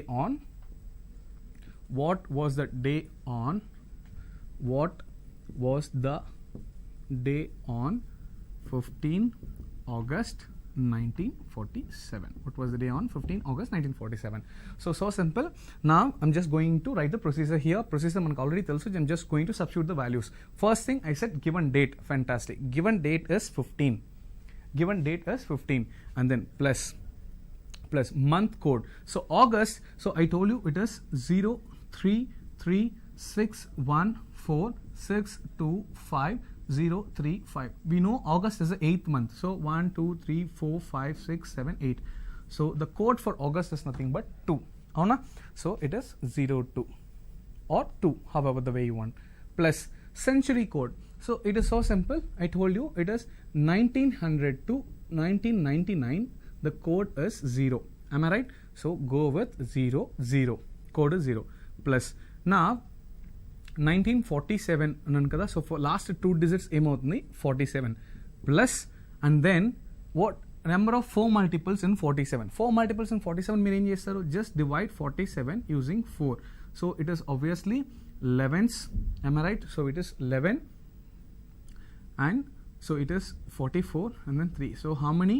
11 4 multiples. 11 4 multiples by 7. 11 4 multiples by 7. Now just add everything. 15 plus 2 it is 17 and 17 plus 47 64 plus 11 which is 75. So 75 by 7. And so this is the final answer what you have got. And guys please don't cancel here. దీన్ని cancel చేయొద్దండి. Okay, cancellation అంటే 7 1s are 7. See, ఇది మీరు cancel చేసినట్లయితే 7 1 7 7.7. Please don't do cancel here. Do the division and just find out the remainder. So division here is nothing but, so 75ని మీరు 7తో divide చేసినట్లయితే it is 7 tens 70 and what is the remainder? 5. So remainder is 5. I just need the remainder here which is 5. So in the brackets just write down it's a remainder. So this symbol indicates, it says that we haven't done any kind of cancellation here. See, మనం ఏం చేసామంటే 75ని 7తో divide చేసాం and remainder రాసాం ఇక్కడ, and division చేసి reminder రాసాము అని తెలియడానికి మీరు జస్ట్ ఆర్ అనే సింబల్ నోట్ చేసుకోవచ్చు. Please don't do any cancellation here. Alright, so 5 and now we know that Monday. So మనకు తెలిసింది ఏంటంటే మండే అంటే it is 1 the day code. am I right? Monday అంటే 1, ట్యూస్డే అంటే 2, వెన్స్డే అంటే 3, Thursday ante 4 and 5 means Friday. That is what the code I have given. So answer is Friday. So ee particular number ni meer day code ki equate cheste you'll get the Friday. As we discussed calendars మనం చెప్పినట్టు August 15th 1947 or 15th August 1947 it was Friday అని చెప్పాను. So this is how you need to find out. And remember, whatever the procedure I have given to you, you have to store everything in your mind. Please don't write anything on the paper or something. Please don't waste your time. So just because we need to get the answer here as soon as possible. So it is easy for us to get the answer within this particular lesson. Me examination లో మీ calculation just ఈ 2 lines మాత్రమే ఉండాలి. So this just like ఈ particular పార్ట్లో మీరు ఏం చేశారు, వాల్యూస్ని సబ్స్టిట్యూట్ చేశారు అండ్ హియర్ ఒక డివిజన్ చేసి రిమైండర్ తీసుకొచ్చారు. ఆ రిమైండర్ని డే కోడ్కి మీరు ఈక్వేట్ చేశారు. That's it. I hope you understand. So this is 15th August 1947.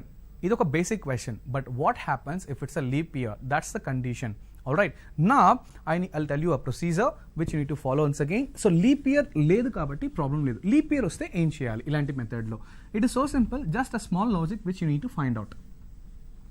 Okay, so let me talk about leap year. What does mean by leap year? So leap year is so simple. So initially we had, మీకు just like 30 to 40 seconds description in leap year గురించి మీరు తెలుసుకోవాల్సి ఉంటుంది. Alright, don't worry, you're not going to get the questions on the leap year. I mean, leap year అంటే ఏంటి, ఎన్ని days ఉంటుంది, అలా మీకు ఏం questions Rao. But it's your responsibility to understand how to, how leap year works and how leap year got into existence. Alright, so simple. Let's talk about leap year. Brief description చూద్దాం. So leap year అంటే ఏంటి అని చూసారైతే, initially, so an year it consists of 365 days. మీరు స్టార్టింగ్లో మీరు చూసినట్లయితే 365 రోజులు అనేది మనం కన్సిడర్ చేసుకుంటున్నాం ఒక ఇయర్కి. బట్ వేరాస్ ఆ 365 డేస్ 1 ఇయర్కి అనేది మీరు ఎలా అనేది చూశారు అంటే, జస్ట్ లైక్ సూర్యుని చుట్టూ, సో సన్ యొక్క earth revolves, revolution, am I right? So earth revolution, 1 revolution అంటే ఒకసారి, for example let's talk about a son and this is earth and it takes 365 days to revolve around the sun అని చెప్తాం. Am I right? This is what the consideration. So ఇది sun, ఇది earth అని తీసుకుంటే ఇలా తీసుకుంటాం 365 days. But ఇనిషియల్గా అది 365 days 1 year అని చెప్పి మన యొక్క ancestors find out చేశారు. And later on they came to know that it is not exactly 365 days. It takes 365.25 days అనేది వాళ్ళు తెలుసుకున్నారు. సో ఇనిషియల్గా మనం ఏం చేస్తున్నాం, 365 డేస్ అని కన్సిడర్ చేసుకుంటున్నాం. అంటే ఈ సన్, ఈ ఎర్త్కి, మన భూమికి సూర్యుని చుట్టూ తిరగడానికి 365 డేస్ అవుతుంది. అదే మనం 1 ఇయర్గా కన్సిడర్ చేసుకుంటున్నాం. But later on they found out it's not 365 days, it actually 365.25 days. But ఎప్పుడైతే వీళ్ళకి ఇది 365.25 డేస్ అని తెలిసిందో, so it is not possible to mention 365.25. So వాళ్ళు ఏం చేశారంటే 365 ఫస్ట్ ఇయర్లో ఈ 0.25ని కట్ చేసి, అండ్ దెన్ సెకండ్ ఇయర్లో కూడా 0.25ని కట్ చేసి, అండ్ దెన్ థర్డ్ ఇయర్లో 0.25ని కట్ చేసి, సో ఫోర్త్ ఇయర్ ఏముంటుంది 365.25. సో ఈ 365 ఫోర్త్ ఇయర్ 365.25కి ఈ 3.25ని యాడ్ చేశారు, అంటే 0.75, which has become 366 days. So every year అంటే ఫస్ట్ ఇయర్లో, సెకండ్ ఇయర్లో, థర్డ్ ఇయర్లో ఉన్న 0.25 అన్ని కట్ చేసి ఫోర్త్ ఇయర్లో యాడ్ చేస్తే అది 360 డేస్ వచ్చింది. So this acts as a leap year. Alright, if I ask you what does mean by leap year, we always come up with 3 points. First point, it has an extra day. Am I right? So normal year consists of 365 days, but it consists of 366 days. And second point, it has, it falls on exactly February 29. So February lo oka extra day untundi.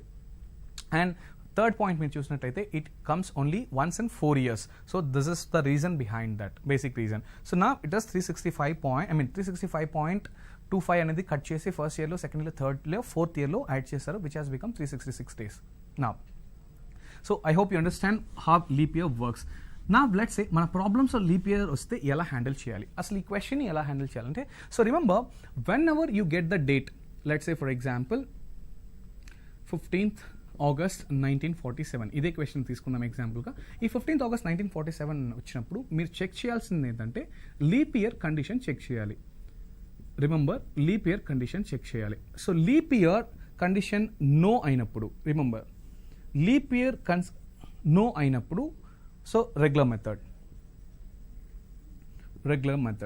So regular method ante so simple. Now what we have done, so given date plus month code plus century code, so regular method మీరు follow అయిపోవచ్చు leap year కాదు అన్నప్పుడు. But let's say ఇది leap year అయింది అన్నప్పుడు మీరు check చేయాల్సింది ఏంటి, let's say if it's a leap year, once again you need to check another condition here. So ఆ కండిషన్ ఏంటి అంటే మీరు చెక్ చేయాల్సింది whether that given particular day is between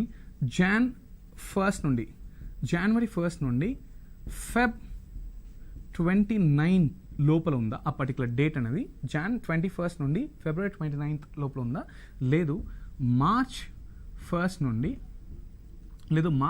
నుండి December 31st లోపల ఉందా అనే కండిషన్ వరకు మీరు చెక్ చేయాల్సి ఉంటుంది. I repeat, so first A year అయినా మీరు చెక్ చేయాల్సింది ఏంటంటే ఫస్ట్ లీప్ ఇయర్ కాదా అనేది చెక్ చేయాల్సి ఉంటుంది. లీప్ ఇయర్ నో అన్నప్పుడు ఏం చేయాల్సిందే, రెగ్యులర్ మెథడ్లో మీరు వెళ్ళిపోవచ్చు. Just the procedure what I have given. If it's a leap year then మీరు చెక్ చేయాల్సిందంటే వన్స్ అగైన్ Jan 1st నుండి Feb 29th లోపల ఈ పర్టికులర్ డేట్ ఉందా, లేదు March 1st నుండి December 31st లోపల ఉందా అనేది మీరు చెక్ చేసుకోవాల్సి ఉంటుంది. Then what is the difference అని చెప్పి మీరు నన్ను అడిగారంటే, యూజువల్గా లీప్ ఇయర్ అంటే మనం Jan 1st నుంచి కన్సిడర్ చేస్తాం, కాదు లీప్ ఇయర్ అనేది March 1st అనేది స్టార్ట్ అవుతుంది. జస్ట్ బికాస్ ఆ పర్టికులర్ డే అనేది మనకు February 29th లో మాత్రమే యాడ్ అవుతుంది. ఫర్ ఎగ్జాంపుల్ మనకు నియరెస్ట్ లీప్ ఇయర్ ఏది అని మీరు చూసినట్లయితే 2016 is going to be a leap year. It's a leap year. And next మనం చూసినట్లయితే 2020 is going to be the leap year. All right, so ఈ పర్టికులర్ విషయానికి మనకు వస్తే ఫర్ ఎగ్జాంపుల్ ఇప్పుడు నేను 16 Jan 2016 అనే డేట్ని మనం ఎలా సాల్వ్ చేయాలి, లెట్స్ సే 16 March 2016 అనేది ఎలా సాల్వ్ చేయాలనేది మీరు తెలుసుకోవాలి. ఫర్ ఎగ్జాంపుల్ ఇప్పుడు లీప్ ఇయర్ ఎస్ అని చెక్ చేశారంటే yes leap year yes. So leap year condition ఎలా చెక్ చేయాలి అనేది మనం నేర్చుకోవాలి ఫస్ట్ థింగ్. అది డిస్కస్ చేసిన తర్వాత ఈ రెండు పార్ట్స్ మనం డిస్కస్ చేయొచ్చు. సో లీప్ ఇయర్ కండిషన్ మీరు ఎలా చెక్ చేస్తారంటే, remember all the 4 multiples are leap years. For example 4, 8, 12, 16, 20, 24, 28, 32 all the 4 multiples are leap years. But all the century years are not leap years. Ante for example ఇప్పుడు all the 4 multiples leap years అంటే ఏమవుతుంది, 4, 8, 12 16, 20, 24, 28, 32 it goes on. ఇవన్నీ leap ఇయర్సే. But century years అన్ని century years leap years కాదు. అంటే century years అంటే ఏంటి, so simple, the year that ends with 00. For example 1000, for example 2200, for example 2000. So ఇవన్నీ వీటిని ఏమంటారంటే సెంచురీ ఇయర్స్ అంటారు. ఒక పర్టికులర్ ఇయర్ 00తో ఎండ్ అయితే 100 is a century year, 200 is a century year, 300 is a century year, ఇలా ఇది వెళ్తూ ఉంటుంది. అవునా? సో 4 అనేది ఈవెన్ దో ఫర్ ఎగ్జాంపుల్ 100 అనేది even though it is divisible by 4. యూజువల్గా లీప్ ఇయర్ కండిషన్ అయితే 4తో డివైడ్ అయితే మనం లీప్ ఇయర్ అని చెప్తాం. అది అలా కాదు. So you need to understand this clearly. అన్ని 4తో డివిజిబుల్ అయ్యే ఇయర్స్ అన్ని లీప్ ఇయర్స్ కావు. ఓకే, ఫస్ట్ పాయింట్, 4 మల్టిపుల్స్ అన్ని లీప్ ఇయర్సే. But at the same time century years వచ్చేంత వరకు మనకి ఇంకొక కండిషన్ ఉంది. ఫర్ ఎగ్జాంపుల్ 100 అనే ఇయర్ మీరు తీసుకుందాం, అండ్ ఇయర్ 200 తీసుకుందాం, ఇయర్ 300 తీసుకుందాం, ఇయర్ 400 తీసుకుందాం. See 100 is divisible by 4. So, but it is not a leap year. 200 is divisible by 4, but it's not a leap year. 300 is divisible by 4, it's not a leap year. So, century years వచ్చేసరికి మీరు ఏం check చేయాలి అంటే 4తో check చేయకూడదు, మీరు 400తో check చేయాలి. 400తో condition check చేయాలి. For example నేను ఇప్పుడు ఇయర్ 1200 సెంచురీ ఇదొక లీప్ ఇయరా కాదని చెక్ చేస్తే please don't divide it by 4. 4తో డివైడ్ చేయదు, just because it's a century year. Century year అంటే 00 ఎండింగ్ ఇయర్. 00 ఎండింగ్ ఇయర్ని మీరు దేంతో చెక్ చేయాలంటే 400తో చెక్ చేయాలి. So it is 400 3s are 1200. So it is obviously 0. It's a leap year. For example ఇప్పుడు year 1300 తీసుకుందాం. 1300 leap year అంటే మీరు 4తో డివైడ్ చేస్తే రిమైండర్ 0నే వస్తుంది. But don't do that. 00 ending కాబట్టి మీరు 400తో చేయాలి. 400తో చేసినప్పుడు ఏమొస్తుంది, 400 3s are 1200, రిమైండర్ ఎంత 100. Try to understand, year 1300 is not a leap year. So normal years అయితే లాస్ట్ 2 డిజిట్స్ని మీరు 4తో డివైడ్ చేస్తే సరిపోతుంది. సెంచురీ ఇయర్స్ అంటే ఎస్పెషలీ సెంచురీ ఇయర్స్ అన్నప్పుడు ఏమవుతుందంటే మీరు 400తో డివైడ్ చేయాల్సి ఉంటుంది. For example 2000 is the best example. 2000 year అనేది 4తో డివైడ్ చేయదని 400తో చేయండి. Yes, 400 into 5 2000. It's a leap year. But year 2100 తీసుకుందాం, 2100. It is divisible by 4, but still it's not a leap year. ఎందుకంటే 00 ఎండింగ్ ఇయర్ అయితే మనం 400తో డివైడ్ చేయాలి. 400తో మీరు డివైడ్ చేసినప్పుడు ఏమవుతుందంటే మీకు 100 అనే రిమైండర్ వస్తుంది. It is not a leap year. All right, so this is how you deal with the leap year. నా సో లీప్ ఇయర్ ఎలా ఫైండ్ అవుట్ చేయాలని చెప్పి మనం చూసాం కదా. ఇప్పుడు మనం ఏం చేయాలి అంటే, సో లీప్ ఇయర్ చెక్ చేశారు. సో లీప్ ఇయర్ ఎస్ అనే కండిషన్ వచ్చిందని తీసుకుందాం for example. So leap year yes అనే కండిషన్ చెక్ చేశారు అంటే మీరు నెక్స్ట్ కండిషన్ చెక్ చేయాల్సింది ఏంటంటే ఇచ్చిన ఆ డేట్ Jan 1st నుండి February 29 లోపల ఉందా, లేదు March 1st నుండి December 1st లోపల ఉందా అనేది మీరు చెక్ చేయాల్సి ఉంటుంది. So technically leap year starts from March 1st. మీరు 2016 ఎగ్జాంపుల్ నేను ఇందాక చెప్పాను మీకు. మీరు 2016 Jan క్యాలెండర్ తీసుకున్నా, 2015 Jan క్యాలెండర్ తీసుకున్నా, ఫర్ ఎగ్జాంపుల్ ఎలా అంటే 2016లో జనవరిలో మీరు ఎన్ని డేస్ ఉంటుందంటే 31 డేస్ ఉంటుంది. అట్ ద సేమ్ టైం 2015 క్యాలెండర్లో జనవరి ఎన్ని డేస్ ఉంటుందంటే 31 డేస్ ఉంటుంది. సో టోటల్ కౌంట్ అనేది సేమ్ ఉంటుంది. బట్ మీకు క్యాలెండర్ డిఫరెన్స్ ఎప్పుడు వస్తుందంటే మీరు Jan 1st నుండి March 1st దాకా లీప్ ఇయర్లో ఎన్ని డేస్ ఉన్నాయి, Jan 1st నుండి March 1st దాకా నాన్ లీప్ ఇయర్లో ఎన్ని డేస్ ఉన్నాయని చూసినప్పుడు టోటల్ కౌంట్ చేంజ్ అవుతుంది. So technically leap year starts from March 1st onwards. So ఎప్పుడైతే మీకు లీప్ ఇయర్ అయ్యింది, ఇయర్ లీప్ ఇయర్ అయ్యింది, డేట్ Jan 1st నుండి Feb 29 దాకా ఉందో మీకు వచ్చిన ఆన్సర్ని యూ హ్యావ్ టు డూ -1. మీకు వచ్చిన ఆన్సర్ని you have to do -1. If the given date is in between March 1st December 31st, no need to do anything, just go ahead as it is. Alright, దీనికి నేను examples ఇప్పుడు మీకు చెప్తాను. Let's start with నేను 2 dates తీసుకుంటాను ఇప్పుడు. Let's start with see 1st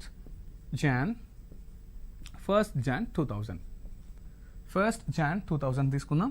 and then another date which is 1st March 2000. Alright, was the difference అనేది మనం ఇప్పుడు చెక్ చేద్దాం. నా ఇది మీరు చూసినట్లయితే ఇది ఫస్ట్ స్లాట్లో ఉంది, అంటే Jan 1st నుండి February 29 దాకా ఇది ఉంది. ఇదేంటంటే March 1st నుండి December 31st మధ్యలో ఒక డేట్ ఇది. ఆల్రైట్, మీకు ఇంకా కన్ఫ్యూజన్ వద్దు అనుకుంటే మీరు 5 తీసుకోవచ్చు. Alright, 5th Jan 2000 and 5th March 2000. Alright, now first thing, just check whether the given year is a leap year or not. Obviously it's a leap year ఎందుకంటే it's a century ending year. So century ending year అంటే I need to divide this year using 400. Am I right? So it is 5/2000 and it's done. Yes, it's a leap year. So don't divide it with 4. Alright, now what should we do? Let's start with, so 5th Jan 2000 ఏ డేట్లో వస్తుంది. What was the day on 5th Jan 2000? So in such case ఇది మీరు ఎలా search చేస్తారంటే given date which is 5, given date 5 plus month code. So month code of Jan it is 00. Am I right? 033. That's what I state. So 00 plus century code 2000 మీకు ఏం చెప్పాను, it is 06. Am I right? So 2000 నుండి 2019 వరకు it's going to be 6. Then plus last 2 digits of the given year. ఈ question మీకు వచ్చి ఉంటుంది. Last 2 digits 00, no changes at all. Plus ఈ పర్టికులర్ క్వశ్చన్ మీ యొక్క క్వశ్చన్స్ అన్నింటినీ సాల్వ్ చేస్తుంది. మీ మైండ్లో రన్ అయ్యే క్వశ్చన్స్ అన్నింటినీ ఈ పర్టికులర్ క్వశ్చన్ సాల్వ్ చేస్తుంది. So given date 5, Jan code 00 and then it is 06 ఏంటంటే సెంచరీ కోడ్. లాస్ట్ 2 digits ఇక్కడ 00 ఏం లేదు. అండ్ దెన్ 00 4 multiples ఉంటాయి అంటే no 4 multiples at all. 00 just by 7. That's it. No change at all. Am I right? Now, so which is 5 plus 6 అంటే మీతో అన్ని zeros ఉన్నాయి ఇక్కడ. 5 plus 6 మీరు చూసినట్లయితే 11/7 and 11/7 what's the remainder? 11/7 the remainder is 4. 11/7 the remainder is 4. But so as I told you, ఒకవేళ Jan 1st నుండి February 29th లోపల డేట్ ఉంటే you have to do -1. So మీరు ఇలా ఈ పర్టికులర్ మెథడ్లో మీరు చేసినప్పుడు 4 అనే ఆన్సర్ రిమైండర్ మీకు వస్తుంది. 4 అనే ఆన్సర్ మీకు వచ్చిందంటే యాజ్ యూజువల్ ఏముంటుంది, ఇట్స్ థర్స్డే. బట్ మీ క్యాలెండర్ చెక్ చేసి ఇది థర్స్డే ఉండదు ఈ పర్టికులర్, ఎందుకంటే ఇది లీప్ ఇయర్ కేస్ ఉంది. అట్ ద సేమ్ టైం ఇదేమో 1st Jan నుండి Feb 29th Feb అనే కేసులో ఉంది. So in such case you have to do -1 which is, so reminder ఏదైతే మీకు వస్తుందో దానికి మీరు -1 చేయాలి. దానికి మీరు -1 చేస్తే will get the reminder as 3. So 3 is obviously Wednesday. మీరు క్యాలెండర్ చెక్ చేసినట్టయితే it is going to be Wednesday, it is not Thursday. Alright, now let's see how this works. Guys, it is so simple. It's March. Am I right? It's March and at the same time ఇది 1st March నుండి leap year case ఇది. At the same time 1st March నుండి December 31st లోపల ఉండే case. Here no need to do -1, just go ahead as it is. Now let's do this. It's going to be 05.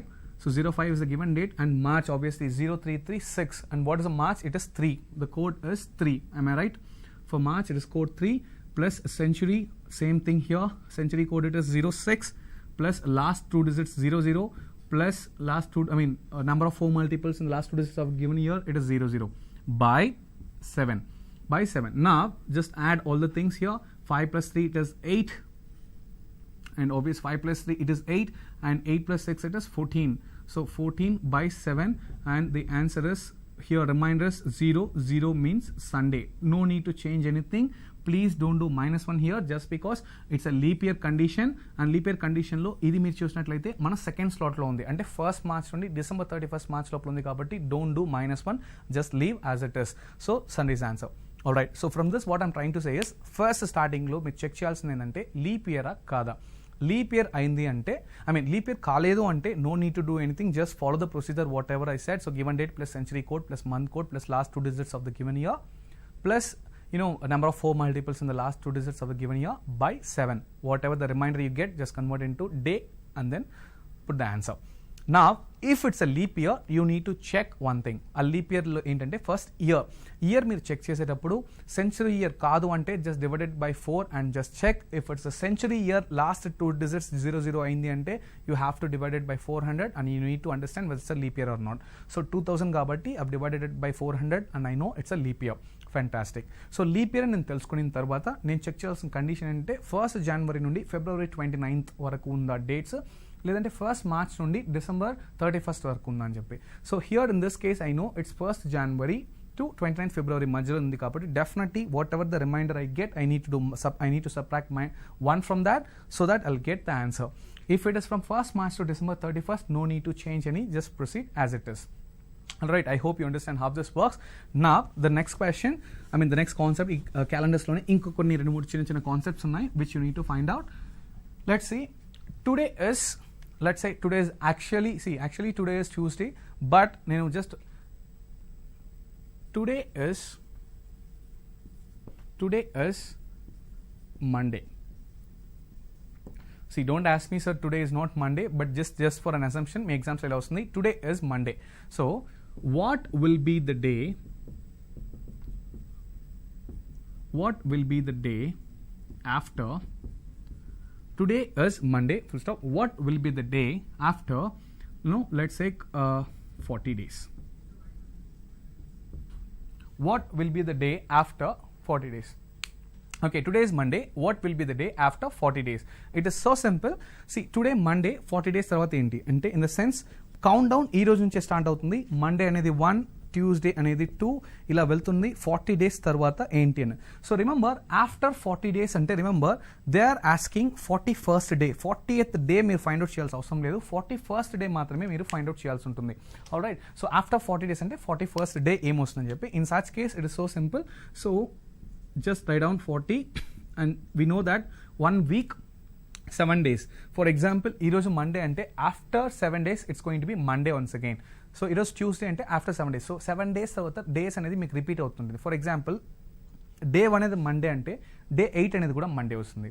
Day 1 anedi Tuesday ante day 8 kuda, for example day 2 Tuesday ante day 9 plus 7, day 9 kuda Tuesday ne. So plus 7 chese ade vastundi.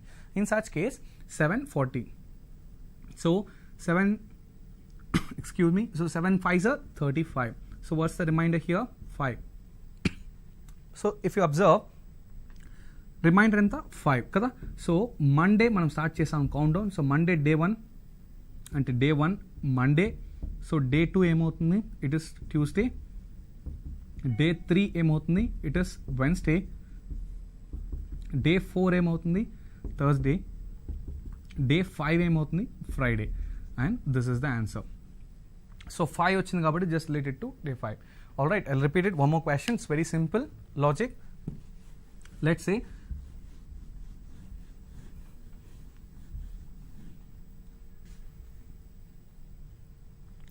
alright, let's see another question. Today is Wednesday. Today is Wednesday. What will be the day after 110 days? After 110 days. Today is Wednesday. 110 days. 110 days తర్వాత ఏం day అని చెప్పి మిమ్మల్ని అడుగుతారు. So simple, just remember day 1 ఏంటి count down ఈ రోజు నుంచి.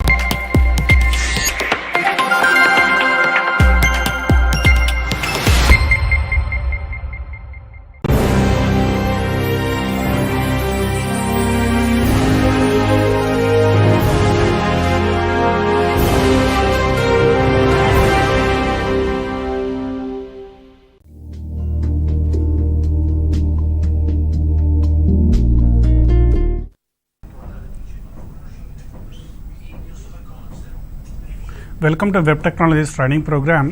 Today we are going to start the new module, that is TypeScript. after few days we will complete the TypeScript and then we will move to Angular. Actually we are learning the TypeScript because of Angular. So the Angular, which is also called as Angular framework, requires the TypeScript language to be used. So before understanding the Angular, it is must to understand the TypeScript language. That's why today we are exactly starting the TypeScript language. So what is the TypeScript? It is an extension to JavaScript. All the existing concepts of JavaScript. In addition to that, some additional features have been added. That is what the TypeScript is. So the existing concepts of JavaScript includes the variables, operators, control statements, arrays, functions, objects, and DOM manipulations, and some other miscellaneous topics in addition. So all these existing concepts as it is carry forwarded to TypeScript. Additionally, it provides some extra concepts, that is class based object oriented programming. That means we are going to create the classes. Based on the classes, we are going to create objects. In addition to that, inheritance, interfaces, this type of topics also have been added to the TypeScript. So the Angular relies on the TypeScript language. TypeScript relies on the JavaScript language. That means indirectly, for understanding the Angular, TypeScript is required. So directly TypeScript is required and indirectly JavaScript is required. So we have completed the level 1, that is understanding the JavaScript. Now we are going to enter into the level number 2, that is TypeScript, and then we will go to level 3, that is Angular. So now let us try to understand why we have to go for the TypeScript. Well, in JavaScript, if you talk about an object, what kind of members does it contain? What are the list of properties and methods does the object contains in JavaScript is unpredictable. So we cannot say exactly these methods or these properties exist in the object. So there is no fixation, there is no possibility of fixing the particular properties and methods. So being a common JavaScript developer, if you are calling a method, you are not sure whether the method exists or not. If the method exists, it will execute. If the method does not execute, you will get error. So this is the main problem for the JavaScript developers. But in TypeScript, we are going to create the classes first. In the class itself, we are fixing, okay, these are the properties and methods. Those same properties and methods only will be given to objects. So we are sure that these properties and methods exist in the corresponding object. We can create any number of objects based on the same class. So all those objects will have same number of properties, same number of methods, and same list of list and data types also. So this is one main advantage of going for TypeScript. Additionally, TypeScript, the name itself is saying that it is supporting the data types concept. So that means we are able to declare a variable or property based on the particular data type. For example, we can say this X is a variable, this is a number data type. This Y is a variable, this is a string data type. We can specify the exact data type for a variable. So throughout the entire lifetime of the entire application till end of the program, it is containing the same type of value. It is not possible to change the data type. But in JavaScript, we cannot say exact data type. We can assign any type of value to the variable in JavaScript, but it is not possible in the TypeScript. As a result, we are sure that this particular value is of this type, this nature, may be a number or string, whatever. Then we can write the code confidently. For example, if it is a number, we can perform some mathematical operations. If it is a string, we can use the string based methods such as the substring, index of, etc. So we are very clear what we are trying to write. So we are 100% sure that the code executes guarantee in all the situations. So that is the reason the TypeScript is better than the JavaScript. So TypeScript is not a completely an independent language. It is a new language introduced based on the existence of the JavaScript. And one more thing we have to understand here. TypeScript cannot run alone. TypeScript must be converted into equivalent JavaScript code. Suppose we have written a statement called var x colon number. So the colon number is a data type here that is possible in TypeScript, but after converting into JavaScript, it will be converted as var x. That's all. That means the data types will be skipped here. Whatever the data types exist in the TypeScript language, that will be skipped. So in that way, the TypeScript code cannot execute on its own, will be converted into JavaScript. The JavaScript code can be executed either on the server side or by using client side. If it is on the server side, we have to use Node.js in order to execute the JavaScript on the server side. If you want to execute on the client, nothing but the browser, already we are using the script src equal to some file name. So this is how we work with the TypeScript. Anyway, it is generally optional to use the TypeScript language, but in Angular perspective, it is must to use the TypeScript language.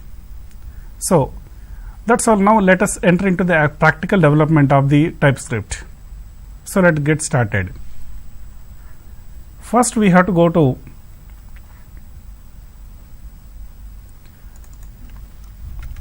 nodejs.com, nodejs.org. Once we enter into this site nodejs.org/en, we have to click on current version of Node.js, that is 10.10.0, and we are downloading a file called node-10.10.0 x64.msi.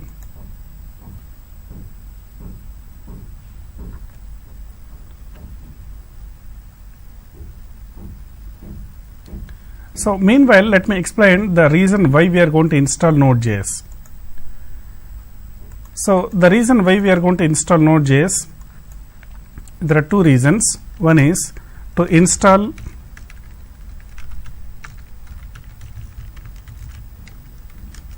TypeScript, and in order to execute the TypeScript.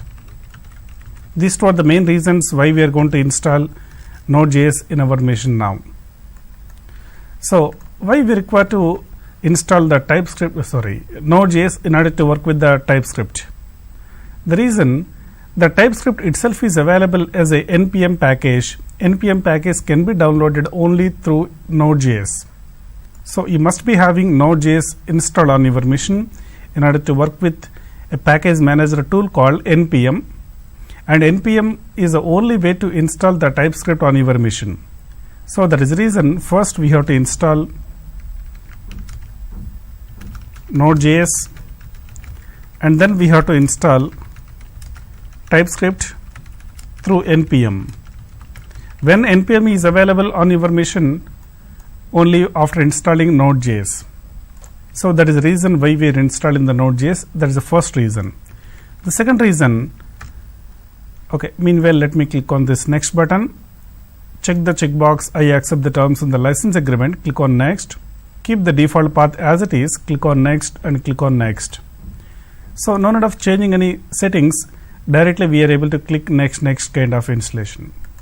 Now, so how do we execute the TypeScript? First we are converting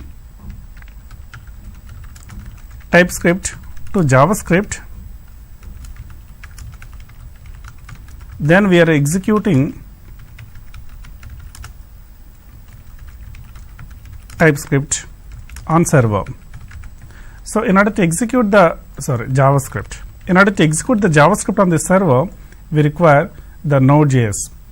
But how we are getting the JavaScript code? We are not directly writing the JavaScript code.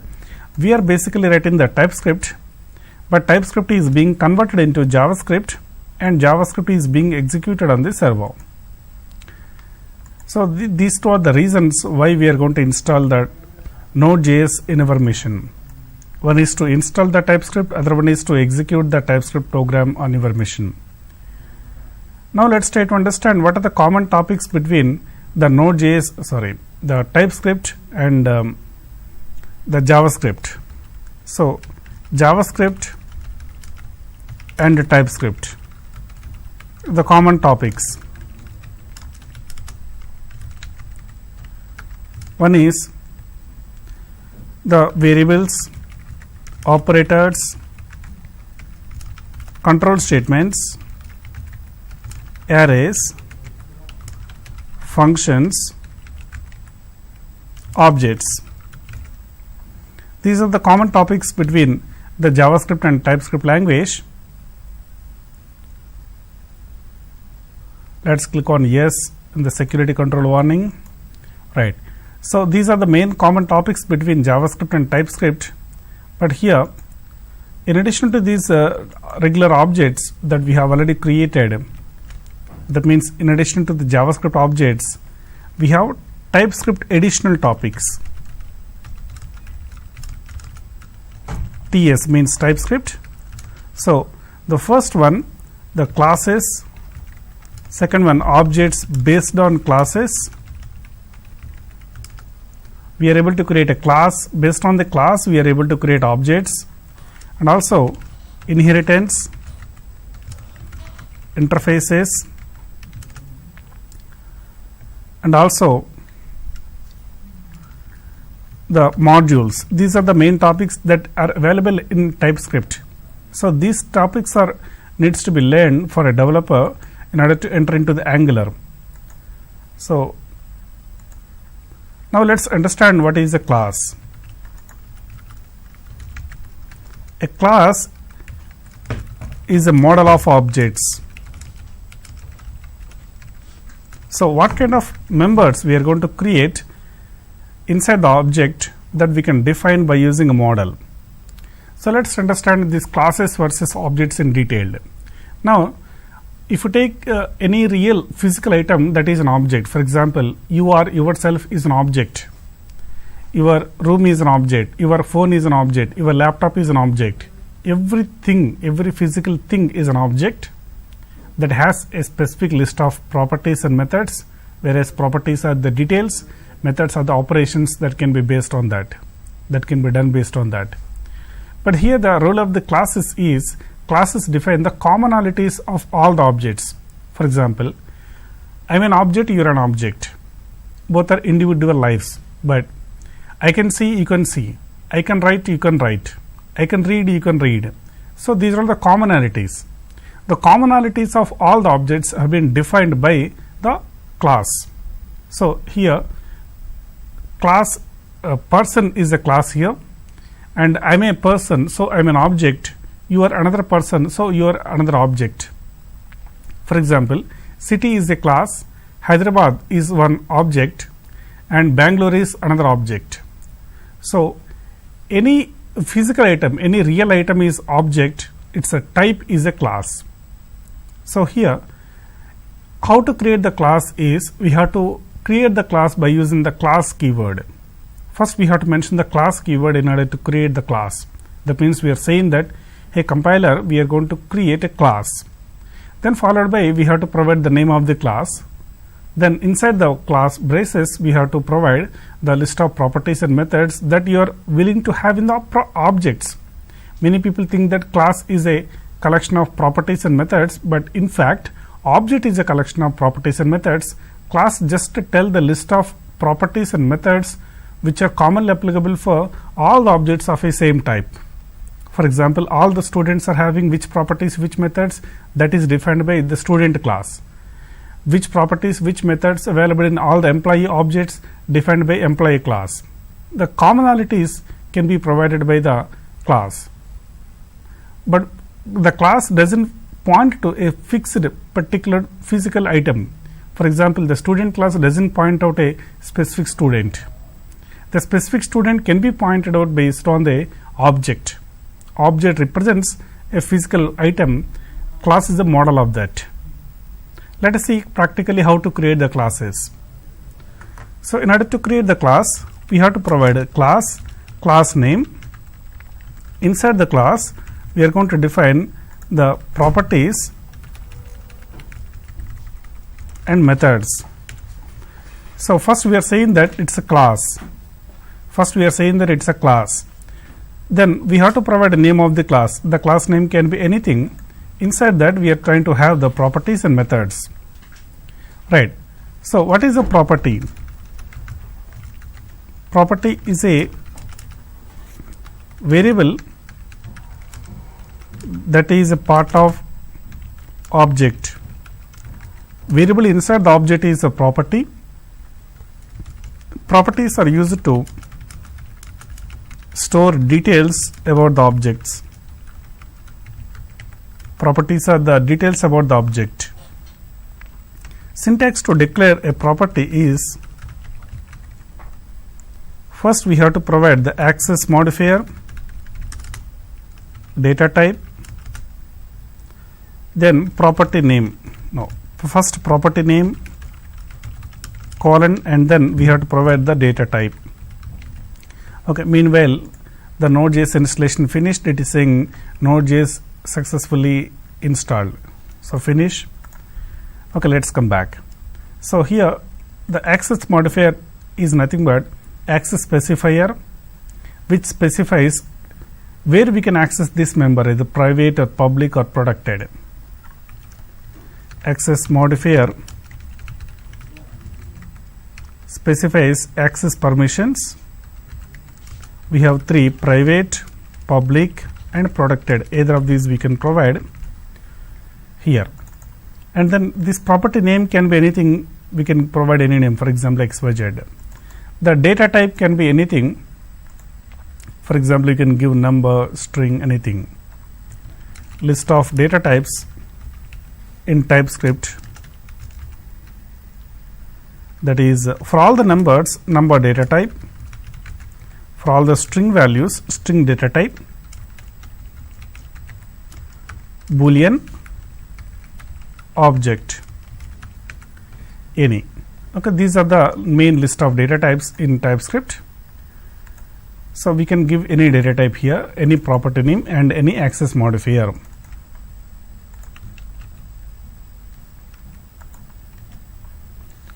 Okay, now let's try to practically see how to create these properties. So first we have installed the Node.js already. Then we have to open your command prompt window. If you can scroll down, go to command prompt. Once we click on command prompt,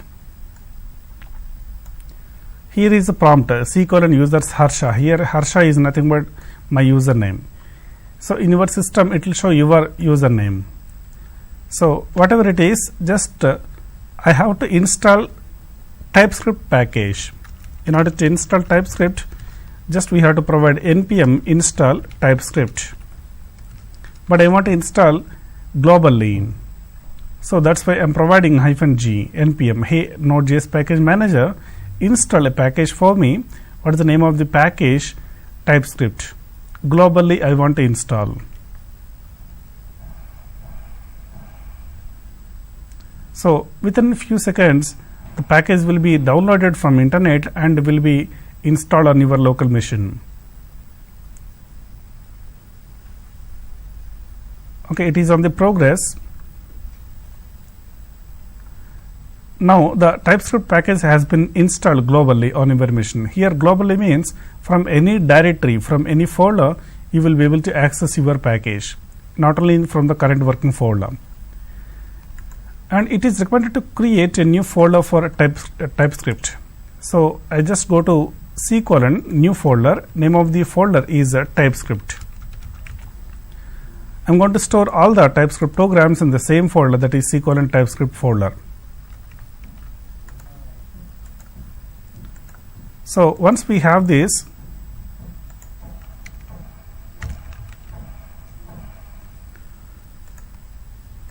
okay, now we have installed the TypeScript. After that, how to create the file in this folder? So C:TypeScript, go to Visual Studio Code, go to new file. We are going to declare a file. For example, I am going to declare a variable called var. The name of the variable is x. It is wanting to store the number, so number data type 10. That's all. We have successfully declared a variable called x of number data type. Let me increase the screen font size. Okay, I am giving 24. Okay, so x is number data type. That means x is the name of the variable, its data type is number. So see, we have fixed the particular data type for the variable. So through the entire lifetime of the entire program, this x will contain only the number, is not able to contain any other than that. For example, if you assign x equal to some ABC, that means a string data type value, it is not allowed. In JavaScript it is absolutely allowed, but in TypeScript not allowed, because we have clearly mentioned it's a number data type. So, but it is not an error after converting the same into JavaScript. Before converting only it is an error.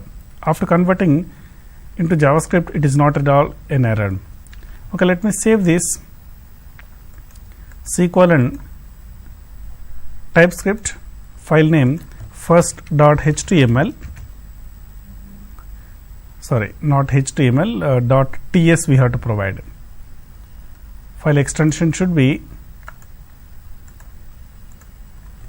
first.ts. I am going to delete this HTML file, we don't need it. We have first.ts file only. See, it is an error.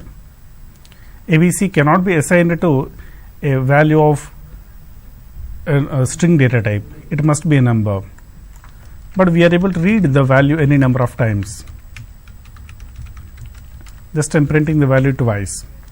But how do we see the output of this? First we have to compile, right? So in order to compile, first we have to enter into the particular location where the file is present, that is colon TypeScript. Now we are in the TypeScript location. In the same location only our file, that is first.ts, is present. So in order to compile it, tsc file name, that is first.ts. tsc is the name of the compiler here, which is called TypeScript compiler. File name is first.ts. So it is going to read this first.ts file internally and it will automatically generate the first.js file. So this first.js file contains the following code. Let me open and show the code to you. If you just open first.js code here, it contains probably the same code but except the data type. See, we have the data type in the first.ts file, but we don't have the data type in the JS file. That's what I'm saying. Data types are supported in the TypeScript but not by JavaScript. So while converting from TypeScript to JavaScript, the data type gets removed. Even the classes, objects, whichever the concepts are additionally supported by the TypeScript language, all those will be converted into equivalent concepts in objects, equivalent concepts in JavaScript while converting into JavaScript. So let me execute this. In order to execute this, we have to provide the command node first.js. This command node will compile, will execute the JS file so that we can see the value 10 and 10. So this is how we execute a basic program. Now let us try to create a class, and based on the class let us try to prepare some manipulations. For example, I would like to create a student class. Student is the name of the class. Student ID is a property which stored the ID number of the student. Next, name of the student, and then marks. And we have a method called getResult. It is recommended to follow the method names also caps. Okay, no, method names also should be lowercase, starts with lowercase. Okay, so we have a list of properties and methods: student ID, student name, and marks. These are the properties. GetResult is going to be the method. So observe this.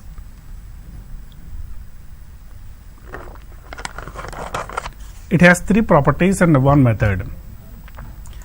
Why these are properties? Because these are just values. These are just wanting to store the value. But why the getResult is a method? We are trying to perform some manipulation based on that, some operation, some work. So let's create a new file. I'm going to give the file name as student.ts. You have to explicitly provide a .ts file extension, and we have to save it in TypeScript folder. And in this I am going to create a file called, I am going to create a class called student. And inside the student we are going to declare the properties student ID, student name, and marks. And also we should have a method called getResult. So getResult is a method See, the declaration of the properties are like, first we have to provide access modifier, right? What is access modifier? Here private, public, protected are the three available, but public is default here. If you don't provide any access modifier, default is public. So we have to provide public.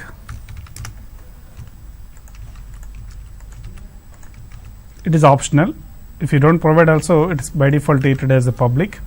Then we have to mention that property name followed by the data type.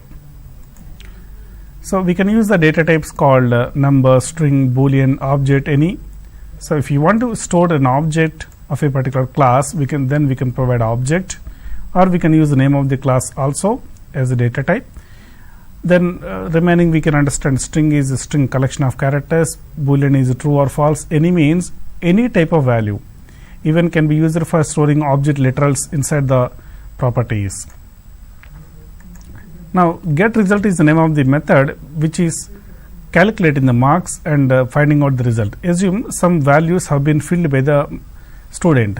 So the student will enter his marks, for example 80 or 90 or whatever. Then we have to check it. If this dot marks, don't forget the code this dot. This means current working object. So if the first object is called, that means first student has called this method, this keyword is representing the first student. The second student is representing the method, then this keyword is representing the second student. So whichever the student has called this method, the same student is represented as this. In simple words, this means current object. So inside the current object we have the property called marks, and we want to check it. If it is greater than or equal to 35, then we are going to return the value pass, otherwise fail. Optionally we can specify the data type or return type of this method by giving colon. We are going to return a string value, right? So we can provide like string value. That's all. The class has been developed, but if you can execute this, compile and execute student.ts and then node student.ts, sorry, JS, we are not executing anything because internally just we have created a class, we have not yet created any objects, and we have not called any properties or methods. In order to create object, we have to provide new followed by the class name, that is student. Then we are going to store the details, that is S1, S2, like this. We can create any number of objects by using this new syntax. The new is a fixed keyword in order to create the object. The object can be created based on the class. So new student will follow the same properties and methods whatever declared in the class. Here we are declaring the student ID, student name, and marks, get result, all these properties, right? All these properties will be loaded into the new student object. That means the object look like this. Object of student class. It has the student ID, student name, marks, get result, all these properties and methods. Its reference must be stored inside the variable called S1, based on which you can refer to the same object in future. First we have to store the object result in a object reference in a variable, then we are able to use the same object, we are able to use the same reference variable in order to access the object. Then we can pass the value student ID number is equal to 101, student name is equal to ABC, marks is equal to 80, student ID, second student, 102, student name XYZ, marks equal 24. Now we are going to print the details about these students. So console.log of s1.student ID, student name and marks.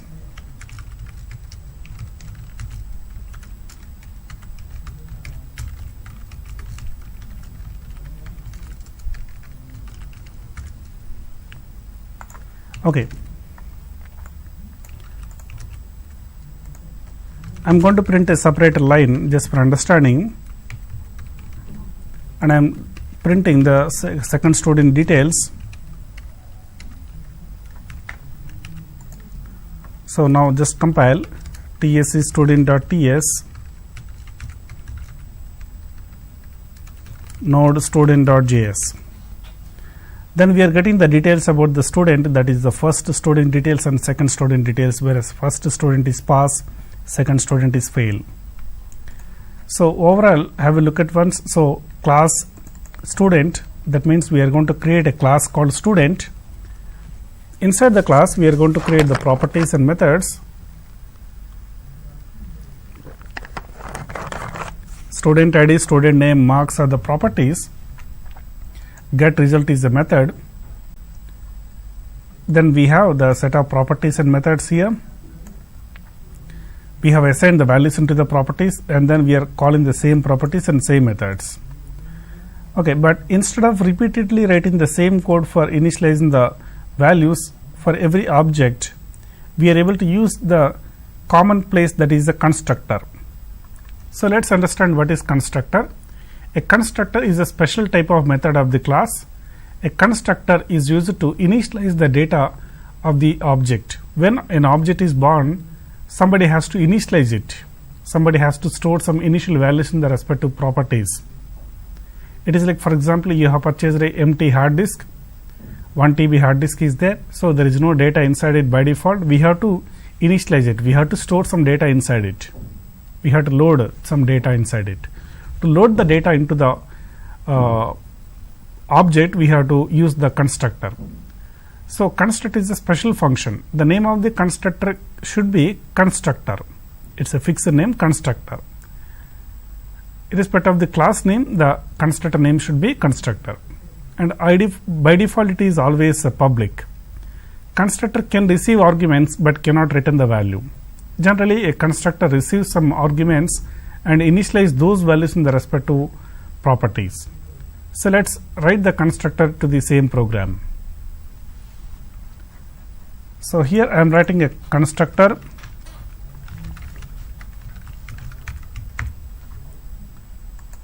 Then we are going to receive three values, suppose like ABC, representing the student ID, student name, marks respectively.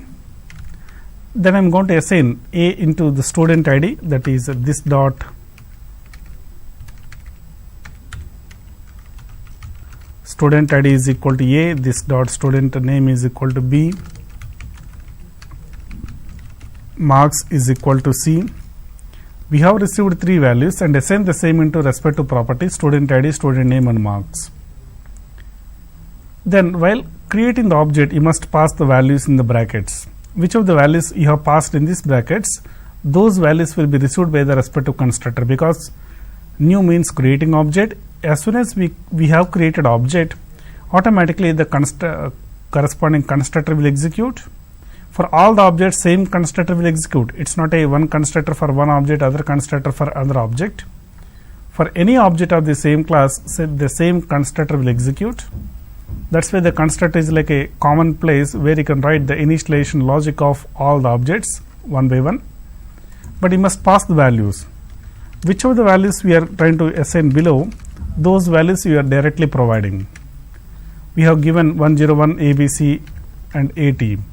These three values will be assigned into respective ABC variables and then will be stored in the respective properties, and the same we are getting in the output here. Similarly, let's pass the different values here. See, we can initialize any values as per the requirement. That's why even though we can take the parameterless constructor without arguments, it is better to take the parameterized constructor, which helps you to create the to assign the values of your choice.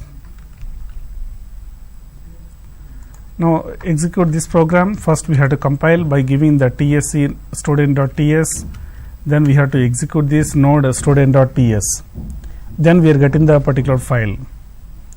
So check the details, it is same as expected. So have a look at once in the class what kind of properties, constructor, methods we have created. the first part of the class is a properties declaration. Here we are going to specify the details about the properties, what kind of details you want to store inside the object. And here second part is the constructor, which is receiving 3 values and initializing them into the respective properties. Whichever the properties we have declared above, all of them we are going to initialize here. And then methods. Methods means manipulations such as calculation of result, calculation of total marks, calculation of percentage, calculation of grade, calculation of GPA. So any kind of calculation part coming under methods. Each individual calculation is called as a method, and we can call those methods by giving the brackets here. And we can keep creating any number of students like this. We have written the code for 2 students only, but in fact we can write the code for any number of students. But in a college or something, we will have some hundreds of or thousands of students. So writing the same code for all those number of students is not correct. That's why we are able to place a loop. So for example, we have number of students is equal to 10 or 1000, whichever the number you want, you can just assign. These many times you want to repeat the code. So that's why what will you do is that, so I'm just writing a loop here. So where I is equal to 0, I less than s1 dot n I plus plus. So this loop executes n number of times, where n is 1000 or 100 or whatever the number we have assigned. Suppose we have 1000 students, so 1000 times this for loop will repeat. Each time we have to enter the details. So we have to accept the details first from the keyboard.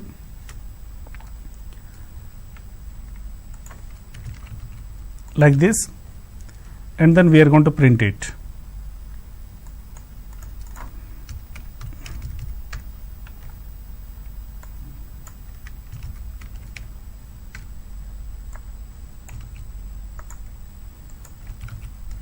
So what happens is the same process will repeat hundreds of times, thousands of times, whichever the number we have given. So like this we are able to accept n number of objects, n number of details we are able to store. So a class is a group of properties, methods and constructor. The methods are used to manipulate the data, properties are used to initialize the data, and the constructor is used to initialize the data, properties are used to store the data. So we can create the classes any number of times. That means we can create any number of classes. Based on the class we can create any number of objects. The difference between the JavaScript and the TypeScript is, in JavaScript we can create the object independently without any class. The object was a free bird. What are the properties and methods it wants to have, it can have. But in TypeScript the objects are not open type. The objects are too restricted. Whichever the properties and methods we have declared in the class, same properties methods will be repeated in every object. That's what the main difference between the TypeScript and JavaScript. So it is must to understand the TypeScript classes before entering into Angular, because in Angular we will be using so many predefined classes, and also we have to create the user defined classes. In Angular particularly, we are going to represent every individual part of the page as a component, and every component is basically a class. So first the developer should know what is a class, then only he can understand the component. So for example, we are going to create a navigation bar. Navigation bar is a part of the page. That means menu bar. The navigation bar is represented as a component there. What is component here? It's a class. So this is the style of development in Angular. That's why it is better to know, it is must to know about the classes and objects in Angular. So that's all about the TypeScript basics today. In the next lesson we will meet with some advanced topics in TypeScript. Thank you.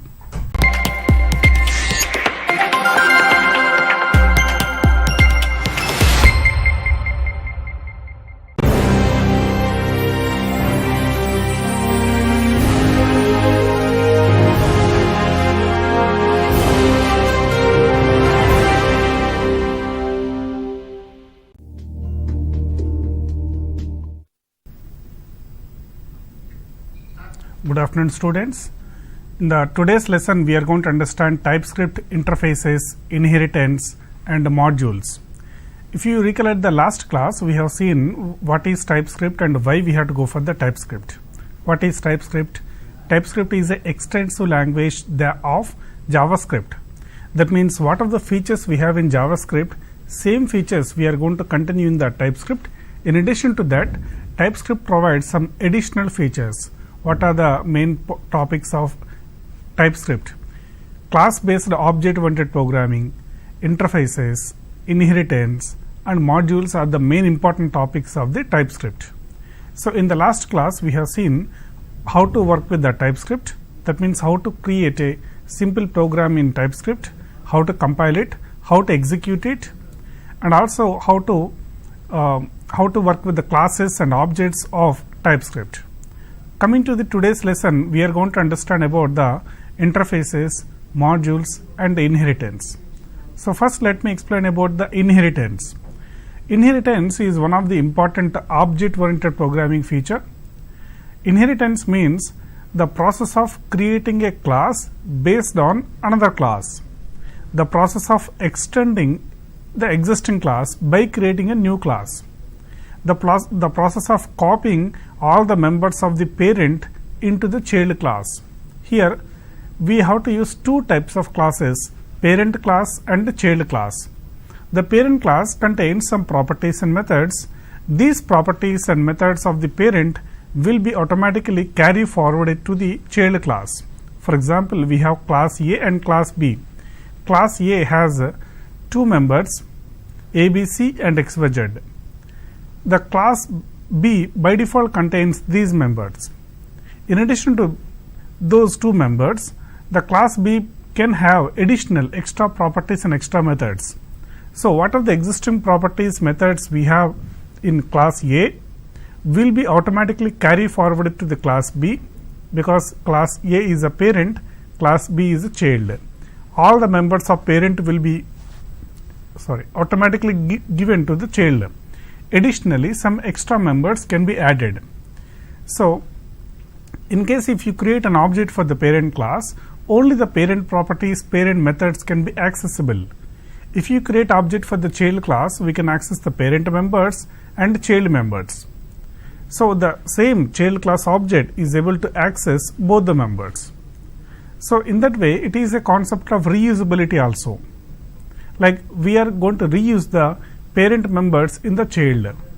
Instead of declaring the same members in parent and child manually, if you can follow inheritance, the parent members will be automatically carried forward to the child. Let's try to understand how to create the parent-child relationship among the classes by using inheritance concept in TypeScript language. Let us see the syntaxes. So syntax of inheritance in TypeScript.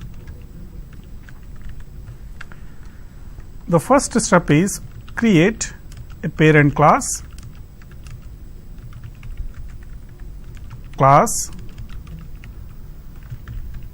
parent class name,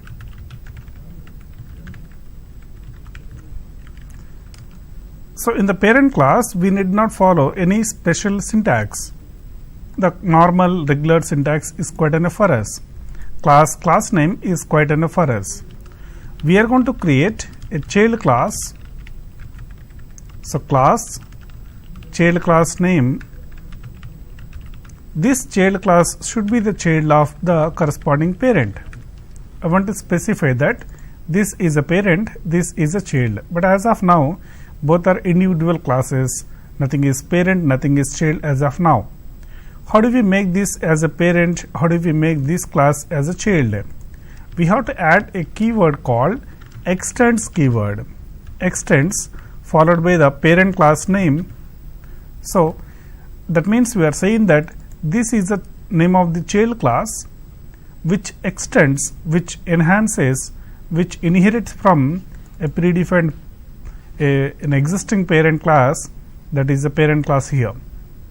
So if you create object for the parent class, only the parent members are accessible. If you create object for the child class, we can access both members, parent and child. Now let us try to understand how to create object for the parent class. Create object for parent class. New parent class. As we know already, the new keyword is used to create an object for the parent class, followed by the parent class name we have to provide. But this part will create an object for the class. That means an empty memory allocation will be allocated based on the existence of the parent class.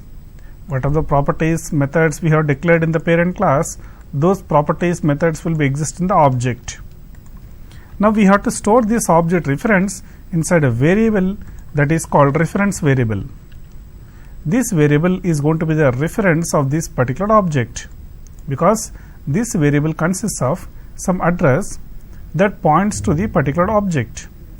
Variable makes it easy to access the object. Object only contains real properties and methods. Variable doesn't contain the properties and methods, but how do we access them? Through object. For example, you want to access your TV through remote. If you want to change your channel, you need not touch your TV. Through the remote we can operate. So the variable is like a remote using which you can access your object. We have to store the address of this object inside a reference variable.